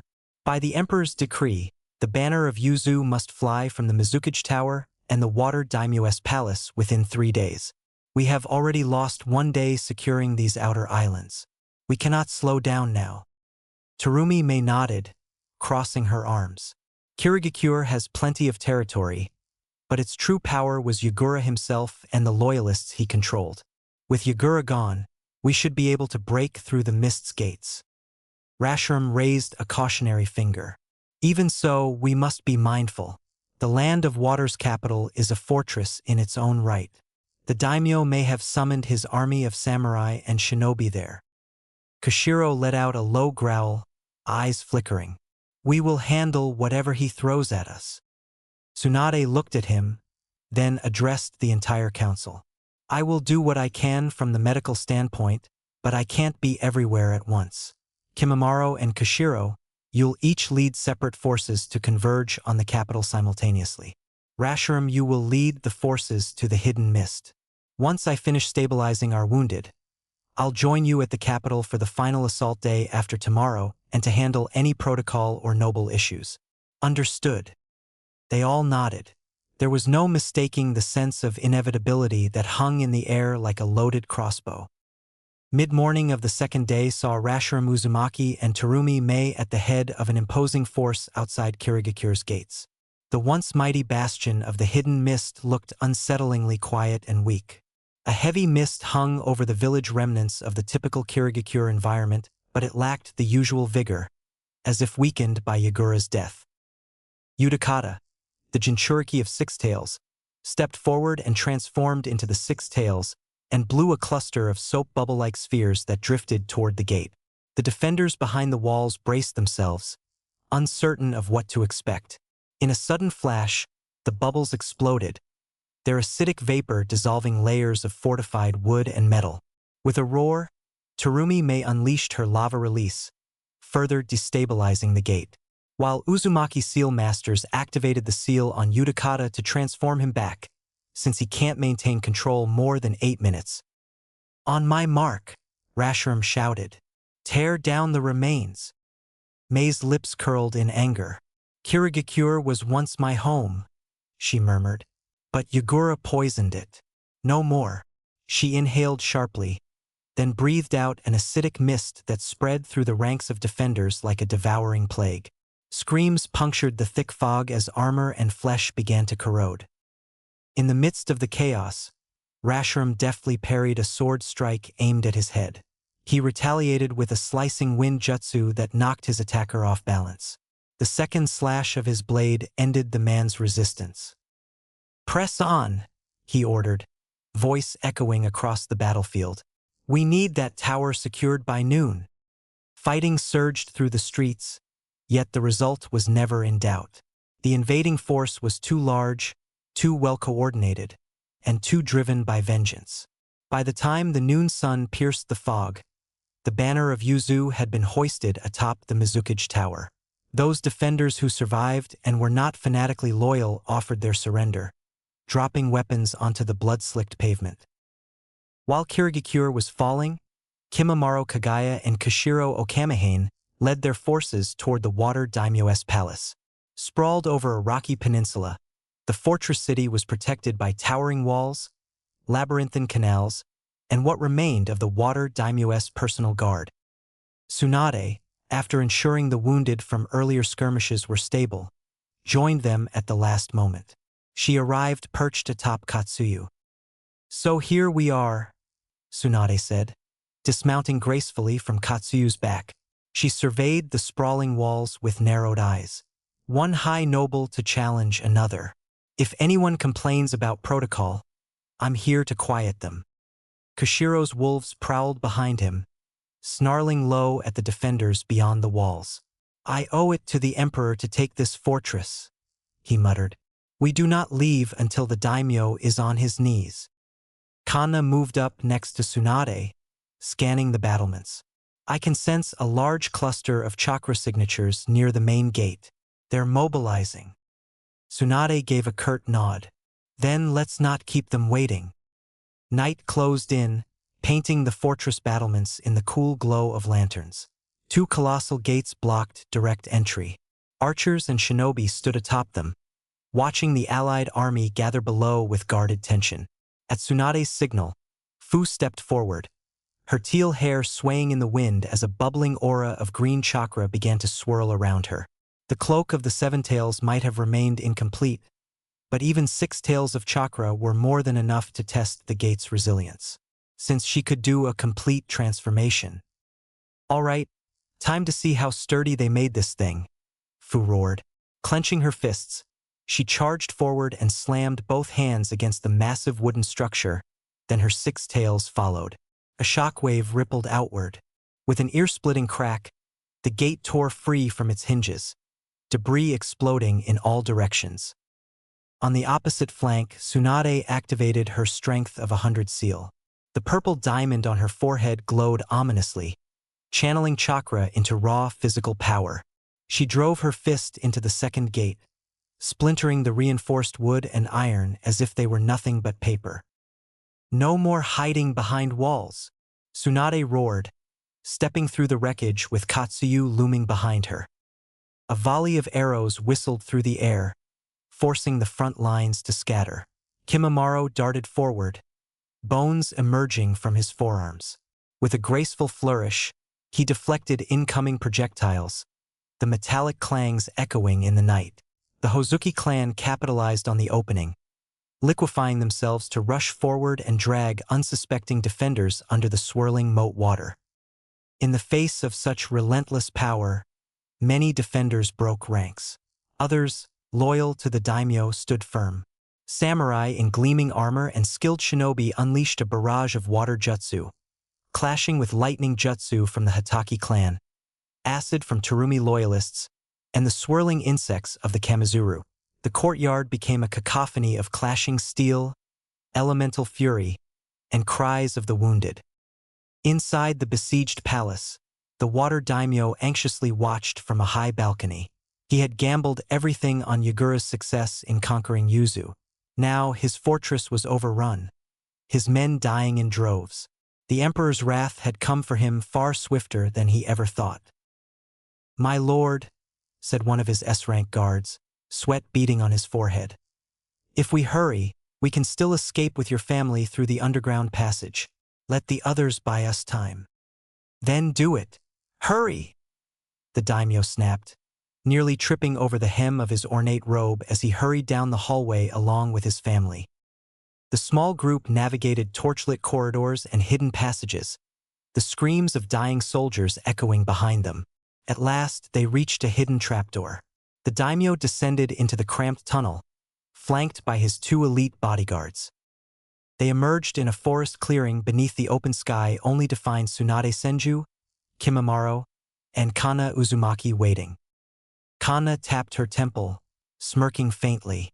"Sensory ninjutsu is a wonderful thing. You have nowhere left to hide, my lord." "What is the meaning of this?" the daimyo roared, his eyes darting around for another escape. "I am the rightful ruler of the land of water. You have no authority."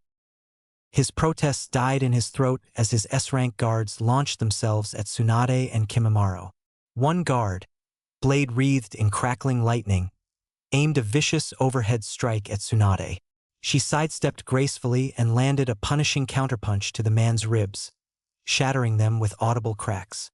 The second guard targeted Kimimaro, unleashing a barrage of kunai and wind blasts. With fluid motions, Kimimaro extended bone spikes from his wrists, deflecting the projectiles before launching his own deadly dance. In a flurry of white bone shards and bursting red mist, the second guard collapsed. Tsunade's opponent coughed blood, dropping his blade to the ground, which clattered down. Realizing his last line of defense had fallen, the daimyo stumbled backward. "You can't do this. I demand." Tsunade cut him off, grabbing the front of his robe with a single powerful hand. "Demand? I am Tsunade Senju, a high noble in my own right. You have attacked the land of whirlpools, conspired with a maniac, and spilled innocent blood. You forfeited your life the moment you people set foot on Yuzu."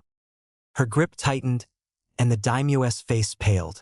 Within seconds, he found himself in chains and manacled as a common criminal. His screams of protest filled the clearing but carried no weight.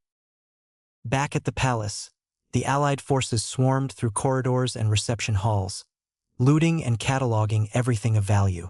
Samurai armor, priceless tapestries, ornate chandeliers, nothing remained untouched. The Prajna group had boxed up the treasury's gold and jewels, sealing them into scrolls for transport.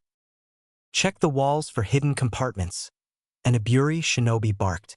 "The daimyo must have concealed more than what we see."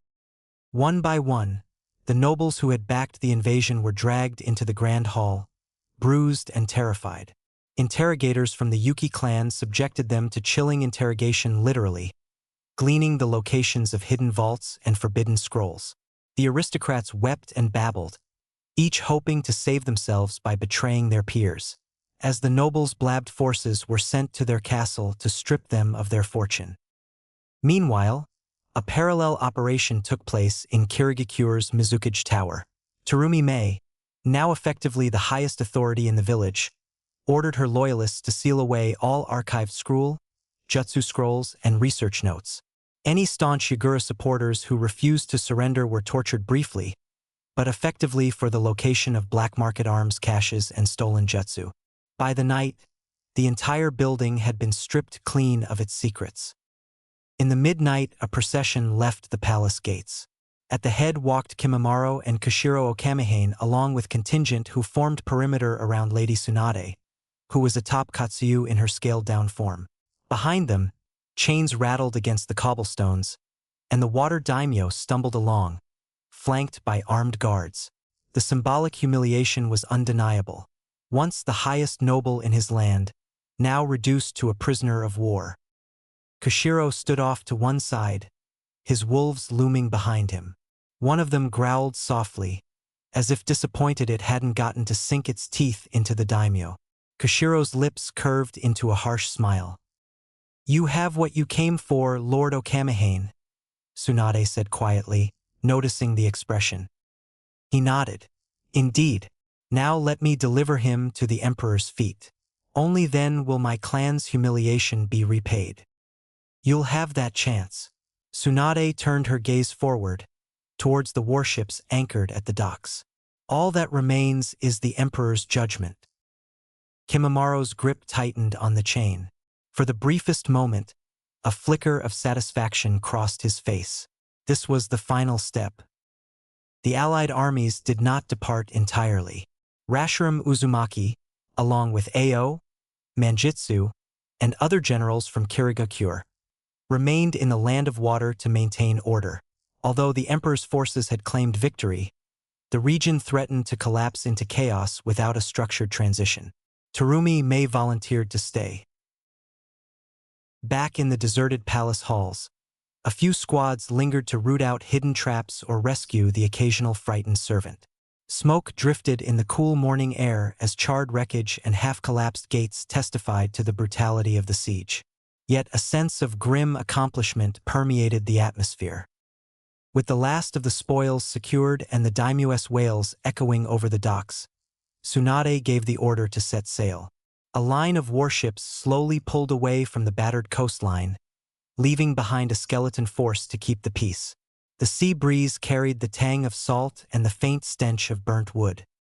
Tsunade, meanwhile, sat cross-legged on the upper deck, rechecking the daimyo's restraints with Kana Uzumaki. The daimyo spat curses at them, insisting that a high noble could not be treated this way. Tsunade ignored him with a regal tilt of her chin, reminding him coldly, "I, too, am a high noble, and you're the enemy, the Emperor." As they reached Yuzushio's harbor, there was sense of fulfillment which was not shared by the rest of Elemental Nation. While the water daimyo was dragged to the whirling court. In the Land of Fire, the fire daimyo sat along with his court filled with the nobles in his inner circle. The audacity of the Uzumaki to have a high noble captured like common thief. "Why wasn't I informed of this prior consequence? Be damned, I would have ordered Hiruzen to march or send my own army in support of the water daimyo. Even in the height of war, there is an agreement that while the 5 daimyo may lose land or money, they will not be harmed, not air palace be seized. What Uzumaki Lord has done is against all our convention." A war general of Land of Fire stood up and said, "I am sorry, sire. We didn't have notice of the retaliation. The Yuzushio army has not even waited a day. The counterattack was immediate. All report and analysis said that they will first stabilize their Popili and forces first, but they left themselves wide open and went on offensive. And in record-breaking time, they conquered one of Major 5. This will stand out as the shortest war of all time if it can be called war in first place. From our report, the moment the Yagura died, the remaining mist shinobi retreated and fanatics remained to be killed by the Emperor's hands. But what the army didn't know was that Uzumaki Lord had changed the whirlpool pattern as the invasion was going, so their entering path was no more their exit. Now, since the most of the army was sated or dead in whirlpool, it was easy for the Uzumaki kill a headless command-less army, which made sure that none power shinobi of mist survive Yuzu. The few who survived, including our spies, could let the information reach us on time.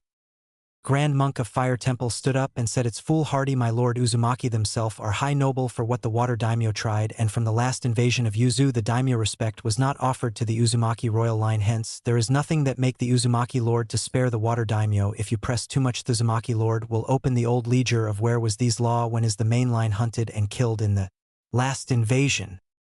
While the water daimyo was dragged to the whirling court, in the land of fire, the fire daimyo sat along with his court, filled with the nobles in his inner circle. The audacity of the Uzumaki to have a high noble captured like a common thief. Why wasn't I informed of this prior? Consequences be damned. I would have ordered Hiruzen to march or sent my own army in support of the water daimyo. Even in the height of war, there is an agreement that while the 5 daimyo may lose land or money, they will not be harmed, nor will their palaces be seized. What the Uzumaki lord has done is against all our conventions. A war general of the land of fire stood up and said, "I am sorry, sire. We had no notice of the retaliation." The Uzushio army did not even wait a day. Their counterattack was immediate. All reports and analyses suggested that they would first stabilize their people and forces, but instead, they left themselves wide open and went on the offensive. In record-breaking time, they conquered one of the major 5. This will stand out as the shortest war of all time if it can even be called a war in the first place. From our reports, the moment Yagura died, the remaining mist shinobi retreated, and only the fanatics remained to be killed by the emperor's hands. But what the army didn't know was that the Uzumaki lord had changed the whirlpool pattern as the invasion was ongoing, so their entry path was no longer their exit. Since most of the army was scattered or dead in the whirlpool, it was easy for the Uzumaki to kill a headless, commandless army, ensuring that no powerful mist shinobi survived in Yuzu. The few who did, including our spies, barely managed to let the information reach us in time. The Grand Monk of the Fire Temple stood up and said, "It is foolhardy, my lord. The Uzumaki themselves are high nobles. Considering what the water daimyo attempted and the lack of respect shown to the Uzumaki royal line since the last invasion of Yuzu, there is nothing compelling the Uzumaki lord to spare the water daimyo. If you press too much, the Uzumaki lord will open the old ledger and question where these laws were when his main line was hunted and killed in the last invasion." "Whose side are you on, Grand Monk?" said Jeremy Ethil. "This is a clear attempt at warmongering, as even other villages will stake a claim to mist, which could lead to war." The fire daimyo's head was churning. If the fall of the hidden mist could, in turn, cause the land of water to collapse, how dependent were they on the hidden village? And the real question, how dependent is the hidden leaf? Call a daimyo summit.